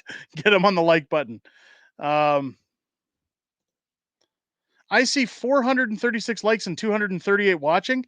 I don't know where the streaming software is telling me we're at 993. I know I'm simulcasting to Twitter as well. If you guys are on Twitter, come over to the YouTube channel, hit the thumbs up button. You can keep watching on Twitter, but hit the thumbs up. It helps us.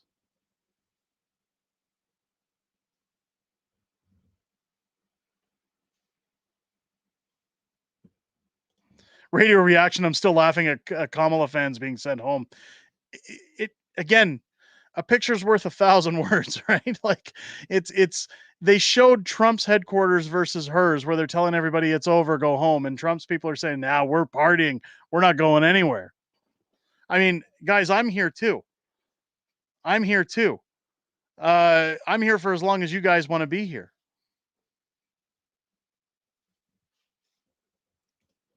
I see 242 watching on YouTube. We just surpassed 1,000. We're at 1,002 according to simulcast, which means there's 800 people watching on Twitter. I don't know how that's possible. I don't get that kind of reach on Twitter, so I don't know what numbers it's feeding me out here. but it's telling me we're at 1,007. Again, welcome into everybody who's coming into the stream. Again, guys, get those thumbs ups in there. Hit the like button. Let's end this party with a bang.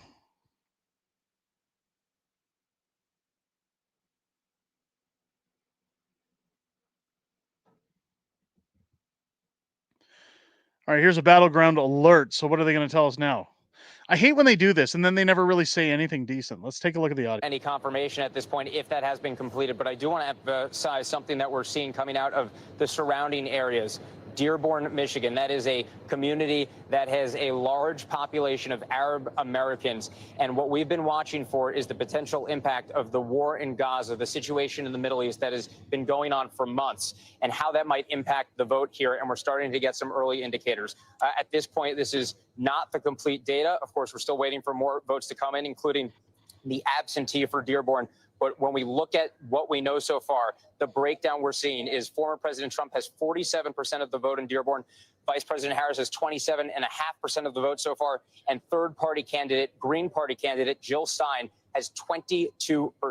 The warning signs around this issue go back to the Democratic primary. President Joe Biden, when he was still at the top of the ticket for the Democrats, he had over 100,000 people vote uncommitted in protest of his administration's stance on the war in Gaza back in the primary. We've seen both campaigns make a concerted effort to make outreach to this community on this issue. Vice President Harris over the weekend at a rally in East Lansing, Michigan at Michigan State University on the campus singled out the war in Gaza at the top of her remarks. We saw President Trump in his final campaign rally of this cycle, potentially his last ever as a presidential candidate in Grand Rapids, Michigan on Monday night, really into early Tuesday morning. At that event, he had a Muslim mayor, a Muslim American mayor from a community in Michigan speaking there.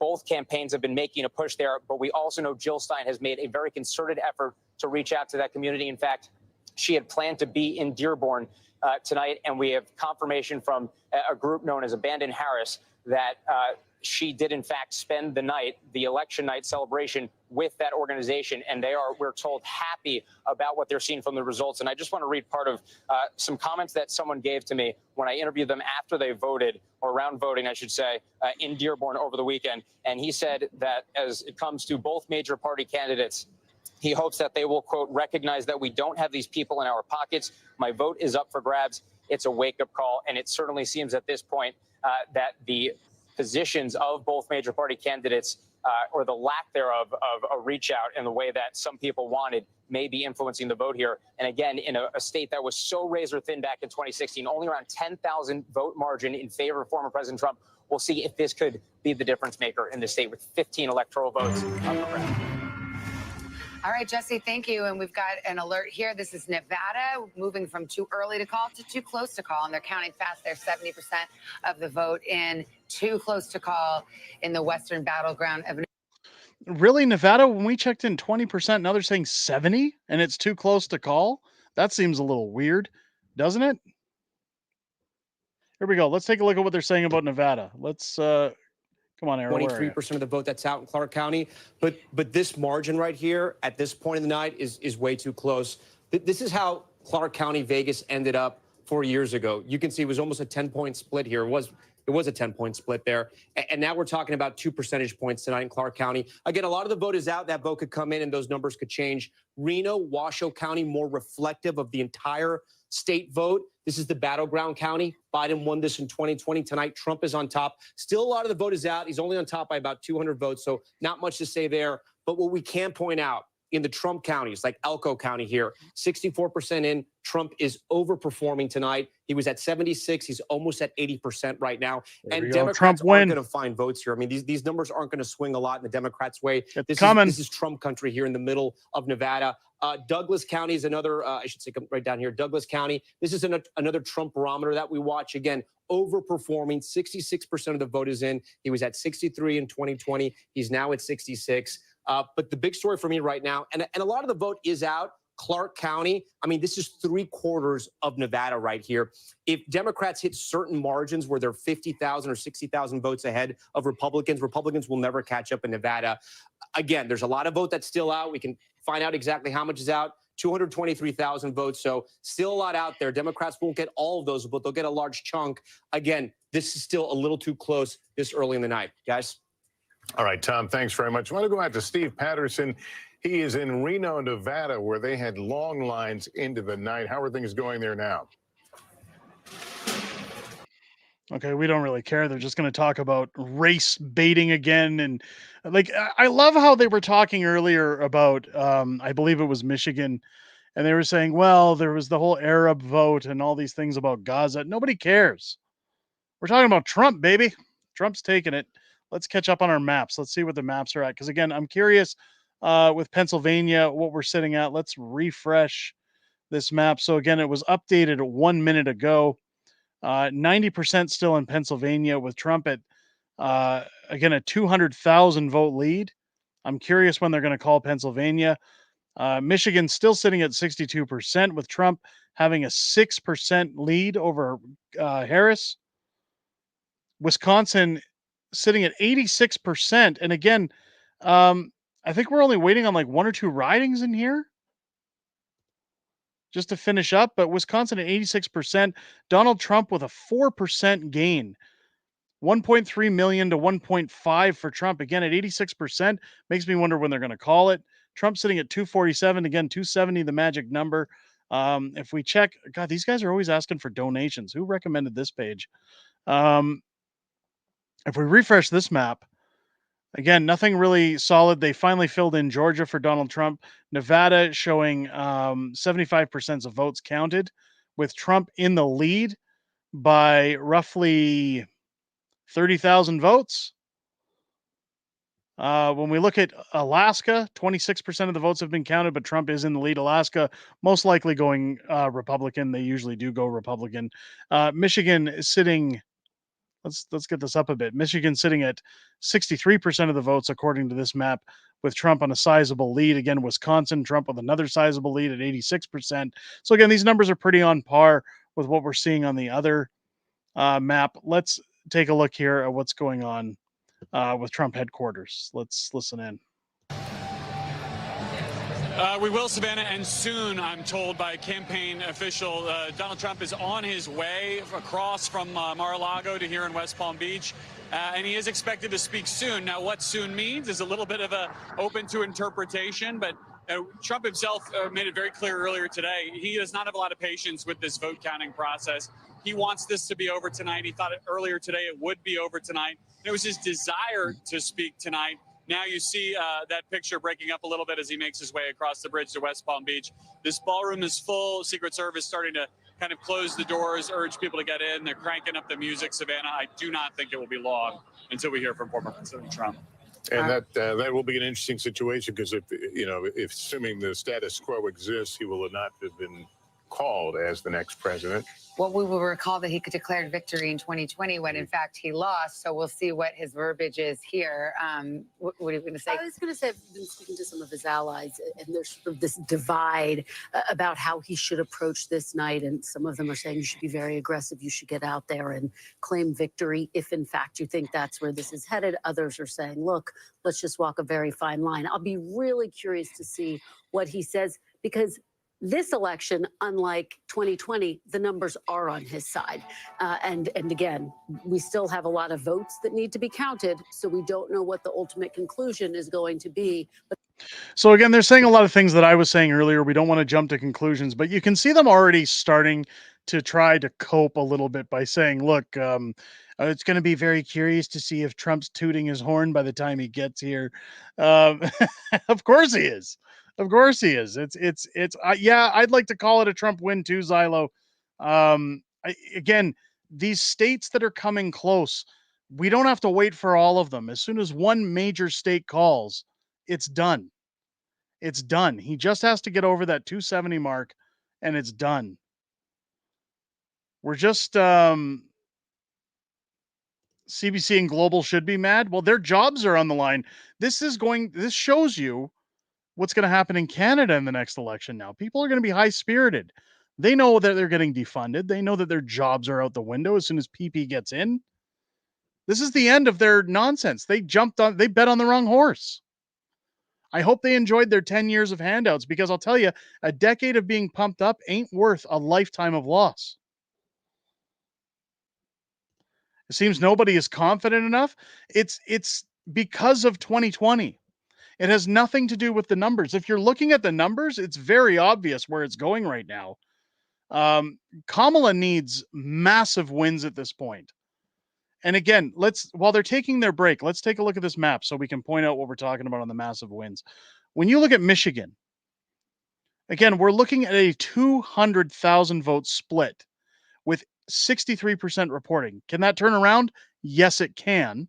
Michigan is typically a blue state, so we don't want to jump the gun. But when you go to Wisconsin at 87% and a 200,000 vote lead, you need to catch up massive in that last 13%. And this is where, again, we can start to see shenanigans. You can see some boxes being found at the last minute with mail-in ballots. Pennsylvania, again, 90% reporting Trump with a 200,000 vote lead. How long until they call that one? What's it going to take? I wish it would tell you what they need to get to in order for them to call it. I've just refreshed it again.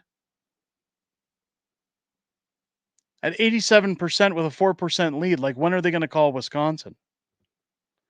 Nevada's still saying 75%. Trump's in the lead there.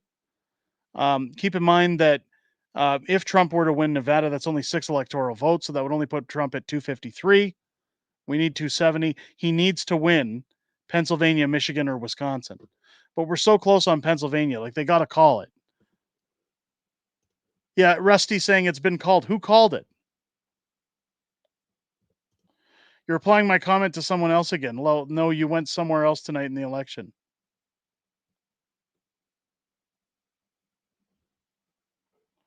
Did I miss something?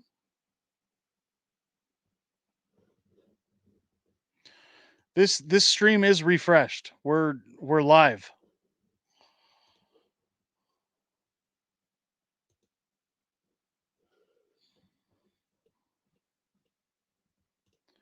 Fox called it? Fox called Pennsylvania? Did they really call it? Here we go. Battleground alert. All right, there's the road to 270. Donald Trump inching closer to the magic 270. Harris with 194. Let's take a look at Pennsylvania, the important battleground state, maybe the most important. Donald Trump with a narrow lead there. That is still too close to call. 93% of the vote in Pennsylvania. This is what it looks like in Michigan right now. Trump out with a lead over Kamala Harris and a 225,000 vote difference. 67% of the vote in. That's too close to call. Wisconsin, another key battleground state in play. Too close to call there. 89% of the vote is in there. And we can show you Nevada with its 6 electoral votes, too close to call. Okay, so hold on a second here, folks. Again, this is live. I know Fox called it. I'm not saying Fox is done. Look, Trump is on his way, so he's going to speak. Let's get Trump's speech in. Let's see what happens. You replied to my comment, went somewhere else with the election when my comment was directed to someone else for the second time tonight. Oh, I'm sorry. I probably can't get all the way back. I mean, I'm sorry you missed it. If it's something you want me to repeat, I mean, throw it back in, Chris. I'll get to it. Yeah, Zylo saying Fox called Pennsylvania for Trump. Again, I'm not saying no. And Howard putting it right here. Last time it was stolen. So yeah, we're gonna wait and see. End the show with the Trump dance. We're gonna be doing the whole Trump dance on the stream because he's got it. It's again, I just want to see other networks call it. As soon as they call it, Trudeau's Economy, thank you so much for the $10 super chat. As soon as we see it called again formally, we'll take it. Again, regardless of whether or not it's called, keep in mind Trump is on his way to speak from Mar-a-Lago over at West Palm Beach, so he is going to be taking the stage. Unlike Kamala, again, now this is the writing on the wall. I think Kamala already had the heads up. It wasn't looking good in Pennsylvania. I think that's why she went home. Maybe the fix was in, but it's too big to rig, as people are saying. I think if that's the case, if Pennsylvania is a sealed deal for Trump, that's the final nail in the coffin, ladies and gents. Again, with Wisconsin showing that Trump is probably going to take that as well. I don't think Kamala stands a chance in hell. With just Alaska, we hit 270, says Joe. Unbelievable. Let's see. Let's cash in on another stream. Let's see what others are saying because these guys aren't saying it. Let's check with CBS News. Let's see what CBS News is saying. They're running commercials, so they must be prepping for everything that's coming their way. Let's check. I'm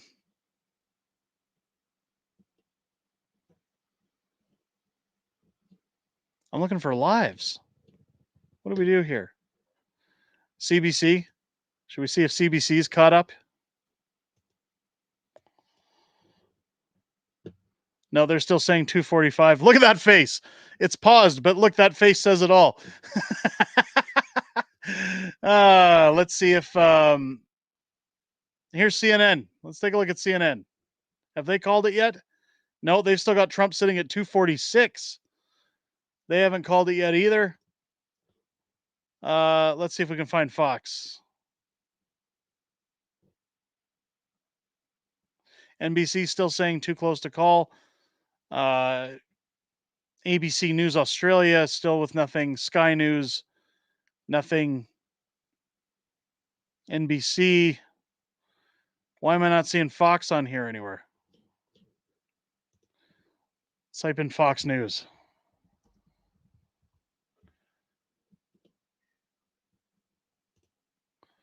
Fox News, let's go live.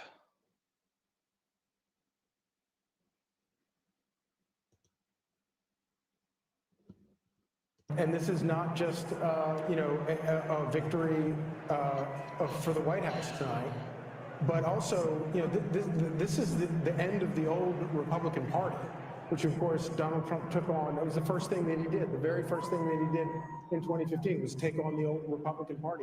He has completely reshaped the Republican Party. The Republican Party is no longer. So they're doing an intro here, but here, let's just go to this. Pennsylvania showing on this map. 91%, again, 200,000 point lead for Trump. Wisconsin is still a very high percentage for Trump. Figured out how to win with that, and you can't help but. Why is Fox News? Here we go. Race called. Here we go. Is there really no audio? The race is called. Donald Trump.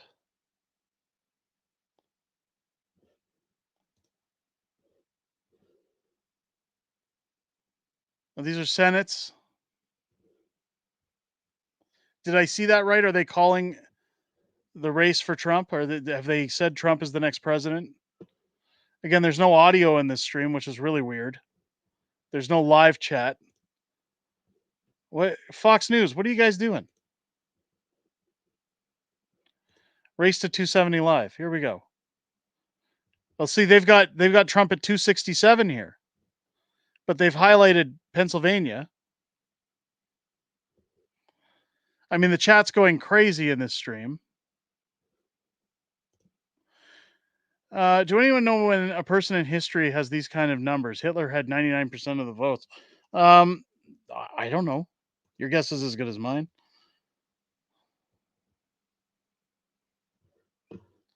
I mean, these guys are showing 267, and this is Fox News. Again, I'm not saying it's not over, guys. I just want to make sure we're being accurate. I'm sorry. I'm so sorry. Please get a thumbs up in the stream. Get a thumbs up in the stream. Let's, they're waiting for Trump. Here's global news.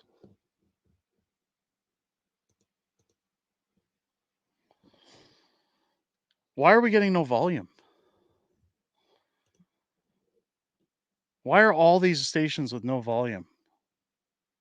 I don't have a crystal ball, Here we go. but I do think there's a pattern of history. To that point, I mean, remember after the horrific assassination attempt against him, the Republican National Convention, and all of the reporting, in fact, everything that he was saying was, He I am himself going. said it. He said it. Yes, he said, I am going to deliver a unifying speech. And it was for part of the speech, but then it quickly became a very familiar, almost speech that you would hear on the campaign trail. Well, that's what he ran for, and is perhaps going to prevail on that very way of being. I don't know that he would have any incentive to change unless, he had felt in the moment some magnanimity towards. I will make one bold prediction, though, Savannah. Yeah. I predict that he won't say that anybody cheated. Oh, they're getting salty. I'm gonna put the audio back on. They're still got him at 246 on here though. So what's going on? That he has a pattern of doing. I remember in days after the 2016 election, he and his staff summoned network anchors, executives for an off-the-record meeting at Trump Tower, and it was off the record, so I won't go deeply into it. But to say we were under the impression it was going to be a reset meeting, it was not. Well, and that I think. So you got chewed out? You got chewed Sounds like it. I'm like, let me leave. I wasn't there. Few lines on that one. Yes, we were kind of told what time it was. Yeah. Well, this just to speak to that. I mean, again, we don't have to rehash all of it here, and we're still waiting for Pennsylvania to be called. But he is somebody who has called journalists the enemies of the people. Just at a rally recently, he talked about being surrounded by bulletproof glass, and that if somebody wanted to come after him in a attempted assassination again, they'd have to shoot through the media first, and he'd be okay with that. His campaign tried to suggest that's not what he said, but that is the kind of language. So she's saying they haven't called Pennsylvania first. I didn't mean to cut them off, guys, because we're going to enjoy the tears. But you see how salty they're getting already? They're bringing up all these negative things about him all of a sudden. None of this has been discussed all night. And now they're bringing it up because I think they know, and they just don't want to say it's been called. Again, this could just be speculation, but they're getting salty. They're getting salty. Headquarters in West Palm Beach, Florida. Battlegrounds remain to be called, and so there still is a narrow path, Michigan, Wisconsin, and Pennsylvania for Kamala Harris. But the trend lines, and the reason you're hearing this tone from Democrats and Republicans alike, is the trend lines are indicating that it will be a Trump victory, but this has not been called yet. So you have the audience They're refusing to update the numbers from the former president. These are the uncalled battleground states. Those are the trend lines that we're talking about. Pennsylvania, a healthy Trump margin there with 94% of the. Yeah, look, 94%, 2.9 lead. It's been called. Other maps show it penciled in. Just call it, guys. They're refusing to call it. The media doesn't want to call it. Midwest, East Coast time zone. So we will continue to follow this, but maybe it's their Kamala bosses. Harris, Maybe their bosses aren't letting them has call gone it. home for the night. Cedric Richmond, who is the co-chair of the Harris campaign, came out and addressed the crowd at Howard University in Washington, D.C., letting them know that she would address them and address the country, he said, tomorrow morning, Wednesday morning. Well, it is Wednesday morning here on the East Coast, but in a few hours from now. Yeah, and we should, it's worth noting in 2016, after his victory, he appeared in the 2 a.m. hour to make his remarks. And we are in the 1 a.m. hour, and we saw that motorcade a bit earlier crossing the bridge in West Palm. But we don't have any timing as to when we may hear. Well, we know we won't hit traffic because of the hour and also the motorcade, but we are expecting him. And we've been talking about, what tone he might strike. And also, Mark Lauder, you were there, you know him. If you, let's just pretend he listens to his advisors, what would you advise him to say tonight? I would outline what we have to get done. And first off, we have 74 days, if I'm going off my quick math, before you actually take the oath of office. So I would obviously want to get right to work. You would obviously praise your staff. Unlike what you would normally do in a traditional speech this way, you will have not talked to your opponent unless something strange happens between now and then, and she calls, they reach out and call. So you're not going to be able to say anything along those lines. And then ultimately, I think, especially if it looks right now, you may not hold, but you're leading in the national popular vote. That's something that you have not done. It's something only one Republican president has done this century. You have a mandate. And what is the mandate? Because he didn't run to the center. He ran to the base, and the base, it seems poised to elect him. So what would the mandate be if you're him? Is it the mass deportation? Is it, the tariffs, for example? He's been very clear about his policies. I think first and foremost, Okay, so they're all seething. Let's just check another stream just to check. Let's check global news. Oh, right, they didn't have audio because they're just waiting for Trump to come in. How about CNN? Let's check CNN. It's it's the other way around. The Republicans, by and large, are non-interventionists, while the Democratic Party is a pro-war party. So they still have Trump at this is 246. contrary to the. So CNN is coping and seething. You guys said Benny's streaming?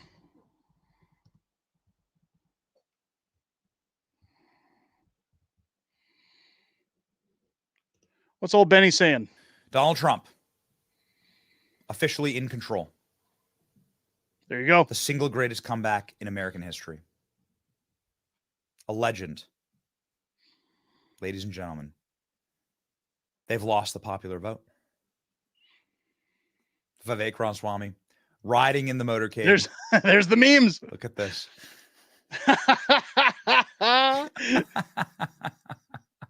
Oh, it's so glorious. 4 years, it's so guys. beautiful. 4 years. Oh, it's just incredible. Here it is, ladies and gentlemen. Donald Trump rolling back, rolling out, and winning.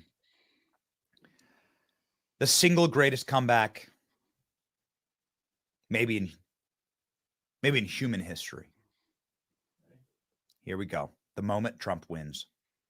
Someone with a really large back. one. Yeah. As we look now at what we have, Pennsylvania. Is this a call, ladies and gentlemen? We are now projecting that Donald J. Trump will win the state of Pennsylvania. Former President Donald J. Trump will win the state of Pennsylvania, and thereby he is on his way to becoming the 47th president of the United States. With this, the path for Vice President Harris has narrowed, and there's really no path going forward. It's vanished. This is historic. Everything was about Pennsylvania. Everything from the beginning was about Pennsylvania. Now, former President Trump will win the state of Pennsylvania, and we can make that call, the 19 electoral votes. That puts him at 267, not officially over the 270, but the path that it takes to get to 270, he is well on his way to becoming the 47th president of the United States in what is going to be the biggest political phoenix from the ashes story that we have ever seen, ever. I mean, I'm going to say it's more than Grover Cleveland in 1892. Yeah, I don't think that Grover Cleveland was not the. So let's get back over to the coping and seething because this again, so they're going based on Fox News. I'm not saying Fox is wrong, but we've seen this before. We've seen this happen before. Here's them talking about Pennsylvania on this one on NBC. Or if you will, in Pennsylvania, because I want to show you how important this is. So when we start, we can start right here. We'll start in York County, overperforming in York County. As we move up, Lancaster, about even there. We'll keep going. Berks County here, overperforming again, almost all the votes in there. We go to Lehigh now. She's underperforming. Harris is underperforming from Biden. Trump is overperforming. And we finish over here in Northampton again, Easton, PA. Again, he flips this county, overperforming there. And then I want to show you the polls, guys, right? This was the exit poll that sort of, I don't want to say it surprised us, but this told us that the story was going to be different tonight. This is Trump support among Latino voters in Pennsylvania. Look at this number, 2020, 27%. In 2024, 41%. It was just not Latino voters. And again, I know this could change. These are early exit polls. So look at the breakdown here. White, 55, 57. But even black voters, he grew his margins there from 2020 to 2024. And again, that Latino margin, that spread right there. And I bring this up because we were talking a lot about that Madison Square Garden rally, that joke that was made about Puerto Rico and Puerto Ricans and how it would affect the race and how it would affect what happened in Pennsylvania. So far, we have not seen it have any tremendous effect. Again, we'll get all the data post-Thanksgiving, and we'll be able to sort of figure all that out. But right now, it looks like it's not affecting those Latino counties in Pennsylvania. I do want to get a check-in on how the collar counties are doing around Philadelphia. And we'll, again, Biden's number, where Trump is, this is statewide. We're going to start in Chester County. Harris is underperforming, still about 15% of the vote left out there. Montgomery County here, again, underperforming. We come down here to Delco, 62%, 61%, almost about the same. But again, if you want to win Pennsylvania, you have to be at the same mark as Biden or higher. And then Philadelphia right now, this is not a great number for her. This is pretty bad. Again, 15% of the vote, more than 15% of the vote is still out there. So she could claw that back. And I don't want to forget Bucks County here. This is the big one tonight when we talk about the collar counties in Pennsylvania, because Democrats need to win this. They need to win all the collar counties. Biden at 51 in 2020. Tonight, Harris underwater at 48 and Trump up at 50. He may possibly flip Bucks County. 75% of the vote is in. Hallie Jackson's the Bucks County expert here, so I'll leave it to her. No, correct me if I'm wrong. It was in Biden County in 2016 as well, right? By a slim margin. It was Clinton County. I'm Yeah, sorry, you're right. I'm sorry, Democratic County, of course. Yeah, but this is the only collar county. Yeah, Hallie, you're right. This is the only collar county Republicans thought they had a chance in, or could at least claw back some of the vote, maybe peel back some of the Democratic. So while they continue to yip yap, I know some people are saying here, I saw it, Rob from Canada, it was called 45 minutes ago that Trump won Pennsylvania. I understand other networks are calling it. I'm not saying that NBC is the be all end all. What I'm saying is that this is where we have to be vigilant. We have to watch, because until they all start calling it, until they all update, there could be stuff going on in the background. There could be shenanigans. There could be them stalling for a reason. Keep in mind, all of these guys have earpieces in, and they're being told from their higher ups, who are paid by certain politicians, by the way, I might add, and lobbyists, don't concede anything yet. Don't count it yet. Don't call it. I'm not saying Fox is wrong. I'm not saying Newsmax is wrong. I'm not saying anybody's out of the... I'm not saying Trump hasn't won. I'm very confident that Trump has taken Pennsylvania, again, based on the lead, based on the reporting status of certain states. I can buy all of that. But this is where you should get scared, because these guys haven't even updated Trump's numbers yet. He's still sitting at 146 or something. 246, sorry. He's sitting at 246. They haven't given him his other 24 points. Now, we'll still wait for Trump to come out and speak. And Rico, this is what I'm asking. Have they counted the votes from under the tables yet? That's what I'm worried about here.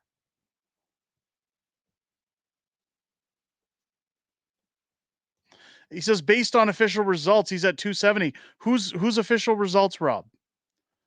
Whose? Because it can't just be Fox. It can't just be NBC. It can't just be CBS. We need to see multiples confirming, multiples saying that they're projecting that it's done. That the people counting the ballots are conceding that it's done. I'm sorry, but after 2020, I can't buy anything until it's official. Call me a skeptic, call me a tinfoil hat, whatever you want to call it. I'm sorry, I don't trust the government. I'll be curious to see what Trump says, because again, all these reporters are sad. Look at their faces. Look at this guy standing at Kamala's area. Look at this. Tomorrow, any further word there, Peter? Right now at this hour, Yeah, I think most accurate to say that we are shutting it down at this point, shy of 2 o'clock here. We're the only ones left, a matter of reporters here who are sort of bundling up their gear in anticipation of the vice president returning to Howard University, her alma mater, as we were told. I guess it's later today. She'll be speaking today. You know why they all left? Because nobody cares. Because she lost. Certainly, based on the expressions we saw, the information we're getting from those in and around the Harris campaign, it doesn't feel like a winning night for them, a successful campaign. We heard a funeral type atmosphere from those top donors who were gathered at a hotel not far from here. Kamala Harris never arrived at this location, not dissimilar to Hillary Clinton back in 2016 when it was one of her aides who came out and said she wouldn't be speaking, that she would deliver remarks the next day. Ultimately, it was then when she delivered I'm a not. concession. So they're keeping close I'm eyes on not. Pennsylvania. But the bottom line is, you know, there are key demographics and critical counties and crucial states Peter, where they're just underperforming. Peter, I'll ask you to stand by right now. We have another call in Nebraska in the split electoral votes. NBC News projects that Donald Trump will win 4 of the 5. There's the difference. This is District 3. Donald Trump, the projected winner. And you can see 58% of the vote is in there. And District 2 remains outstanding. That's the one, the Omaha adjacent district that usually goes blue and is expected to tonight as well. I think we're waiting. So again, while they're talking, I'm just going to mute the volume. I'll mute it out. Keep in mind, look at the tone that's being set here. Again, you'll notice they're getting salty. They're starting to throw out the Trump is racist. They're getting back into their Trump derangement syndrome like they were when Trump was president in 2016. They see the writing on the wall. They know what's going on. Again, they've got mics in their ears. People are probably prepping them that, hey, they've called Pennsylvania on other networks. Again, I'm not sure what the delay is on these networks. There's a reason we follow these networks. There's a reason why we want to see it on here. I know what Benny has called. I know what others have called. I'm not saying they're wrong, but what I'm saying is this is where we have to be vigilant again with what these numbers are, and it's important that we hang in there, at least until Trump takes the stage. And if he comes out and confirms it's over, I'm willing to take that. Again, you never know what can happen overnight. I don't want to sound like a paranoid nut job. Like Team DNA saying he won the end. No. Have you never, again, I said this earlier when it came to Al Gore. Have you ever seen an American election before when they call it that it's over, that it's done? And there's some kind of shenanigans that go on in the background that all of a sudden these votes show up. All of a sudden something changes and, oh, look, the other person who everybody hated and was villainized just walks in, takes over the office, and it's a done deal. I want these major networks to start calling it, not Fox, not Benny Johnson. I want these major liberal run networks to start calling Trump as the winner, to update his real-time numbers, and I'll start buying what they're selling. I want real results. You guys want to hate on me for that? You be my guest. Nobody has to stick around. If you don't want to, I mean, you'll probably want to stick around to see Trump's victory speech. Again, I'm saying he won. I believe he won. If anything changes at this point, ladies and gentlemen, I believe the fix is in. I'm going to be very clear on that. But I just don't like officially calling it until the major networks that despise this man start admitting what's going on. I mean, they still have his number at 247. Look at this crowd getting louder. They're getting ready. Donald's going to be hitting the stage any minute. You're right. Nothing is done until CNN calls it. It's not just CNN. I mean, the pleb can call it if he wants to. Let him call it if he wants to. I'm waiting for definitive. It's over. You guys, Sunshine Baby is notorious for saying it. I'm going to say it without the clickbait, guys. I'm waiting until you can say it's over. How many times on this channel do we say, hey, guess what? They're going to call an election against Trudeau. They're going to do this. They're going to do that. Everyone says what? What do you guys say in the comments? I'll believe it when I see it. Everyone says it in the comments. I'll believe it when I see it. Well, what are we doing here? We got to do the same thing here. Let's believe it when we see it. Call it already. They still have Trump at 23 seats under what he needs, 23 votes. They got to call it.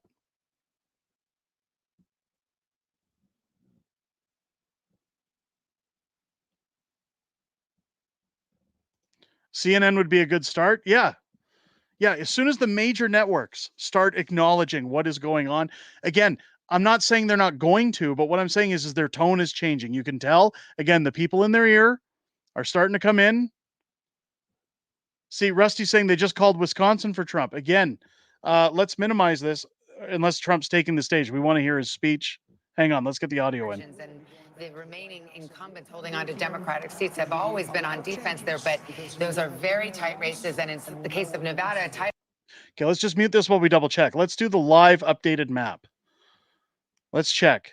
Wisconsin, 89% reporting. Again, Trump with less than a 100,000 vote lead, and he had a massive lead in Wisconsin before. Still sitting roughly 4%, though. So he's still doing okay. Trump with a very sizable lead in Michigan, 52 to 46, with 67% reporting. Again, 94% reporting in Pennsylvania. I still think it's safe to call it. But again, he's got a 3% lead in Pennsylvania at 94%. So again, it's whenever this map is going to call it. They still have him sitting at 247. If I update this live map is saying 247. Same results. Pennsylvania, 94% of the votes. So these numbers are all on point.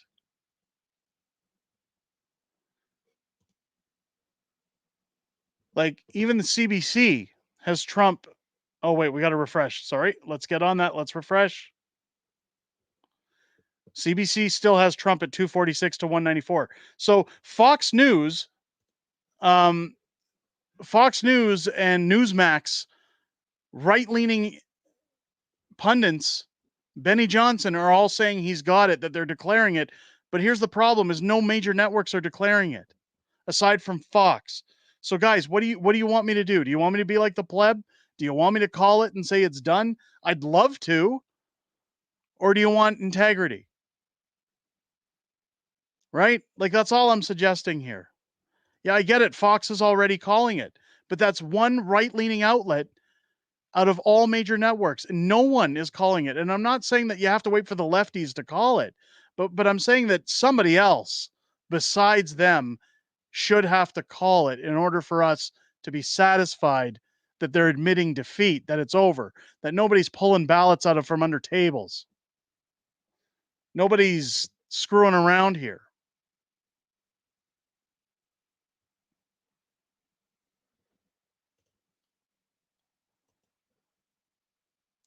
Sirik's saying integrity. I agree. Romanian saying I'm going by Derek's side until they call it and it's official. I mean, guys, I want it just as bad as you guys. I want it as bad as you guys do. I just want to make sure we're not getting anybody's hopes up. We're not disappointing anybody. We're not upsetting anybody. I missed the My Pillow guy. What's his name? Mike something.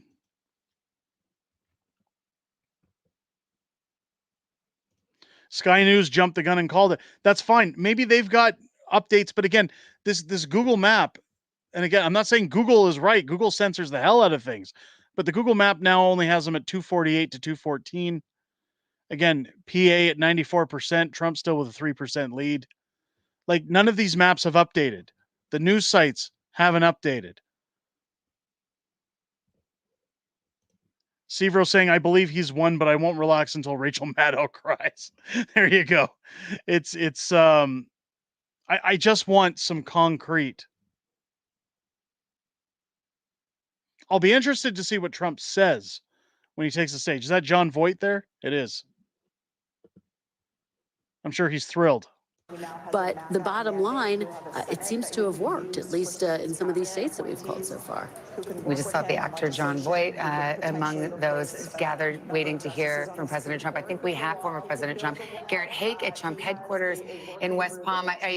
All right, Iron Maiden, I hope that's a joke. Am I a liberal? God, no. Come on. I hope that's a joke. Look, if you guys want me to be the yes man, I'll do that. If that's what you guys want. I'm not going to mean it. I can't count how many times in my life I have said it's over with a U.S. election, gone to bed, woken up the next day, and I'm told, "Oh, you missed all this other stuff. Look what happened. A bunch of ballots showed up. Oh, they had unregistered voters. Dead people were voting. All these things happened."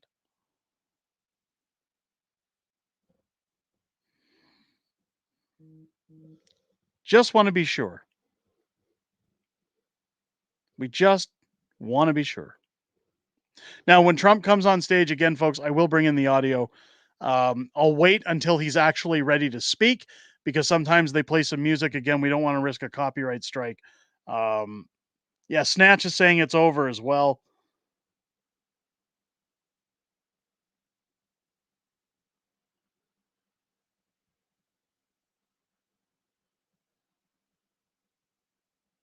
I've got, hang on, Joe.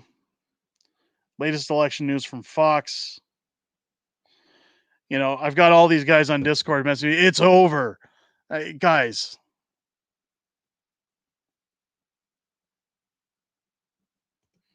Owen saying, do what you do, tell the truth. It's, again, I want to hear what Trump has to say. If Trump's going to declare it, that's going to be one thing. Again, what I'm trying to get you guys set up for here is look at the tone of the reporters. I'm going to put the audio back on before Trump comes out. Listen to the tone of the reporters. Again, right around the time everybody had said Fox declared Pennsylvania. Right around the time that we were told Trump hit the 270. Even when Joe came in, it's at the 270. It's gone. They declared Pennsylvania. You saw the tone shift in these reporters that are covering this event on NBC. They all of a sudden started bringing out all these comments about Trump, all these nasty things he's said, that he's done, and you could tell that they were getting salty. So again, I just think that they're being told by their higher ups, don't call it yet. Right? But until they do, yeah, the only reason, Mike or Chris, the only reason I haven't turned it on, I'm worried they're playing music of some kind in the background. I'm worried about the copyright. We'll turn it on. I know Fox called it, but aside from Sky and Fox and right-leaning outlets, none of the other networks, the major networks, have. Let's turn it on. Let's get some audio. This is, and when it's ready to speak, our decision desk will speak. But as we look at where the numbers are and what the mood music is, if you will, I think one of the things that is on people's minds is who will be, if in fact former President Trump does well in Pennsylvania, and we call that race for him, et cetera, who will be in his ear? Who will be in his inner circle? And as we're talking about some of this, it may be striking for some folks to remember back in 2016, Jared Kushner was such a presence on the trail, his son-in-law, Ivanka Trump, his daughter, Melania Trump has been a rare presence on the campaign trail, campaigning for her husband this time. And both Ivanka Trump and Jared Kushner have largely taken a back seat. They've kept an arm's length away from domestic politics here and have not been on the trail much. They may be here tonight if, in fact, he comes out and gives some sort of big speech. They may line up as part of the family, but they have not been a presence in the way that they were. Well, let's also not forget that 40-year-old J.D. Vance, who served in the United States Senate for 2 years, is on the precipice of becoming the vice president of the United States for a man who's 78 years old.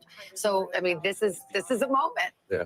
The one thing I'd say about about the who would serve in the administration, I think this is actually a better opportunity for him coming back after the 4 years in between.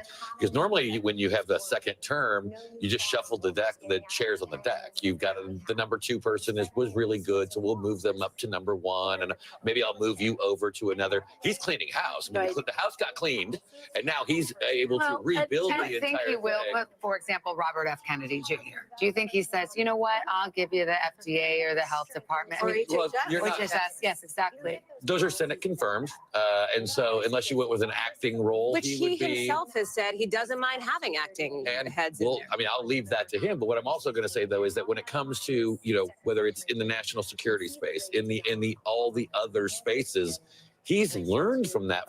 I was there the moment he walked into the Oval Office for the first time as president, about 7 o'clock p.m. on January 20th, 2017.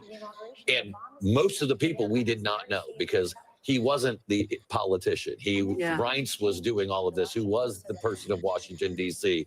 You're taking about his former chief of staff, Reince Priebus, And so now he's got that knowledge. Well, and it's striking because so many of the people who served in his administration have said he's unfit to serve.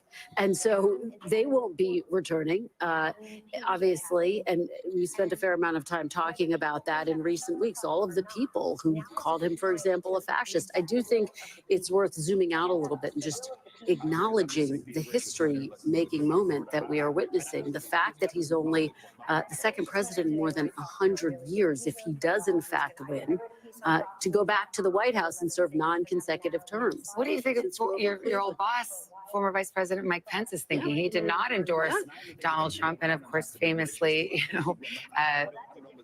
did his constitutional duty on January 6th to the chance of hang Mike Pence. What do you think he's thinking right now? I think he's probably thinking about it from a policy standpoint. I mean, the campaign is over. That decision has been made by the American people. And so I think he'll look that if there's an area where they are in agreement on policy, he'll engage. If there's an area where he's in disagreement, he will decide whether he will make that known or just quietly wait and know that you've got actually another opportunity 4 years down the road, not to run, I'm not saying that, but to influence another set of policymakers. But there is a reason that he's seen so many of the people that worked under him leave and now speak ill of him. And so what does that mean for the future of his next cabinet? Well, I think a lot of times you have to realize how to communicate with him and also what your role is. I mean, I think this is one of the big disagreements I think we had in Washington, D.C. and with the bureaucracy in general, is to provide advice, to provide consent, to provide your best recommendation, but there's only one person who put their name on the line and was elected by the people of America to be the president of the United States. Claire, you had a thought, I'm sorry. Yeah, I think one of the things that a lot of people will be looking at is the military. We have a civilian-controlled military in the United States, but there is a deep ethos in the military, especially in the leadership, about the separation of politics and the military. And Trump at times tried to blur that line and was frustrated, I think, because he could not get the military to do what he thought they ought to do when they ought to do it sometimes. So I think it will be interesting to see how the Pentagon handles this, because there are so many strong leaders in our military, and they have come up through the ranks, and they have transferred their families all over the world, and they have learned every part of military leadership. And I think there could be some bumps in the road as to how he handles the military and who he puts in charge. Well, in his first term, there were a number of administration officials who were there because they felt as though they could say no to him.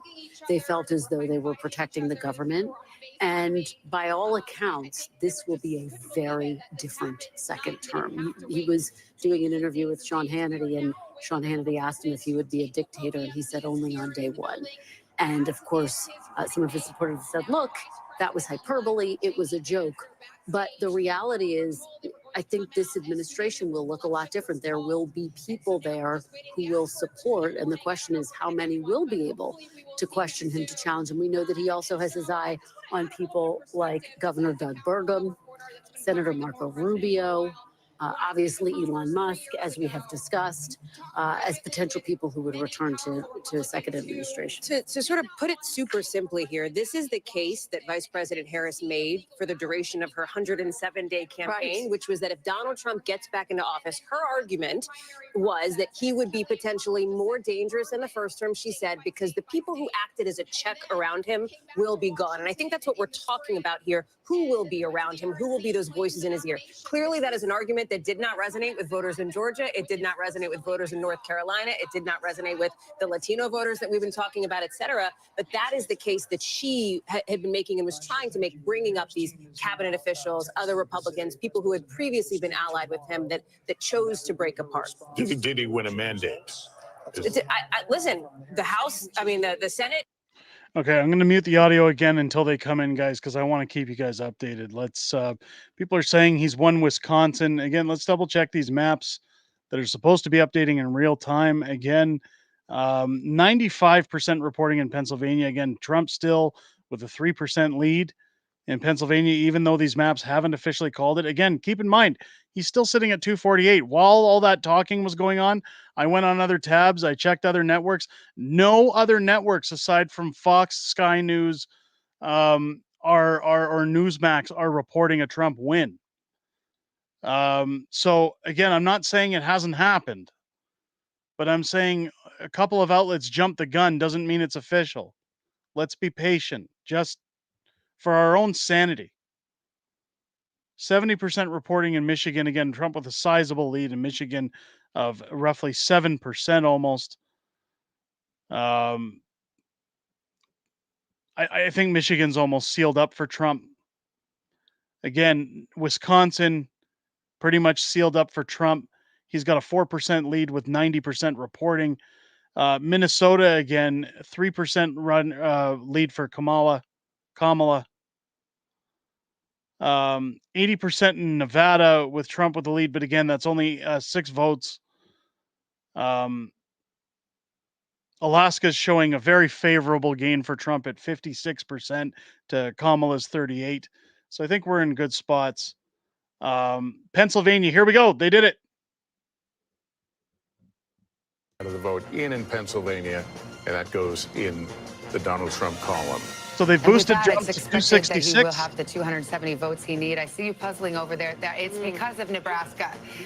Yeah. I was looking there going, okay, am I going crazy? No. Because we haven't called Alaska yet, and that's why it's 266. But once Alaska gets called and Nebraska, you can see former President Trump, he had to get to 270. He's likely to get to 272, if not higher. We still haven't called Wisconsin or Michigan as well, but he is on his way. NBC News projecting him on his way back to the White House. And we were told there we go. Perhaps a minute away now from coming on the stage at the campaign headquarters in West Palm Beach and to make his remarks. So there it is. And that's my guess why he hasn't come out yet. He was probably waiting for these networks to officially call it so that he could come out and gloat. He could say, Kamala's not here. She's gone away. She went home. It's once these networks start calling, they said he's less than a minute away from coming out. Now, when these major networks start to call it, when they say, okay, we'll call Pennsylvania, I got no issues saying it's over, guys. It's done. It's sealed. I feel much better now saying it, guys. I'm sorry to keep you guys hanging in the balance there, but again, it's done. Trump is the next president of the United States. Let the memes come in, let heads roll, let the soy flow, and the copium come out in mass quantities. This is going to be a fun time. As Joseph says, Justin Trudeau, you fired. Let's take a listen as Trump's going to be hitting the stage any moment now. Can't wait to hear his victory speech, guys. The next president of the United States coming out here, big dick swinging. Let's go. But it may well be that they sweep the House as well. So we have set the scene for you. This long campaign is over, and we await the former president to make his remarks. Tom, to be clear, how does he get to 270 now? He's at 266. Yeah, so right now he's at 266. If we fill in, and let me see, because sometimes They're still asking how he gets to 270. We can no longer fill in some holes here, but he wins Alaska, and then we go back. Oh, in Maine, there's a congressional district in Maine that we're still waiting on. You can see Maine is not filled out yet. There's a congressional district in Maine. Notice they're not mentioning that he's going to win Wisconsin, that he's going to win Michigan. They're talking about Maine. They just don't want to admit he's crushed this election. He destroyed her. How does he get to 270? He's at 266. That's the magic number. I'm sorry. I hate talking over people's voices. He's at 266. How does he get to 266? Here it is. They're already falling apart.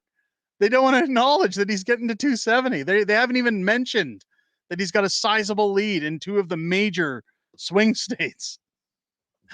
They're falling apart, guys. It's great. The Harris campaign going to say and do now? Because the last that we heard from them, of course, it was Cedric Richmond taking the stage. That memo had suggested to staffers, listen, we've got the blue wall. We're going to wait and see turnout in Philadelphia. We have now called Pennsylvania. That is incredibly significant here. And so do we hear from, if not her, as we don't expect to, the campaign tonight? And then obviously, what are we going to hear when former President Trump himself takes the stage there down in Palm Beach? And will not she former call him president, to concede? president-elect. That's my question. If you'll rewind back to 2016, former Secretary of State Hillary Clinton did, in fact, call Donald Trump that night to concede. And the next morning, she addressed- came before the Yes. cameras. It was, I believe, late morning, if memory serves. She did. And I think the Democratic the leaders have signaled that she will address the country tomorrow. And they certainly could read the tea leaves and saw which way this was headed. And so, we believe and project that he will reach at least the 270 votes that he needs. Well, and I remember talking to John Podesta in 2016 and saying, have you written a concession speech at the beginning of the night? And he said, no, because we don't even want to think about that. Oh, come on. Chat has been saying it, bro. Trump has won. What happened to integrity? Guys, we waited an extra 20 minutes. We just wanted to be sure. Is that so wrong? Is that so wrong? My apologies to anybody who's butthurt. I didn't jump the gun because of the track record of previous elections. Let's go. Text messages as well, yours, that this feels a lot like that. There is a distinction here, and I defer, of course, to the former Hillary Clinton campaign correspondent, but there was, in some ways, an air of inevitability around Hillary Clinton that just didn't exist around Kamala Harris. She wasn't even supposed to be on the top of this ticket 6 months ago, right? So it was a very different vibe coming into this. She talked about, and her campaign cast her as the underdog here in this race, not as the sort of heir apparent, if you will. So there are some distinctions here. By the way, this is the third straight election in which it appears that pollsters have underestimated the Trump vote. I mean, we will see. We don't have all the numbers here, and we can all do the comparison, but it does appear that he, at least, maybe it's not a polling miss because those were, in most of these battlegrounds, dead ties and within the margin of error. And if it's in the margin of error, it's not a polling miss.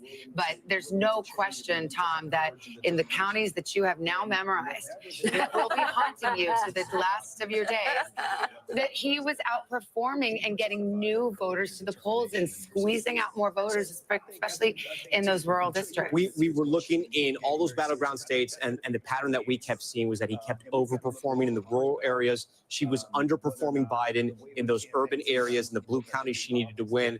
I was signaling you, Savannah, because one thing I don't know if you guys have talked about it yet, but if former President Trump goes back to the White House, something else you guys, I don't think you've talked about it yet, is the Supreme Court and what happens in the Supreme Court. And if anything happens there, we saw how he completely reshaped that court. And if he's reelected, and it looks like he's going to be, I mean, not that there's anyone sort of hanging on there at the Supreme Court, but it's something that Republicans are going to be thinking about. Well, and here's the other point to remind people of. The Supreme Court issued a ruling that gave him immunity from all official acts. Prior to tonight, Donald Trump was facing three here they come with the charges. and was also convicted. He's got a trumped up charges. So there will be a lot of questions about how all of that will There are two state cases. The sentencing case, the sentencing is in the New York State case, and then there are two federal cases which will functionally disappear. They're already crying and over they'll the go state away. cases. If he took office and they were still going, he could pardon himself. He could have a different attorney general. I mean, there's a million. They're gone. They're just gone. Yeah, and remember, he also said he would free all of the January 6th convicts. We'll have to see how that works functionally. And he'll fire Jack Smith on day one, and again, the deportation force, which he has promised to start on day one. So we'll have to see how that all unfolds. It's interesting. Very clear. Think about what Judge Merchan in New York State Court will do with the sentencing date before him, whether he just tables it or, but in any event. That could mean another Supreme Court intervention to try to find out It could. It'll be very interesting. Yeah, it's an experienced judge. I don't know what he'll do. He may just, recognize what's going on. And in the end, it is a business records case, so he may decide, okay, the conviction stands, but choose not to sentence to jail, which actually would be in line with similar situated defendants. Yes, You have so it would be court- surprising. Your court TV hat back on. I know. It's like all that legal education put to use here at 2 o'clock in the morning as we await Donald Trump to take the stage here in West Palm. Yeah, we're in a bit of a holding period right now. The crowd is. Okay, while they're doing that, I just want to bring something up here. I want to talk about something because I seen somebody mentioning, take a breath. It's done. Don't let the trolls win. Guys, I got thick skin. I don't really, the trolls don't bother me. I want to get something very clear. So about a week or two ago, when the whole Donald Trump McDonald's thing happened, I put out a video that once again, YouTube crushed immediately. Now I pulled the video because it does damage to the channel when you've got high-ranking videos and then one comes out that's stupidly low, that just gets buried. It sinks your channel's viewership. It sinks YouTube promoting and pushing new videos. So I removed it. But you instantly saw these little weasels seething in the comments of the other videos. Hey, Fringe. I see you learned your lesson about talking about Donald Trump. I see you pulled your video, Mr. Oh, I'm so backing Mr. MAGA and all these other things. Here's the thing. For anybody complaining or trolling that, hey, we waited for official results. Sorry, not sorry. That's how the cookie crumbles. You guys caused that. I just want to make sure I'm not backing the wrong horse, guys. I mean, y'all got mad at that shit. This is just we have to be sure, the major networks are calling it ahead of the pleb, ahead of Benny Johnson. Once they admit defeat, I'm happy saying it's done. As I said earlier, I had already admitted I felt it was done. It's done. They caused it. Yeah, they did. Well, they come in. Oh, I hope you learned your lesson. Hope you're not going to jump to conclusions with Trump. Well, cope and seethe. Get your copium out, ladies and gentlemen. Here we go. Let's hear what's going to happen here. Lester, they're listening to a discussion of the race on Fox News. Beyond that, I'm still embarrassingly bereft of much programming information. The Trump team briefly took down the teleprompters that had been on stage for the last hour or so, leading us to believe that Trump was going to come out and speak off the cuff, which sort of tracks given that we knew he had not written any remarks earlier in the day. Then we just a moment ago saw staffers come back out and reassemble the teleprompter.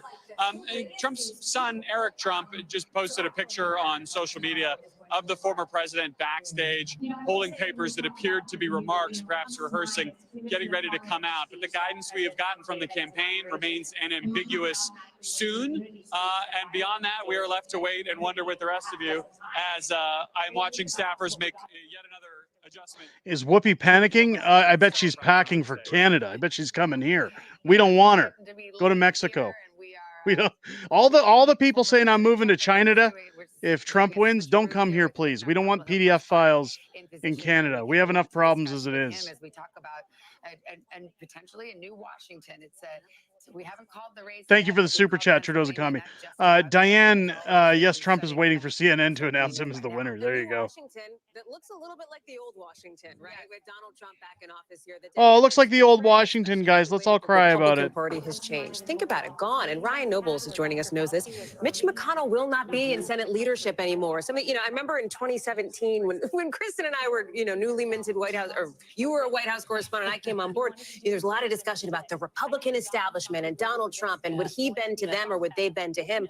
We now have that answer 8 years later, and that is what Washington, it seems, if this goes the way, barring any big surprises, will look like. Well, and that's what we were talking about at the convention. This is Donald Trump's Republican Party. Yeah, and the type of new senator that you're going to see coming in and joining the ranks of the existing senators are all senators that are in what you call the MAGA mold, right? These are people that have run campaigns that are in the same vein as the type of campaign that Donald Trump has run. These are people that very much sought Donald Trump's endorsement, felt that it was necessary to connect with him and his base. The best example of this is Mike Rogers, right? Former congressman from Michigan who at a certain point in his career attempted to try and break himself from Donald Trump, tried to be a part of this kind of anti-Trump establishment. Maybe he thought that was the future of the Republican Party. Went away from politics from a little. So somebody was asking, what does the GOP mean? Here it is. Wi-Fi, what does GOP mean in the Senate control tab? It means the Republicans have it. The Republicans were once referred to as the Grand Old Party, so that's the GOP. That's what GOP means if you're seeing it. It's just a short term, like PC for conservatives. It's a term for the Republicans. The way that it's been, and many of them have. I mean, former Trump critics, I might mention J.D. Vance, a former Trump critic who is about to be vice president of the United States. Yeah, I mean, and I've had many conversations with both senators and aides and people with a lot of influence on Capitol Hill, and they've talked about this metamorphosis. And they've talked about how maybe they don't like necessarily Donald Trump's personality or the way he presents himself or the way he talks about people. But they also realize that, and what is clearly evident tonight, that he has captured the pulse of at least half of the American people, and in particular, the American people that elect Republicans to office. And so you can try and fight against that establishment if you want to be a Republican, or you can get on board. And more you see these Republicans getting on board. The question, I think, becomes, does that translate into some sort of governable posture? They're very good at throwing pot shots. They're very good at complaining about things, turning that into actual action, because Donald Trump has laid out a long list of things he'd like to get done. Like, how quickly can he remove tax on tips or tax on overtime, which is something that he's promised? He may have the votes to do that. Now it's actually time to turn. But then you got to find the money elsewhere when you want money for other things. So Yeah. Budgets are budgets. I do think it's worth, just as we sit here and reflect on the history of this moment, thinking about not only is this historic because he's the first president to serve 9 consecutive terms in more than 100 years, but think about the political comeback that we are witnessing. Think about January 6th and the days after that, and the number of Republicans who wrestled with whether to impeach him again. Again, these guys coping and seething. Rusty Bumper coming in. They knew at 10:30 p.m. Trump won. They have to let it play out. Again, I said the same thing when Kamala said she was leaving, right? Does she know something we don't? Or is the fix-in? Is this them saying, again, with that very eerie, cringeworthy speech from her handler, whoever was on the stage, saying that, hey, we're going to work hard to make sure every vote is counted? That to me sounds like shenanigans. But again, it begs the question of, did Kamala go home because she doesn't want to admit defeat tonight? She doesn't want to come out and say they lost. She's waiting till tomorrow. There's a lot of things going on here. Again, the tone shift of the reporters. They still haven't counted him as the winner. Keep that in mind. Like, they just won't concede. This is salty to the core. Like, this is like they've got him sitting at what 266? Like, they just won't give it to him already.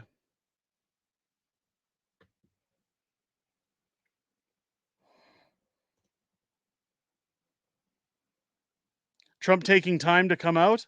Well, he's waiting. I'm sure he's preparing what he wants to talk about or something. Who else thinks Kamala is going to get sworn in as president in the next couple months, replacing Sleepy Joe? Don't know. He's not there. He wins the electoral. What does the popular vote look like? And what do these other battlegrounds look like? Yes, we've called here at NBC News, Georgia, North Carolina, Pennsylvania, Michigan, Wisconsin, Arizona, Nevada, all still out there.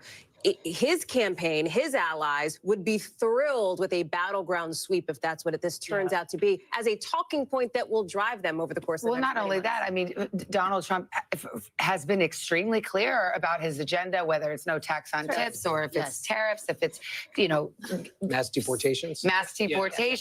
The war in Ukraine, cutting off the money spigot, trying to negotiate an end to it right away. I mean, so, if he wins There's one thing being discussed here that's in here. If we're in Canada, I want you guys to focus on this.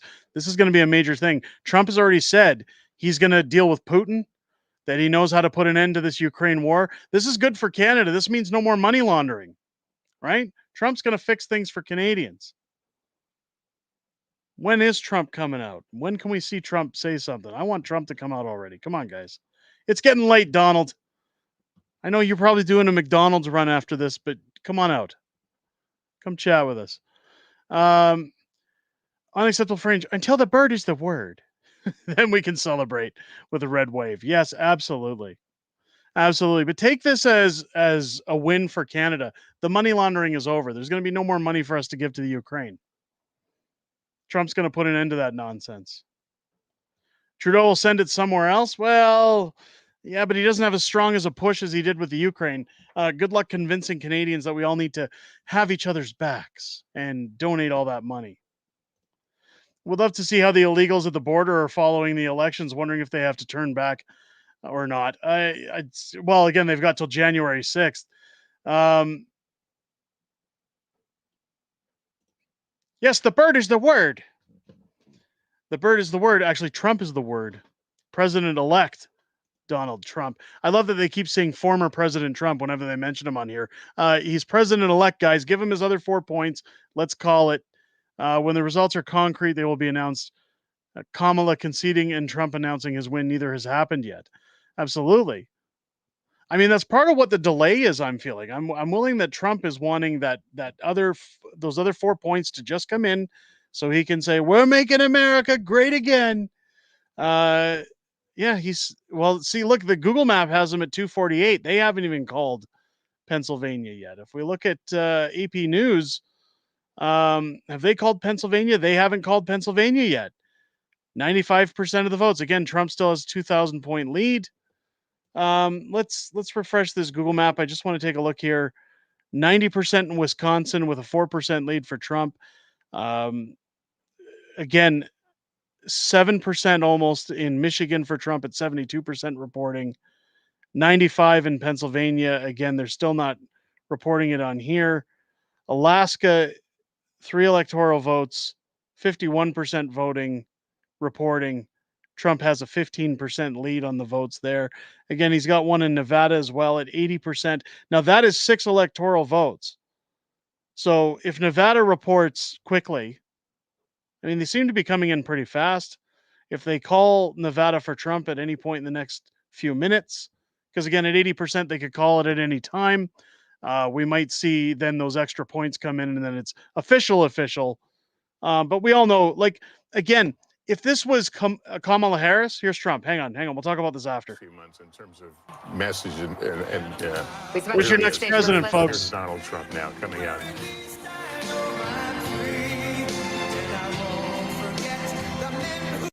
Sorry, guys. I got to wait till he starts talking. We can't have the music. I'll get a strike. I'd hate to get a strike these last few minutes.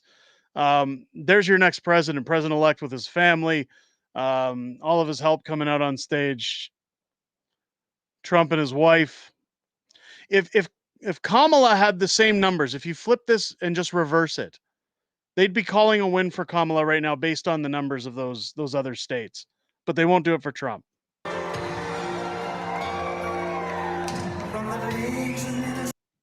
Sorry, I gotta wait till he starts talking. YouTube again, they've been right up my butt. I just gotta be safe, guys. Hold on. We're gonna hear Trump eating the dogs and the cats. Here we go. Nope. Hang on. I thought we were close.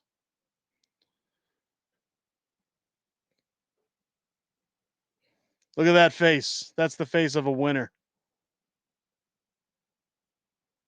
Wait till you see Kamala tomorrow when she hits the cameras. Is she going to come out? It's rigged. It's rigged.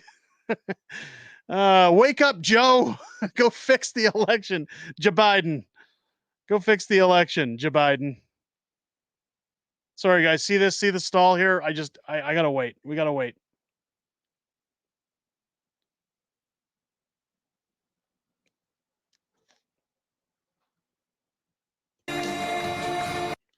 No, there's Don Jr. Okay. Like everybody knows it's done. Rusty Bumper, everyone will laugh at her? Absolutely, they will.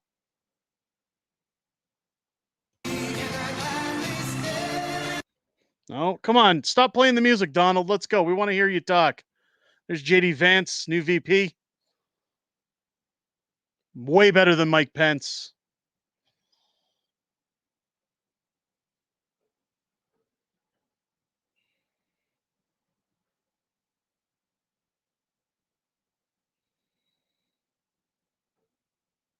Here we go. Here we go. Thank you very much. Wow.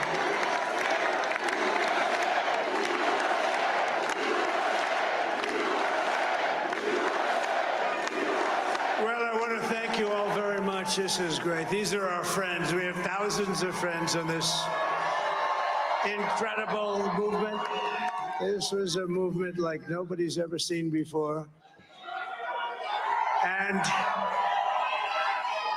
frankly, this was, I believe, the greatest political movement of all time. There's never been anything like this in this country and maybe beyond. And now it's going to reach a new level of importance because we're going to help our country heal. We're going to help our country heal. We have a country that needs help, and it needs help very badly. We're going to fix our borders. We're going to fix everything about our country. And we made history for a reason tonight, and the reason is going to be just that. We overcame obstacles that nobody thought possible, and it is now clear that we've achieved the most incredible political thing. Look what happened. Is this crazy?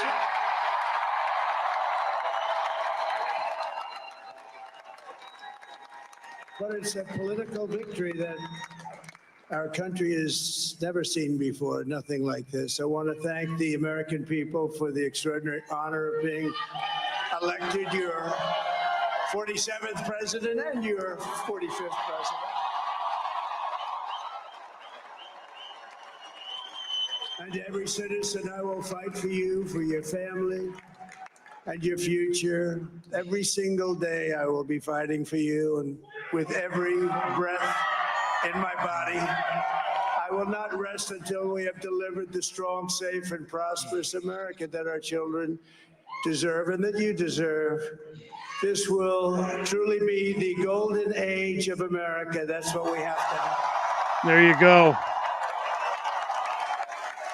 This is a magnificent victory for the American people that will allow us to make America great again. Oh. And in addition to having won the battleground states of North Carolina, I love these places, Georgia, Pennsylvania, and Wisconsin, we are now winning in Michigan, Arizona, Nevada, and Alaska, which would result in us carrying at least 315 electoral votes.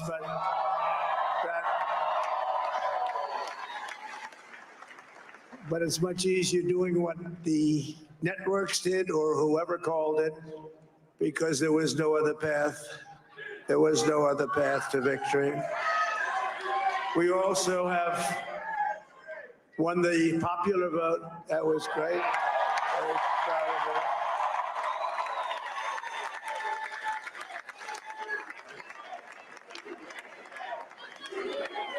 Thank you.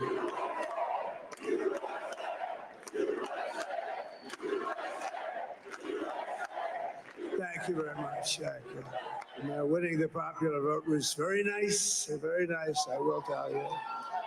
It's a great feeling of love. We have a great feeling of love in this very large room with unbelievable people standing by my side. These people have been incredible. They've made the journey with me, and we're going to make you very happy. We're going to make you very proud of your vote. I hope that you're going to be looking back someday and say that was one of the truly important moments of my life when I voted for this group of people beyond the president, this group of great people. America has given us an unprecedented and powerful mandate. We have taken back control of the Senate. Wow, that's good. And the Senate races in Montana, Nevada, Texas, Ohio, Michigan, Wisconsin, the great Commonwealth of Pennsylvania, were all won by the MAGA movement. They helped so much. And in those cases, every one of them, we worked with the senators. They were tough races. And I mean, the number of victories in the Senate was absolutely incredible. And we did tele-rallies. We did tele-rallies with each one of them. And sometimes we did 2 or 3 and it was amazing to look at all of those victories. Nobody expected that, nobody. So I just wanted to thank you very much for that. And you have some great senators and some great new senators. And it also looks like we'll be keeping control of the House of Representatives. Done. Yeah, don't come to Canada. Anybody leaving, go somewhere else. Johnson, I think he's doing a terrific job. Terrific job. I want to also thank my beautiful wife, Melania, First Lady.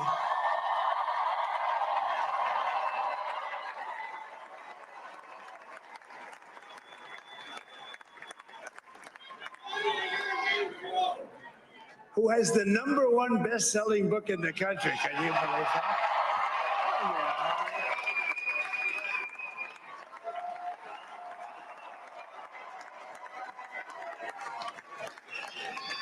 Oh, no, she's done a great job. Works very hard to help people.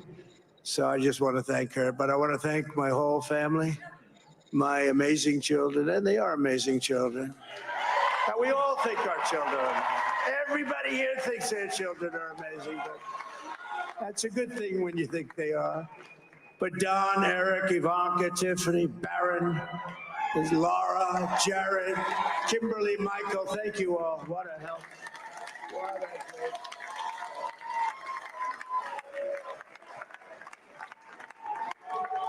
My father-in-law, Victor, is tremendous. And we miss very much Melania's mother, Amalia. We miss Amalia, don't we, huh? She would be very happy right now, standing on this stage. She'd be so proud. She was a great woman, that one. Beautiful inside and out. She was a great woman.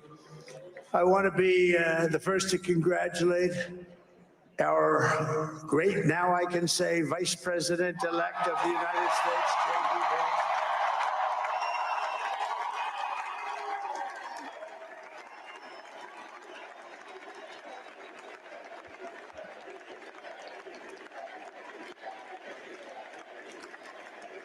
And his absolutely remarkable and beautiful wife, Usha Vance. And he is a feisty guy, isn't he? You know, I've said, go into the enemy camp. And you know, the enemy camp is certain networks. And a lot of people don't like to, sir, do I have to do that? He just goes, okay. Which one? CNN, MSDNC? He'll say, all right, thank you very much. He actually looks like, he's like the only guy I've ever seen. He really looks forward to it. And then he just goes in and absolutely obliterates. Hang on, guys. We're going to get to the chat in a sec. Say a couple of words here.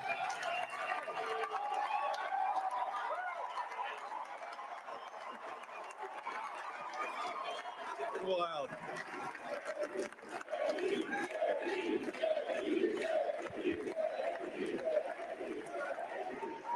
Well, Mr. President, I appreciate you allowing me to join you on this incredible journey. I thank you for the trust that you placed in me. And I think that we just witnessed the greatest political comeback in the history of the United States of America. Hell yes, we did.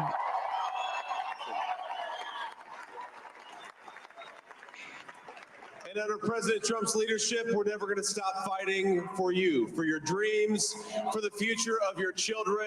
And after the greatest political comeback in American history, we're going to lead the greatest economic comeback in American history under Donald Trump's leadership.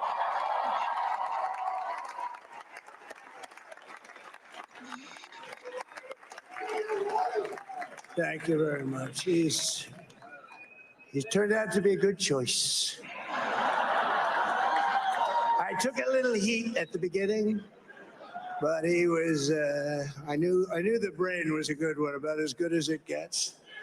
And we love the family, and we're going to have a great 4 years, and we're going to turn our country around, make it something very special. It lost that little thing called special. We have to make it so. We're going to make this so great. It's the greatest country and potentially the greatest country in the world by far. And right now, we're going to just work very hard to get all of that back. We're going to make it the best it's ever been. We can do that. If we had to wait longer, I don't know. It was going bad, and it was going bad fast. We're going to have to seal up those borders, and we're going to have to let people come into our country. We want people to come back in, but we have to let them come back in, but they have to come in legally. They have to come in legally. Let me also express my tremendous appreciation for Susie and Chris, the job you did. Susie, come here. Come here, Susie. Chris, come here, Chris. Susie likes to stay sort of in the back, let me tell you. The Ice Maiden, we call her the Ice Maiden. Chris, come here, Chris. Susie likes to stay in the background. She's not in the background. Come here, Susie. You want me to say something? This wasn't expected, but I just want to thank, obviously, President Trump for this journey. It was a great one, and he's a hell of a candidate. And he's going to be a hell of a great 47th president. And this team that we had, the best team, and of course, even my boss, Susie Wiles, the best. Thank you. What a guy. Thank you, Susie. Look, he's letting his whole team speak. Be shot before. Susie, they're great. Everybody up here is great. Everybody up here is very special. But the Trump Yeah, who did you say? Oh, let me tell you, we have a new star. A star is born, Elon. No, he is. Now he's an amazing guy. We were sitting together tonight. You know, he spent 2 weeks in Philadelphia and different parts of Pennsylvania campaigning. You know, he sent the rocket up 2 weeks ago, and I saw that rocket, and I saw it coming down. I saw it. It was, when it left, it was beautiful, shiny white. When it came down, it didn't look so pretty. It was going 10,000 miles an hour, and it was burning like hell.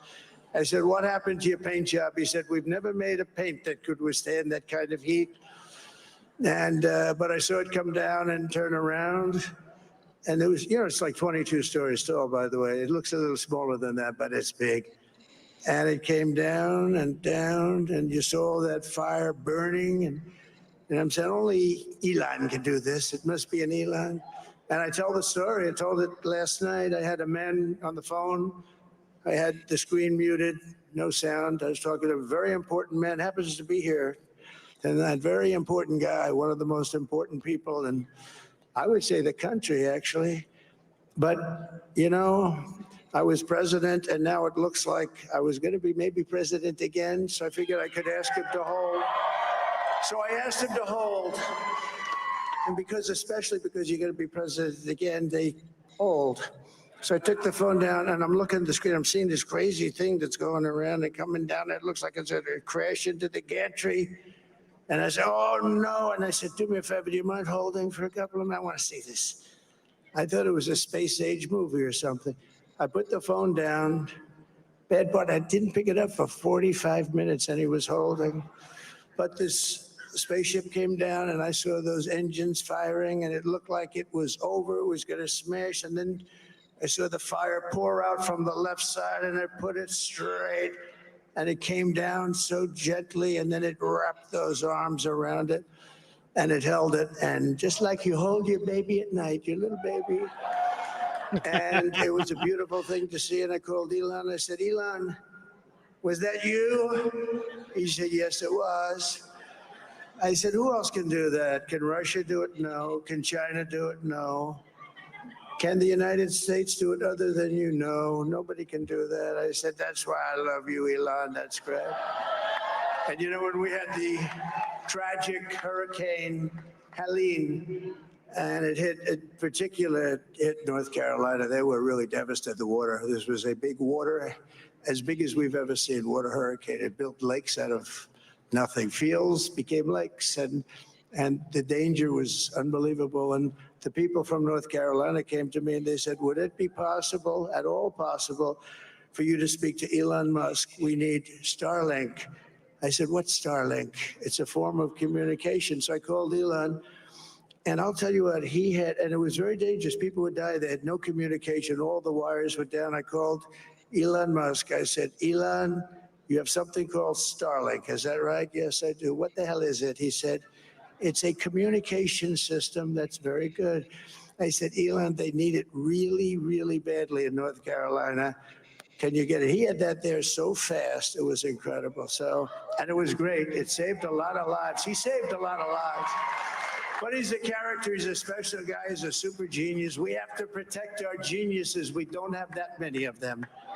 We have to protect our super geniuses. I want to thank some of the guys. You know, we have up here today the U.S. Open champion. He's a fantastic golfer, slightly longer than me. It's a little bit longer than me.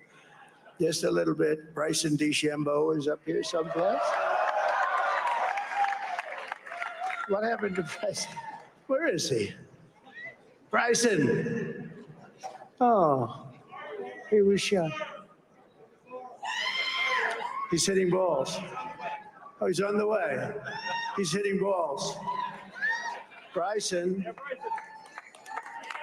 Oh, look at him.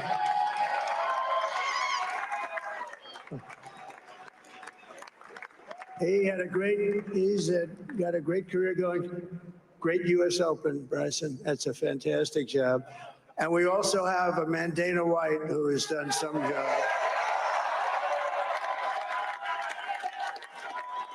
He's a tough guy.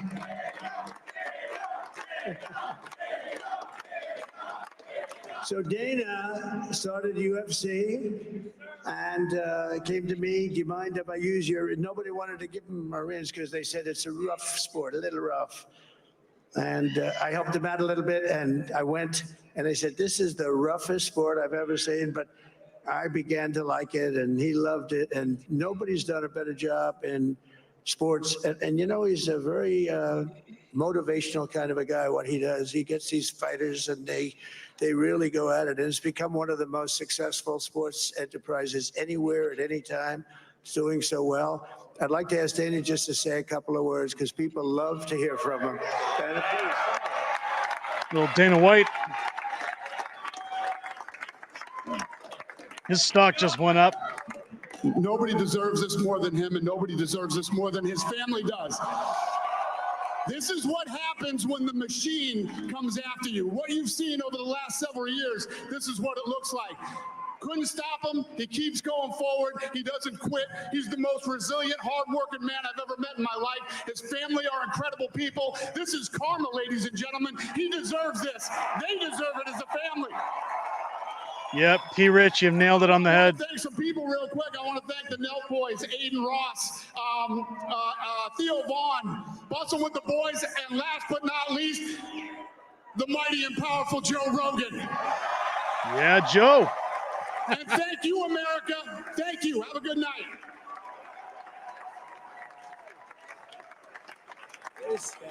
That is a piece of work. No, he's really an amazing guy. But most of all, I want to thank the millions of hardworking Americans across the nation who have always been the heart and soul of this really great movement. We've been through so much together, and today you showed up in record numbers to deliver a victory like really, I probably like no other. This was something special, and we're gonna pay you back. We're gonna do the best job. We're gonna turn it around. It's got to be turned around. It's got to be turned around fast, and we're gonna turn it around. We're gonna do it in every way, with so many ways, but we're gonna do it in every way. This will forever be remembered as the day the American people regained control of their country. And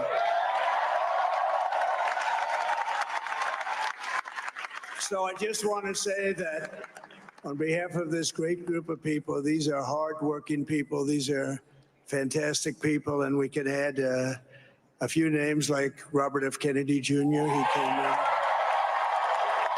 and he's going to help make America healthy again. Snatch, don't block Chris, please. We're going to get to the chat in a minute.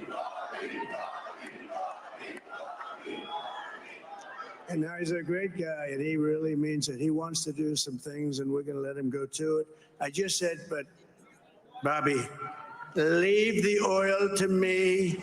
We have more liquid gold, oil and gas. We have more liquid gold than any country in the world, more than Saudi Arabia. Here comes XL. More than Russia.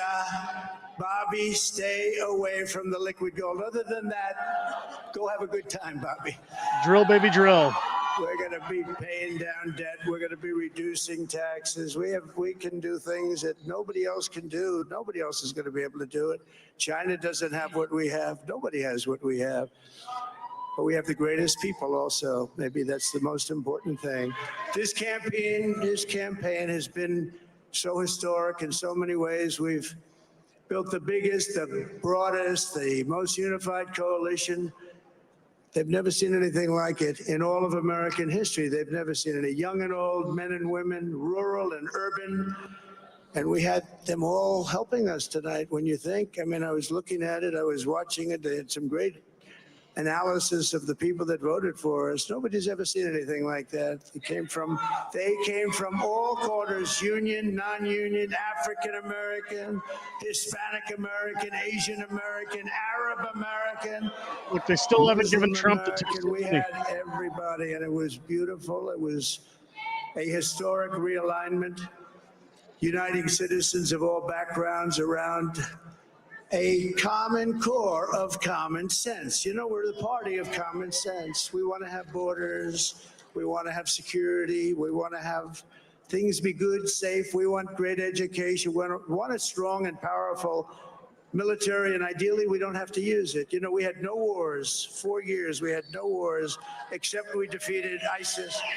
We defeated ISIS in record time, but we had no wars. They said, he will start a war. I'm not going to start a war. I'm going to stop wars. But this is also a massive victory for democracy and for freedom. Together, we're going to unlock America's glorious destiny. We're going to achieve the most incredible future for our people. Yesterday, as I stood at my last stop on the campaign trail, I'll never be doing a rally again. Can you believe it? I think we've done 900 rallies approximately from them. Can you imagine? 901 something, a lot of rallies. And it was sad. Everybody was sad. Many people, I said, this is our last rally. But now we're going on to something that's far more important, because the rallies were used for us to be put in this position where we can really help our country. That's what we're going to do. We're going to make our country better than it ever has been. And I said that many people have told me that God spared my life for a reason.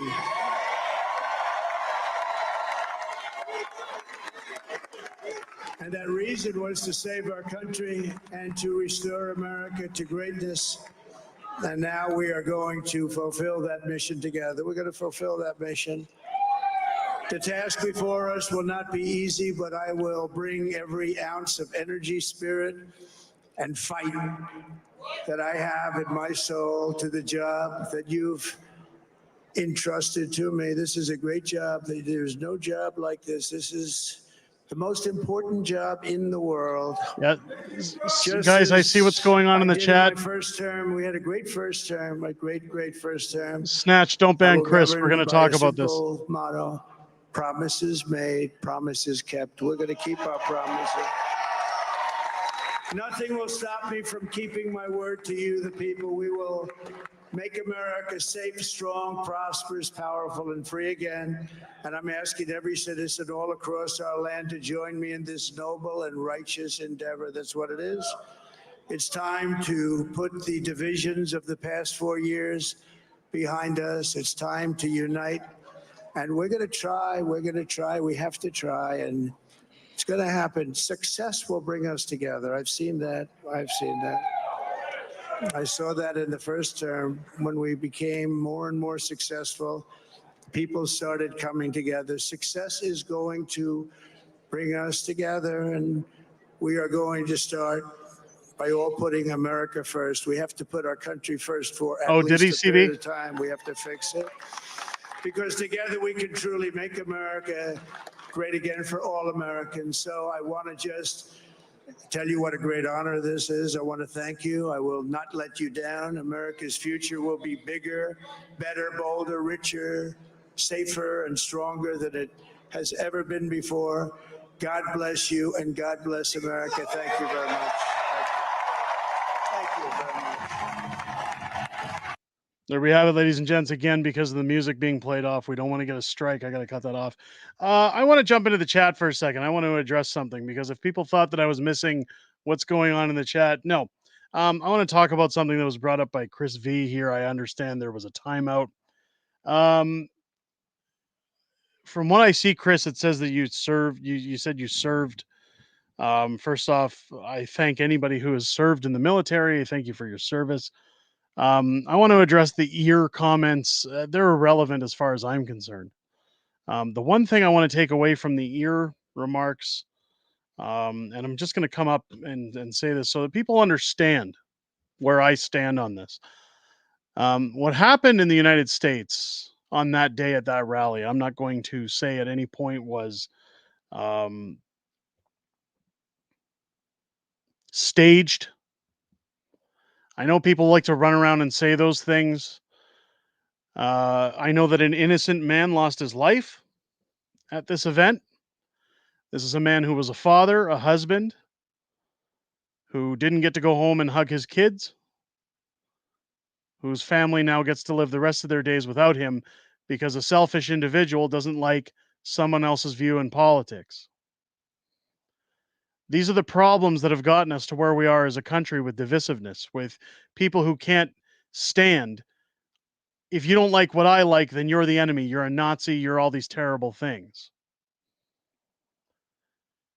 You want to talk about pieces missing on people's ears and things like that? Listen, this guy is a billionaire. You don't think he has plastic surgeons that can fix any part of his ear, that can make it look the way it used to, that can do it quickly? I mean, he's been on shows where he has shown people up close the scar. I really don't care what anybody's. The minute you start saying that it was staged or it's fake or it's any of these other things, you're completely casting aside an innocent man's life who was murdered in cold blood over somebody's view in politics. And his poor children that'll never see him again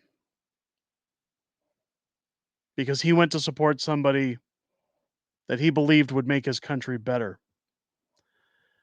The other thing I don't agree with, yeah, Chris, here's what I'm going to say right now, because I see you throwing it up in the chat. I also don't agree with you coming in here talking smack about Snatch. Snatch is one of my closest regarded friends. I respect him greatly. And if he makes a call to calm the chat, I trust his judgment. That's why he's one of my top mods on this channel.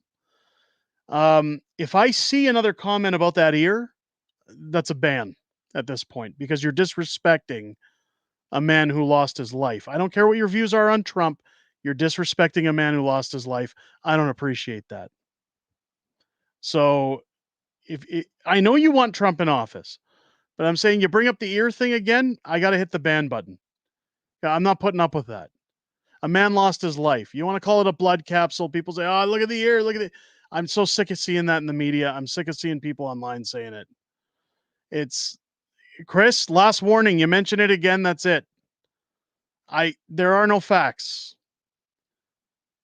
The guy got up and said fight. There was blood everywhere. We all saw it.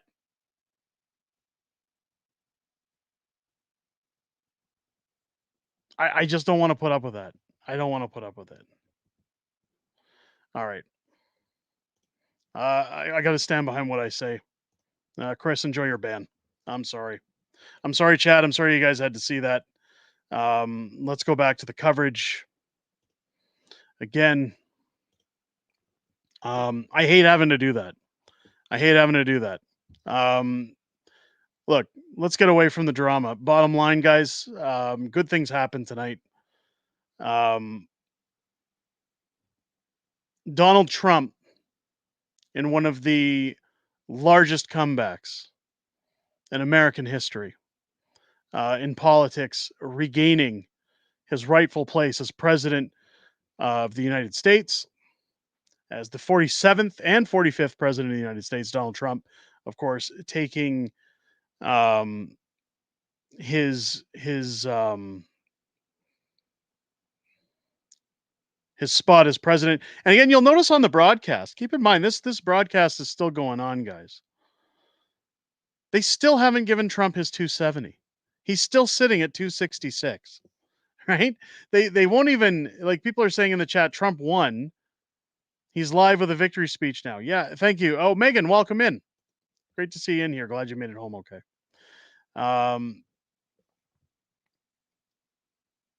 I know people got a little upset earlier because, again, we didn't call the election right away when Fox did, or Benny, or any of those guys. No disrespect to those guys. Again, I wanted the major networks to concede. We were still waiting for Trump to take the stage.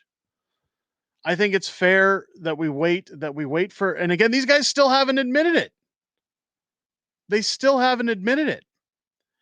What's going to happen in the United States overnight tonight and tomorrow is going to be unprecedented. I think I'm going to be shocked if you don't see rioting, looting, fires, SJWs screaming in agony because they can't cope and seethe over the fact that Donald Trump absolutely pummeled Kamala Harris. Like, they're not showing it on the major networks. Notice too on the side here, NBC News has their comments turned off. They have no live commentary. With 266,000 people watching this live stream on their channel, no comments. They're going to be coping and seething for quite some time. The Google map showing Pennsylvania for Donald Trump now called. Again, 77% report in Michigan. Donald Trump has a 7 to almost 7.5% lead. In Michigan at 77%, they still haven't called Michigan. None of the outlets were mentioning that, by the way. They were mentioning small states for him. 91% reporting Trump still has a 4% lead in Wisconsin. That's going to go for Trump. They've called Minnesota for Kamala Harris at 90%. So my question is 77 and 91 in Wisconsin, when are they going to call those for Donald Trump? Nevada, again, 81% reporting. Trump has a 5% lead in Nevada. Arizona, Trump with a 2.5% lead. Again, that was a tight race, but now Trump gaining ground. Alaska, Trump with a 15% lead over Kamala Harris. Again, 3 electoral votes in Alaska. I think at 51% even, you could still possibly concede to Trump. So again, these networks that refuse to acknowledge that Donald Trump has won the election is absolutely hilarious.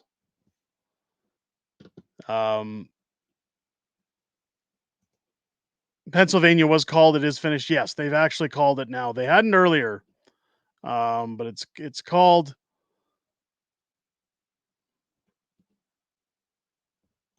Now it's time to drain the swamp. I couldn't agree more.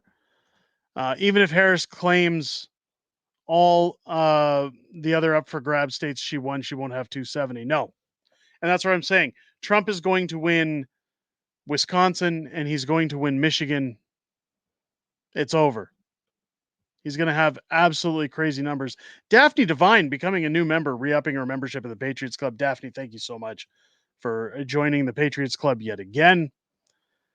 You guys have been great tonight. You guys have been troopers. We're sitting again on the simulcast, 1,200 viewers strong. I want to thank everybody who came into the stream tonight.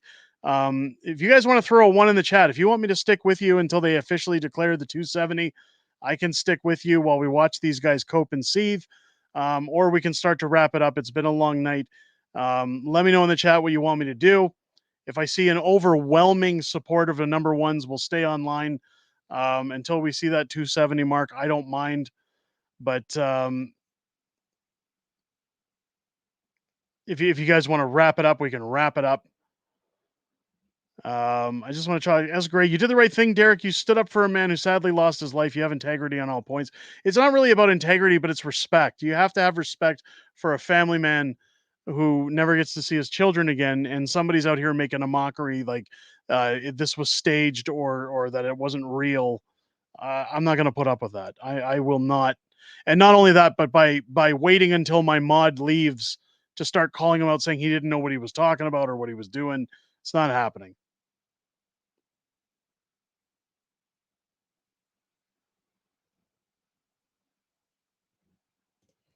Tarantula guy saying, I think they won't call it.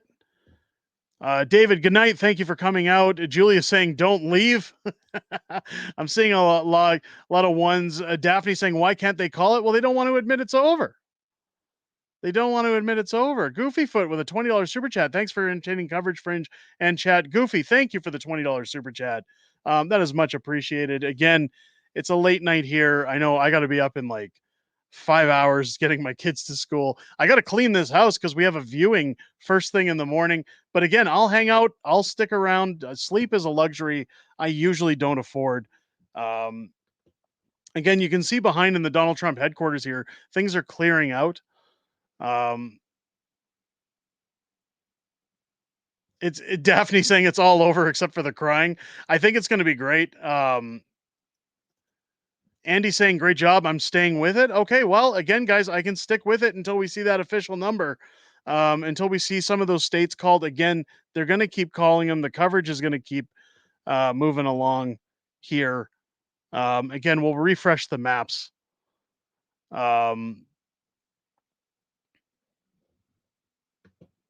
Let's get some more thumbs up in the streams. Let's get some more thumbs up and I'll stick around. Let's get those likes going out. Let's see if we can get some more people in the room here. T Rich, good luck on the viewing. Thank you. I hope it goes well. I'm really getting sick and tired of people booking my house where it feels like they haven't even looked at the photos. Like they're kicking tires. They come in and, oh, it's our first house we're looking at, or oh, it's nice. But there was a lady who came in here the other day who said the kitchen cabinets were too dark. Did you not look at the photos before you came? Like, after again almost 30 views, you start to get sick and tired of cleaning the house top to bottom. Because again, don't forget, I have 3 kids in this house, a dog and a cat. Every time I get a phone call, like as clean as we try to keep things, there's a couple hours of work to do. You got to get the dog and the cat in the car. You got to drive around for an hour while people are in the house just for them to come and take a dump on everything. It's just not worth it sometimes. You start getting to the point where it's like, boy, I want to move, but how much more are we going to put up with? It's crazy. Let's try and catch in on some of this audio. Let's see what the outlets are from the Harris folks that she will speak sometime tomorrow, that we will not hear from her tonight. There was just a brief remarks to the crowd, basically telling them to go home, back to work tomorrow.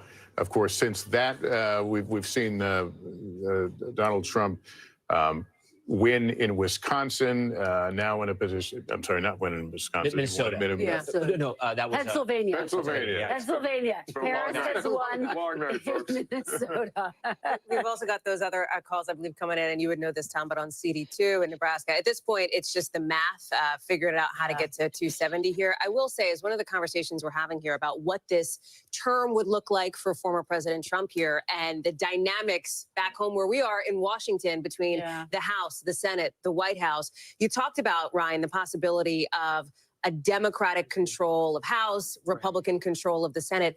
I do wonder, and I think the question is out there, what does that Democratic quote unquote resistance look like? Not just in Congress, but more broadly across the country. I think one thing you've heard from Democrats, some of them are exhausted, right? And this was the case that Kamala Harris was trying to make. Like, we're all so tired of this. Let's move on. Isn't it funny, guys, that they still won't call Wisconsin? What is the energy to sort of Like they just don't want to admit it. in this potential? Well, and the Trump team has said they're afraid that he's going to be quote unquote impeached on day one. And that's been part of their message. I mean, we are in this era of impeachments, right? I mean, it seems as though there's an impeachment inquiry for every president that takes office. And, you know, we did talk a little bit about maybe there's areas for them to find common ground and work together on things. I think the more realistic outlook here is that the Democrats do and will view the Democratic controlled House, if it turns out that way, and we're nowhere near ready to call it that, that they would become the last line of defense against whatever they see the Donald Trump agenda being. And it would be beyond just stopping the legislation that he would put on the floor. There's a congressman by the name of Jamie Raskin, who currently serves as the ranking member on the Oversight Committee. If they win the majority, he would become the chair of the Oversight Committee. That would give him subpoena power. That would give him the opportunity to launch all these investigations into the Trump administration, much like his contemporary James Comer has done with the Biden administration. So there's Well, let's mute the audio for a second. Anita's saying media proving the lameness again and again. 4 more years of it. 4 more years of them whining, coping, and seething. I guarantee you CNN is licking their chops because this is what sells, right? They have Trump derangement syndrome for the next 4 years. Everything is orange man bad. Their ratings are going to go up again just because people are going to tune in to see the memes. American YouTubers that cover politics, man, their lives are about to get amazing because they're going to cover this stuff and they're going to get the views everywhere. Look at these people coping and seething over Donald Trump, or refusing to, I should say. It's going to be a gold mine for people. And Trump's going to do good things, I think. Excuse me, especially when you look at things like Keystone XL. I'm curious if Trump's going to put that back in place. If we're going to drill again, if he's going to reverse Joe Biden shutting it down, because don't forget, Trump put that through, and they didn't move things fast enough that once he was out, Biden was able to cancel it. We got to get it done quickly so that whoever comes in can't shut it down. John saying they can't take it. No, they can't take it at all.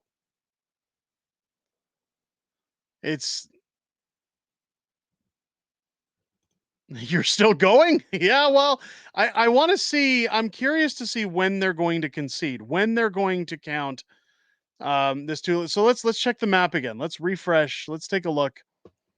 Because again, Michigan, 77% reporting, Trump with a 7% lead. And this one's the big one for me, Wisconsin. He's got a 4% lead at 92%, 200,000 votes. If we click on the state, look, we're only waiting on like one riding. Why are they taking so long to claim Wisconsin? The thing here is that in order for Kamala to do the dirty, to put the wrenches to this election, she would have to win Wisconsin, Michigan, Arizona, Nevada, and Alaska in order to beat Trump. She'd have to have a sweep. And it's not happening. Like in Nevada, Trump's already got a 5-point lead on her with 81% reporting. Arizona, 52% reporting. Again, thin margins, but by 2%, Trump's still winning Arizona. Trump's winning Alaska by 15%. Like, how do you take it at this point, Kamala? Just concede. Like, these guys should be saying Trump is president-elect. They're still saying projects Trump wins battlegrounds, Georgia, North Carolina, and Pennsylvania. They're not saying he's president-elect. They just won't give it up.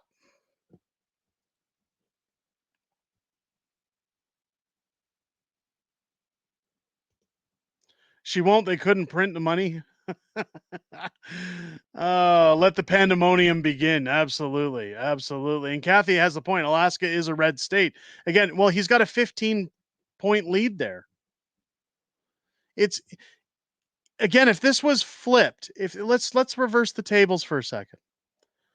Trump was losing like this. Let's say Kamala had the numbers Trump has right now. Excuse me. Oh, sorry, I don't mean to yawn on the stream.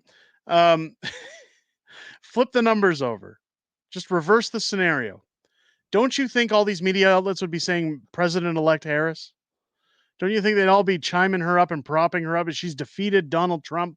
That while the votes aren't in, it's high enough to count. Kamala's going to take it. It's Kamala's race to win.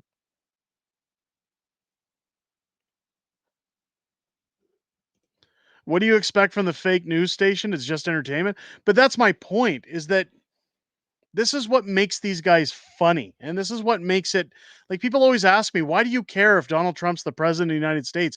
You live in Canada. Well, for a few things, for all the deals that we can do with America to help our GDP. But on the back end of things, it's the memes, it's the entertainment. It's watching a bunch of adults behave like children. Absolute babies because they got to take their ball and go home because they don't like who's in office. I mean, we on this channel, at least, we complain about Justin Trudeau, but I don't sit here and go, oh, I got to move out of the country because Trudeau's in office. Some YouTubers do that on politics, but not this one. But it's we deal with what we have. Sure, we call out the memes. Sure, we call out the stupidity. Hang on, maybe this is when they do it. They're talking about the road. Here we go. They still got Donald Trump at 266. How does he? What's his path now to finish up this? Yeah, and we just want to make sure we're absolutely right about all this. At some point, we will call Alaska. That almost always goes red. That gets him to 269. You come over to Maine again. We haven't called the races in Maine yet. Maine, like Nebraska, gives out its electoral votes by popular vote. It'll probably go blue, and then by congressional districts. And congressional district 2, CD2, it's usually a red district. And once we do that, you can see his number there, Lester. He gets to 270. It hasn't happened at this point yet. We expect that to happen at some point. They're not talking about Michigan or Wisconsin and how far of a lead he has. What is his path? He's already got it. Seeing the same thing, underperform. Is that the story? The story is he overperformed in the rural areas. She underperformed in the urban areas, in the big cities, in the counties. She needed to win. She was underperforming Biden pretty much in all the battleground states. And when we started the night last year, remember, we even did this last night on Nightly News, we showed you the easiest path for Trump. And it's not easy to become president, obviously, but the easiest path for him was to hold North Carolina. He did that, flip Georgia, and then win Pennsylvania, and he'd get to the White House. And tonight he's done that. So you'd walked us through that. And so we're still waiting on Wisconsin, Michigan, Nevada, and Arizona. So officially, we're at 266 now, I think. We're at 266. Right now, we're at 266, right? And right. we're waiting on Alaska and then the congressional districts in Maine. Was this something that could have been anticipated given what the polls down the stretch, the tie? Yeah, it's an interesting question. We had a call with the Trump campaign a few days ago, and they were bullish on their sort of prospects. But again, on those calls, they're sometimes trying to spin you. And, you know, sometimes you take this with a grain of salt. Are they right? It turns out on that call, they were right on a lot of what they were seeing in their own data about the early voting. Once early voting started coming back in some of these states and Republicans were matching Democrats, that was a big sign to Democrats like, listen, wait a minute, things may be changing here. It may not be as easy as we thought. And no one thought it was going to be easy. Everyone thought it was going to be a coin flip. It was going to be so tight. But now looking back, and we can look back a little bit and maybe Monday morning quarterback and say there were signs there for Democrats to be a little nervous. And Hallie, obviously Democrats have a lot ahead of them now as they try to work through this and find the lessons. Yeah. But that takes time. Yeah, These and I things think- don't get turned around even in 4 years. And at this moment, I think there is, by all accounts and by the reporting that our teams are doing, a bit of a moment of shell shock here for Democrats, for folks who had worked to try to turn out the vote for Vice President Kamala Harris, who had hoped that tonight would be history making in a very different kind of way. That instead of seeing, of course, Donald Trump elected, that the nation would see its first female president, its first president who was a woman of color. That is, by the math that you and Tom just laid out. Right there. The first female president, first woman of color. Oh, blah, blah, blah, blah, blah. This is why you lost. Because you're all lefty, woke idiots. Trump just threw it in your face. Get out. We're all in shell shock. They screwed your country for 4 years. How are you in shell shock? Come on. I was going to say night turns into day, but as early morning turns into later morning, where Democrats are on this. I think you heard some of it at the table when we were with former Senator Claire McCaskill, former White House Press Secretary Jen Psaki, about maybe a moment of soul searching for Democrats, what the brand is, what the outreach is to Americans here, especially when our exit polling shows that fewer people identify as Democrats right now. We saw that surge in people who said that they really weren't down with either party, Lester. And so that is also a fact. I think as Democrats are Guys, if you haven't subscribed to the channel yet, I would really appreciate if you hit that button. We're going later than we should. I'm going to be carrying my ass in the morning. Help me out. We're so close to 50,000 subscribers. If you haven't subbed yet, hit the sub button. And they're going to take a break. Let's chat about what we're seeing here, because this is important. It's you've got people talking about people of color, first female president. Doesn't this ring bells to 2016 all over again with Hillary Clinton? We thought we were going to see the first female president. They just won't let it go. They won't give it up. Daphne, thanks for joining us tonight. Really appreciate you, my dear. Thanks for joining us on the stream. Thank you for your membership again as well. Guys, lots of viewers in here right now. Make sure to hit that sub button, please. We're so close to 50,000 subs. I'd love to hit 50,000 at least for staying up this late. It would be good. It's yeah. Anita's saying it right here. DEI is the death of democracy. I'm still waiting for the raging Karen. You're going to see them all week long, John. This is going to be an ongoing thing. It is not going to be done by tomorrow. It's not like in Canada where we wake up the next day and go, ah, shit, this guy won. And you know, you drag your ass for a day or so. No, these guys, it's going to be an all out, like, this is what I'm saying. Wait for January 6th. When they talk about insurrections, when they talk about all these terrible things Donald Trump did in 2020, how do you think they're going to behave when they have to certify this election? How do you think they're going to behave this week, coming to the realization that Donald Trump is the president-elect again, after they all had meltdowns the last time he was president? This is things are going to get nuts.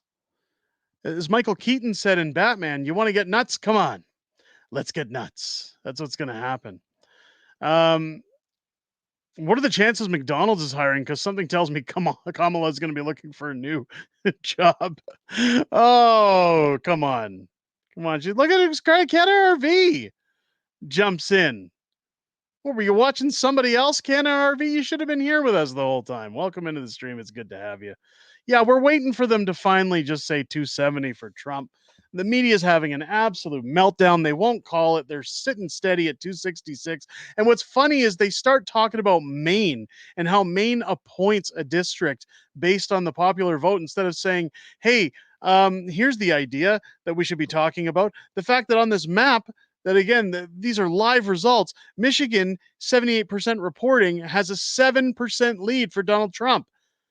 Kamala's 300,000 votes behind in Michigan at 78%. How is she going to catch up? Wisconsin, 92% reporting, and Trump has a 4% lead or a 200,000 vote margin over Kamala. Why aren't they calling Wisconsin at 92%? Clearly, there's not a lot of room for her to close that gap at 92%. There can't be. Even Nevada, 81% reporting. Trump has a 5% lead. Over 50,000 votes.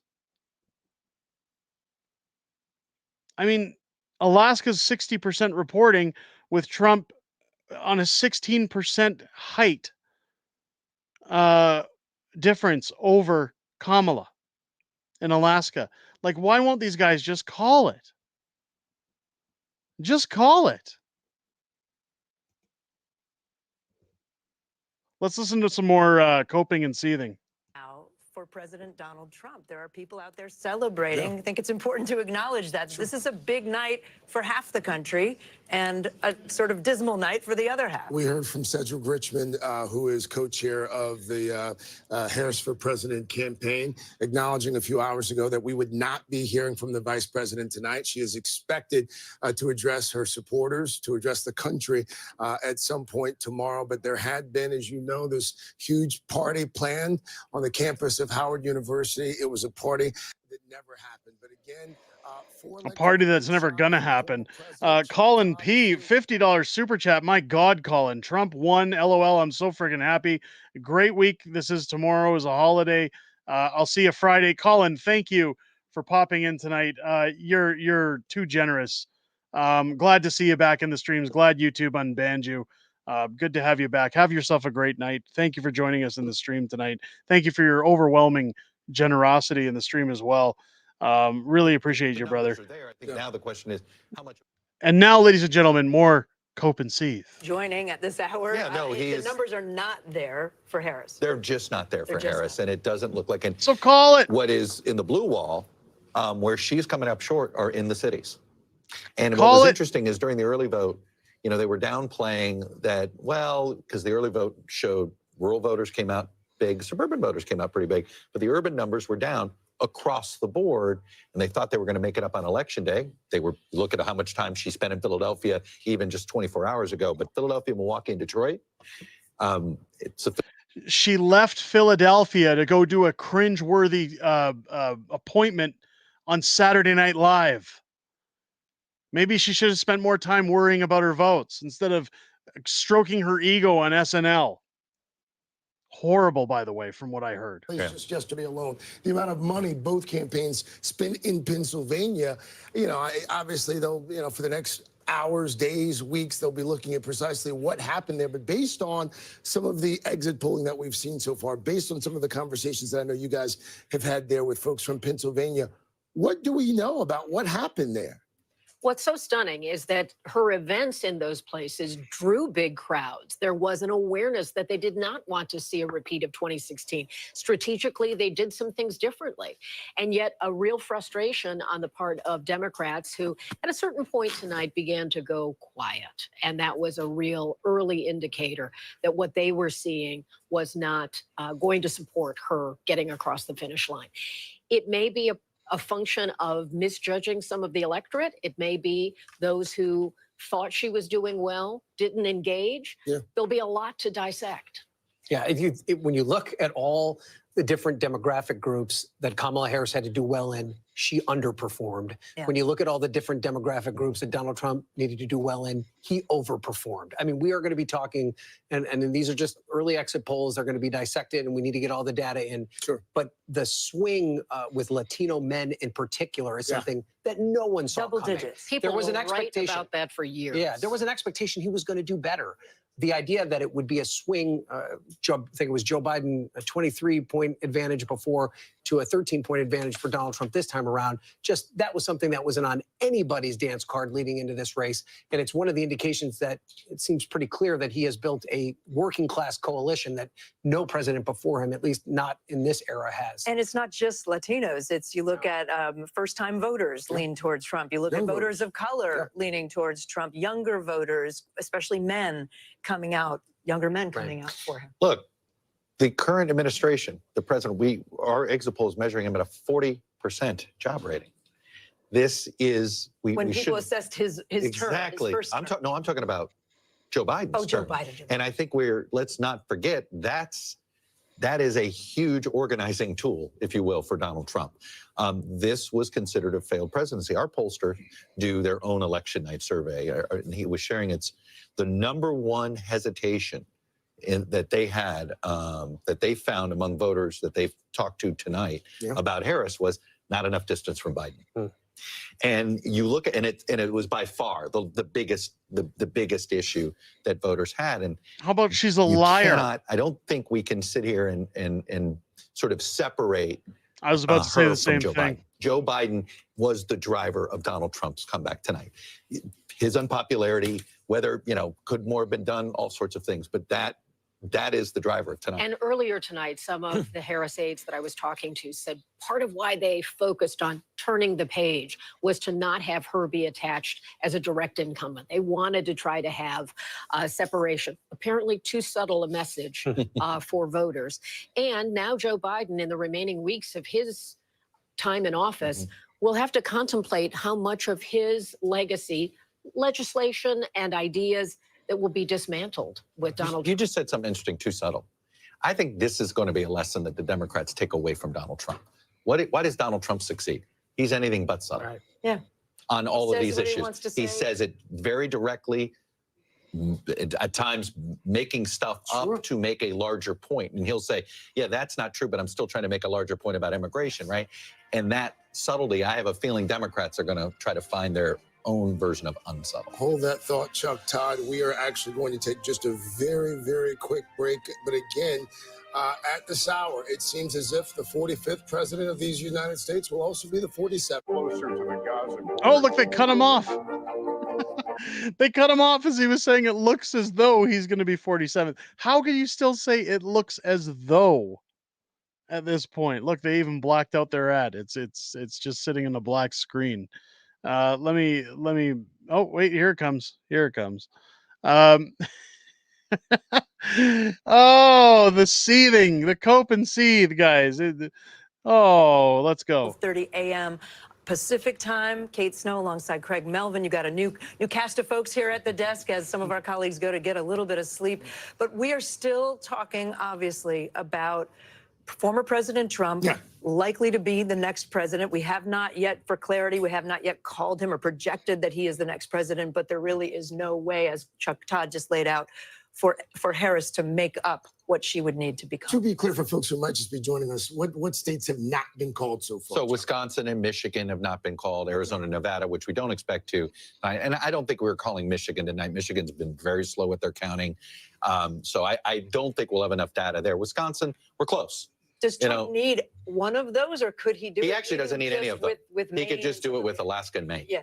And, and Alaska's not going to be a blowout for him. So you got to wait to see some numbers out of Alaska, which is also takes a while. Wait, hold on. Alaska's not going to be a blowout for him. Well, let's go check that again. I beg to differ. Let's refresh. Alaska, 59% reporting. Donald Trump, 56% of the vote. to Kamala's 40%. He has a 16% lead with 60% reporting in Alaska. It's usually a red state. What is this asshat talking about? What is meth addict Tom Mulcair talking about? Give me a break. Discount meth addict Tom Mulcair. It's not going to be a bang out. Give me a break. Defeat Herschel Walker. Right. Okay, he did not get 50% the first time around. Yeah. So this was a tall order. That's a good point. with Raphael Warnock. Yeah. Without Trump him there, repaired his- essentially as a running mate for the Democrats. Yes. Big loss. And he repaired his relationship with the Republican governor, and that also helped. For All sure. right. Again, just a very quick break here as we await what appears to be the inevitable, that 270 mark. Former President Trump declaring victory a short time ago. We'll have much more of our continuing coverage here on NBC right after this. Still to come on the Channel 2 News. Well, the water Maybe they made a different note because this is NBC. They haven't declared it. Lester Holt reporting from the Ground Zero, as it's being referred to. Is in fact a taste of freedom. Yeah, we're not seeing it yet. Again, I'll refresh the maps. Let's take a look. They said, well, we're not going to be able to count Michigan because it's been slow. Again, 80% reporting, and Trump still has a 7% lead over Kamala there. When do they call it? Wisconsin, again, that's 10 electoral votes, so that puts Trump over. 92% reporting, and he has a 4% lead there, over 200,000 votes. Like, just call it already, guys. Stick a fork in it. Election night as Donald Trump is poised for a historic return to the White House. The former president speaking just moments ago at his election headquarters at Mar-a-Lago, It's telling his. supportort that they made history He's the tonight, president-elect. avowing a new, quote, golden age in America. Take a look.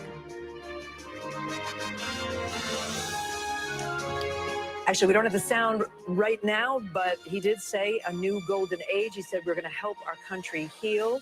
He also said a couple of things that we have not verified. He said he won the popular vote. We're not sure if that's true. He said America has given us an unprecedented and powerful mandate. Referred to it as the greatest political movement of all time. The NBC Decision Desk has not yet called the presidency for Donald Trump. We should be clear on that, but it might be a matter of when at this point and not if. When? Let's take a look at where 2 things weeks? stand in the battleground states. We'll start with Pennsylvania. We made this projection a short time ago. Was it an hour ago? Pennsylvania.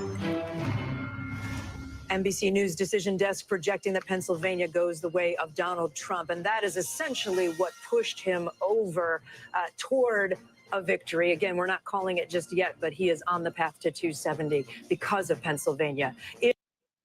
Okay, let's pause that. Let's bring over CNN. Okay, let's take a listen to CNN. Of the chamber.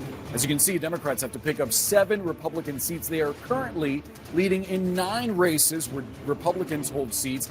But the math starts to get a little bit complicated there because keep in mind, there are districts where Republicans are leading in races where Democrats hold seats. So if you do some math, Dude, you're always on Democrats' YouTube. direction, they may come up short if this trend continues. And you Let's get wouldn't an miss update this on some election. key race alerts now. These are results coming into CNN as we're getting them. In New York's 19th district, this is in the Ithaca area. Josh Riley, a Democratic attorney, is currently about 3,600 votes in front of freshman Republican incumbent Mark Molinaro, 94% of the vote in that New York district. Another one to tell you about, this one on Long Island, another district Joe Biden won 4 years ago. Laura Gillen, a town supervisor in House District 4, is currently leading Republican incumbent Anthony D'Esposito, former NYPD officer, by roughly 6,148 votes, 92% of the vote in this district. Looking at the first House district in Arizona, this is the northern suburbs of Phoenix. You have Amish Shah, the Democrat in this race, an ER doctor, a slim margin, 742 votes ahead of incumbent Republican David Schweikert. Obviously, still a close race there, 56% of the vote in. Now, let's get you some more key races where Republicans are leading. Let's take a look, beginning with the state, or rather the district in Pennsylvania in the Lehigh Valley area. This is House District 7. You have Ryan McKenzie, leading Democratic incumbent Susan Wild by roughly 5,500 votes, 99% of the vote in there. It looks like it's trending in Republicans' direction. In Michigan, House District 7, Tom Barrett leading by 17,000 votes against Curtis Hurdle, 97% of the vote there in the 7th District. Oh, just get on with it already. Just give us. Stop with the incumbents. We don't care. Just get to the copium. I want to see them crying. I want to see them losing their minds. I'm starting to go insane here, guys. We just want somebody to call it, not CTV, not global. I want CNN, NBC, ABC, CBS. I want those guys to call it. Maddow was crying. Is that a joke? Are we serious?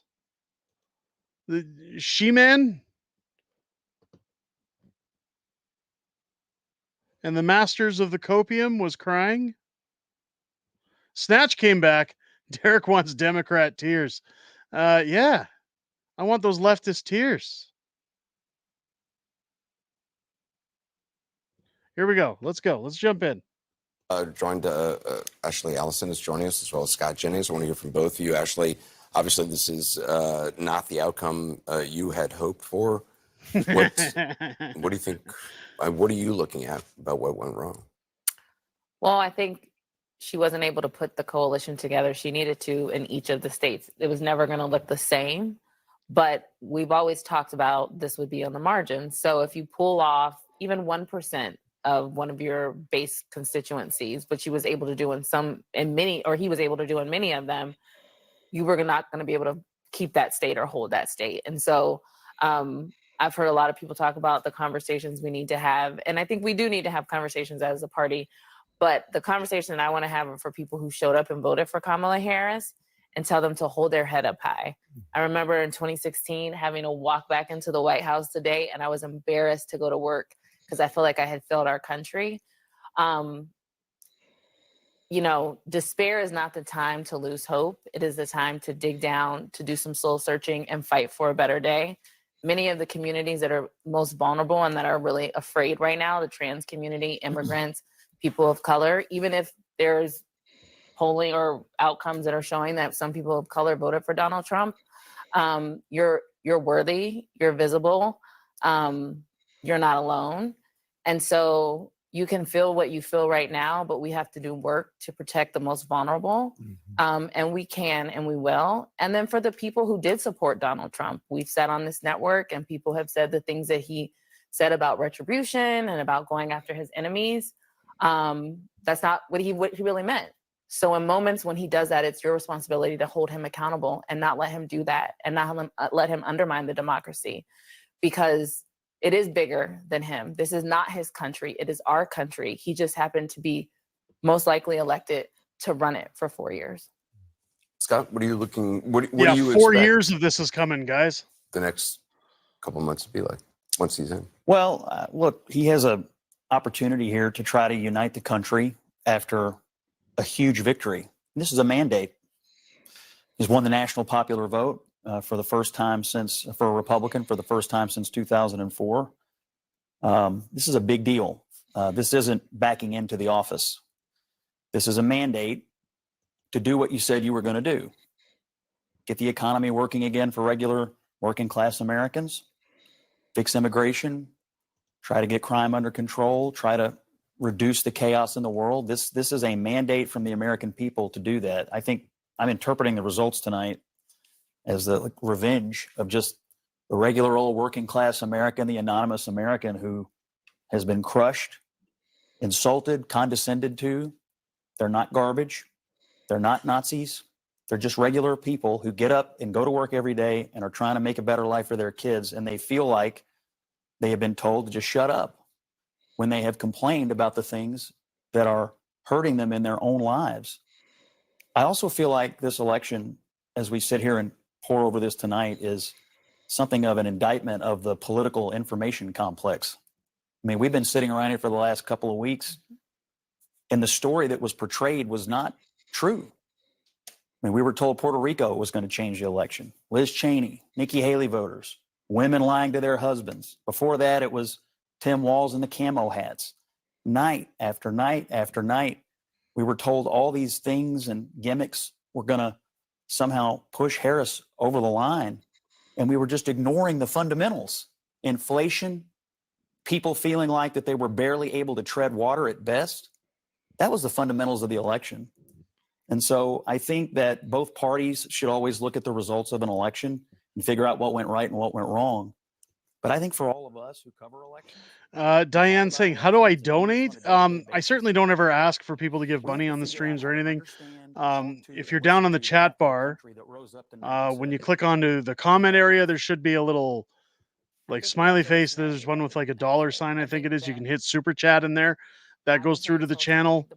I think that's how it works. If you want to join the channel as a member of the Patriots Club, you can always hit the join button, which is around where you'd find the subscribe button. Again, I don't push for that stuff on the channel. I'm always grateful if people do, but it's never required, guys. So please don't ever feel like you have to. Who voted for Kamala Harris are struggling. Your subscription to the channel, your thumbs up in the streams, it costs you nothing. It's far more appreciated. Let's watch the coping. A Republican's pain is no greater than less than a Democratic's pain. And we have a moment now where, and I'm not saying you're doing this, we can point and be like, ha, you're the loser. I told you so. Or we can do what Donald Trump said, which I believe I have the right to feel skeptical of, that he wants to unify this country. Actions speak louder than words. That's the opposite of what I'm saying.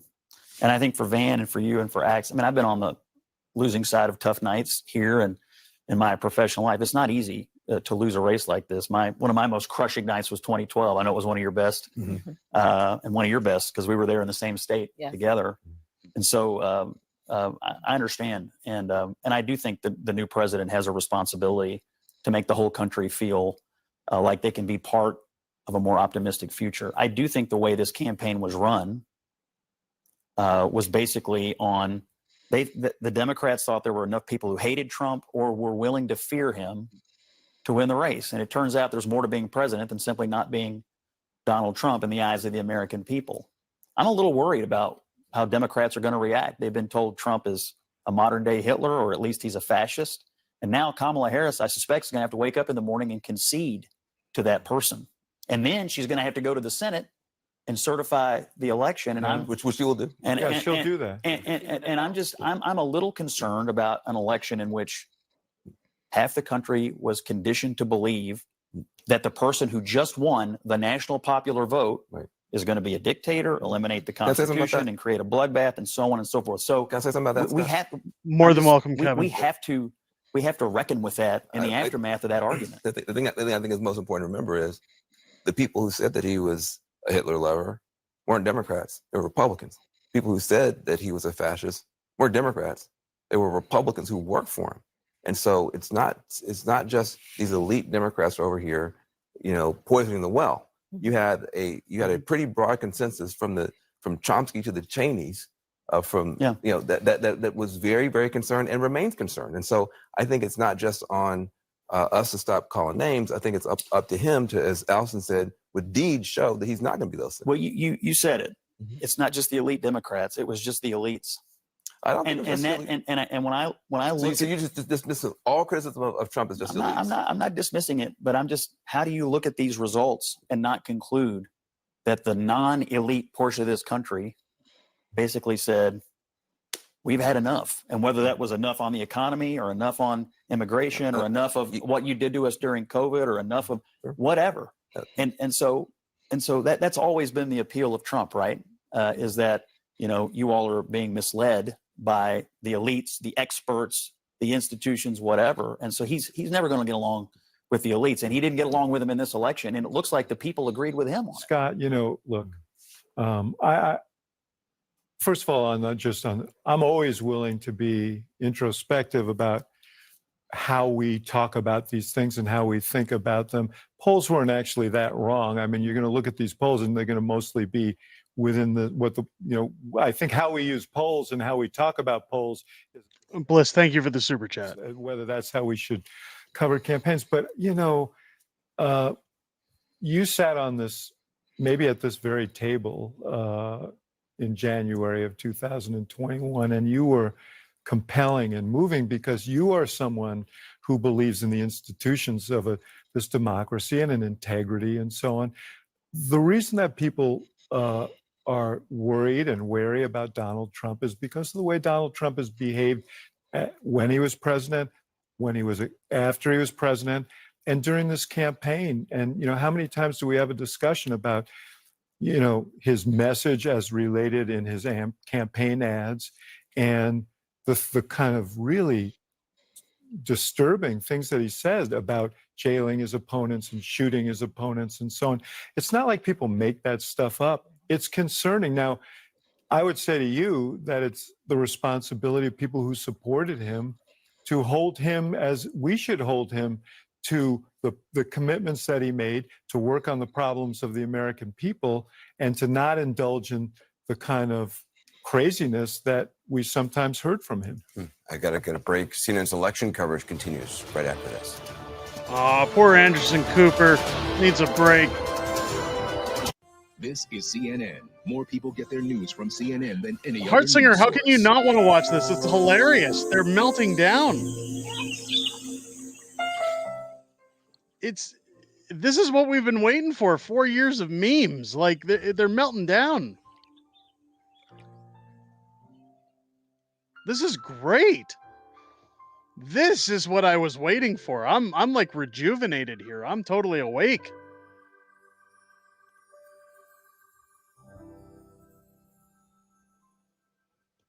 Snatch has it here. These guys are all getting fired. They completely failed to gaslight the population. There you go.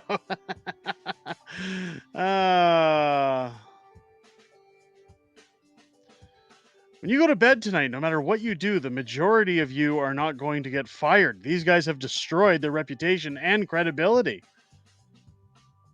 The network itself is going to make so much money. I got yelled at for saying this about Rebel News and other outlets in Canada when I was on a live stream. And I said, do you think they want Justin to leave? Of course not. He's good for business. Now, that's not a slap at those outlets. That's the truth. Trudeau drama sells clicks. It sells videos. It pumps up their numbers. Of course we want Justin Trudeau to leave, but I'm saying that some of the outlets, they don't know what they're going to do with themselves when Justin's gone. They'll report the news, but they won't get views like they did when Trudeau was putting the wrench to things. Moonlight Ritual with $2 super chat. Trump is a boss. Thanks for the stream. I appreciate that. Thank you so much. Again, guys, we're so close to 50,000 subscribers. One thing you can do if you're watching the stream, since we're carrying it on late, hit that subscribe button. Be a part of our community. Let's see if we can get close to 50,000 tonight, or at least over 50,000. If everybody watching right now hit that button, we could probably get over that mark. Again, it's telling me I've got just over 1,200 on the simulcast. If the majority of you are on YouTube, we could overtake 50,000 subs. So make sure to hit that sub button if you haven't yet. Special Olympics for the left. Let's go for gold.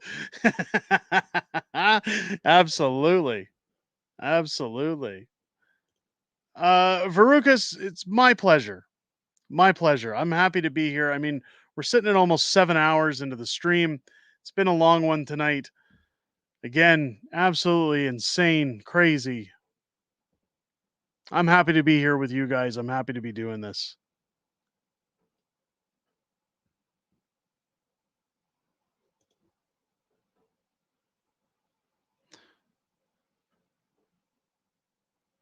What does it mean? You're at 43? You're saying 43 views?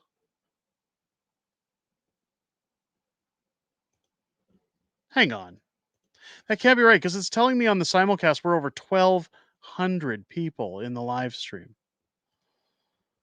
What are we? Why does it only say 291 watching? I wish I could show you guys. That means there's over 1,000 people watching on Twitter.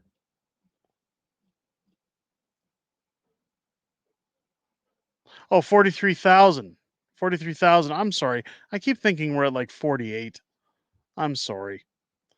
It's weird. It says when I check on YouTube that 291 are watching. Is YouTube downplaying the numbers? Because my simulcast, when I look at it, Oh, it says 958 people are watching on X. Okay, so quite a few people watching on X.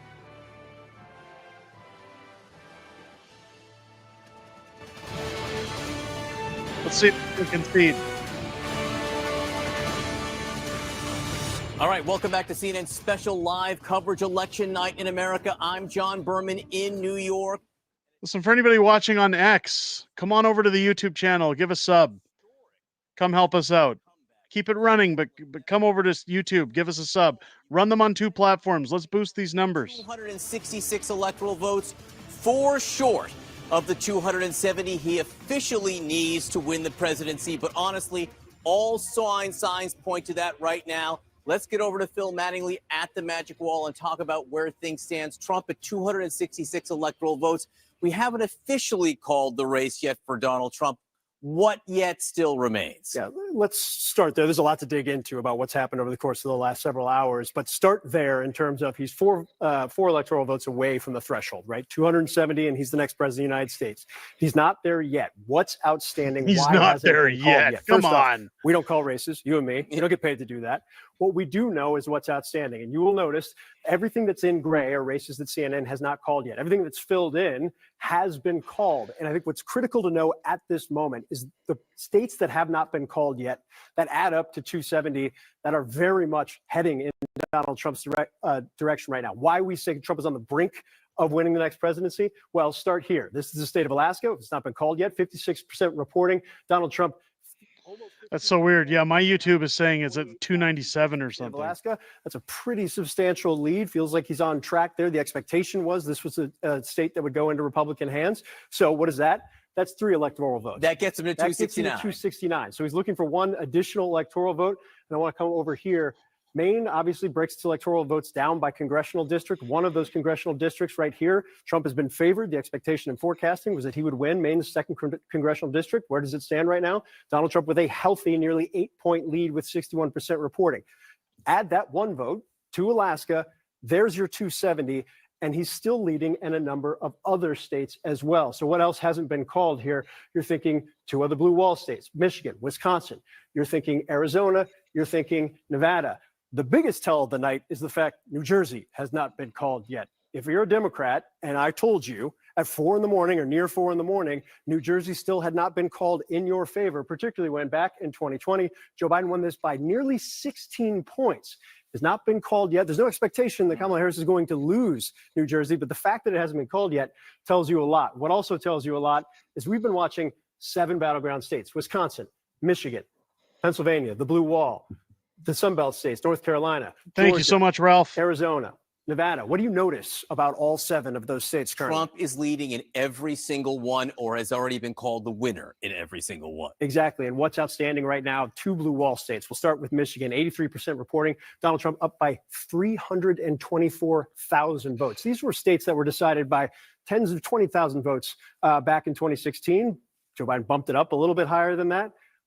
That's a huge margin with 83% reporting. Swip over to Wisconsin, always the tightest of the blue wall states. Donald Trump with 96% that's my question. is up by 108,000 That's votes. a very big margin in Wisconsin, full stop. Yeah, and if you don't believe John Berman, that's what I'm saying. However, go back into 2020. Come over to the Joe Biden YouTube, won hit this the sub by button. 20,000 votes. Go back into 2016. Donald Trump won this by 22,000 votes. Where are we again in 2024? Donald Trump, with 96% reporting, is up by 108,000 votes. We haven't even gotten into Arizona and Nevada yet, which are still kind of on the early side of reporting, but Trump with decent leads there right now.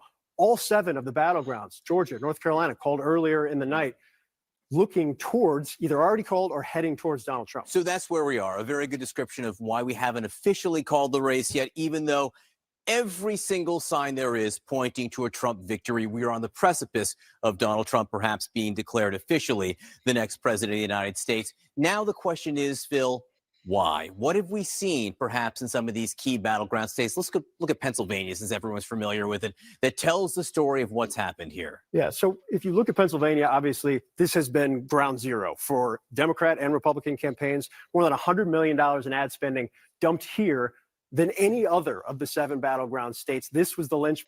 I'm going to cut off the coping and seething for a second just to kind of reiterate something. Here's the thing that they're missing. They keep trying to explain why they're not calling it, He only needs to win one state out of all of these. You're saying that Kamala Harris, who has a very low voter turnout at this point in comparison to Trump, is going to need to sweep every single state and magically come back over 300,000 votes in certain states, and that she can do that, that it's possible at this point? Again, flip the tables. If this was Kamala, who was declared at 266, and Donald Trump was sitting at Kamala's, 205, do you think they'd be doing this and saying, well, we're not going to call it yet? God, no. They would be pumping Kamala up. They'd be saying she's the president-elect. First female person of color. Yeah, let's all virtue signal and huff our farts and lick each other's nutsacks. We're so cool. Give me a break. Give me a break with this pandering. I'm so sick and tired of it. Just call it already. Far into your urban areas, polling had shown that he was making inroads with black voters, and that would balance out any of Trump's support in these smaller rural counties where he was going to run up huge margins. Let's look at the urban support here.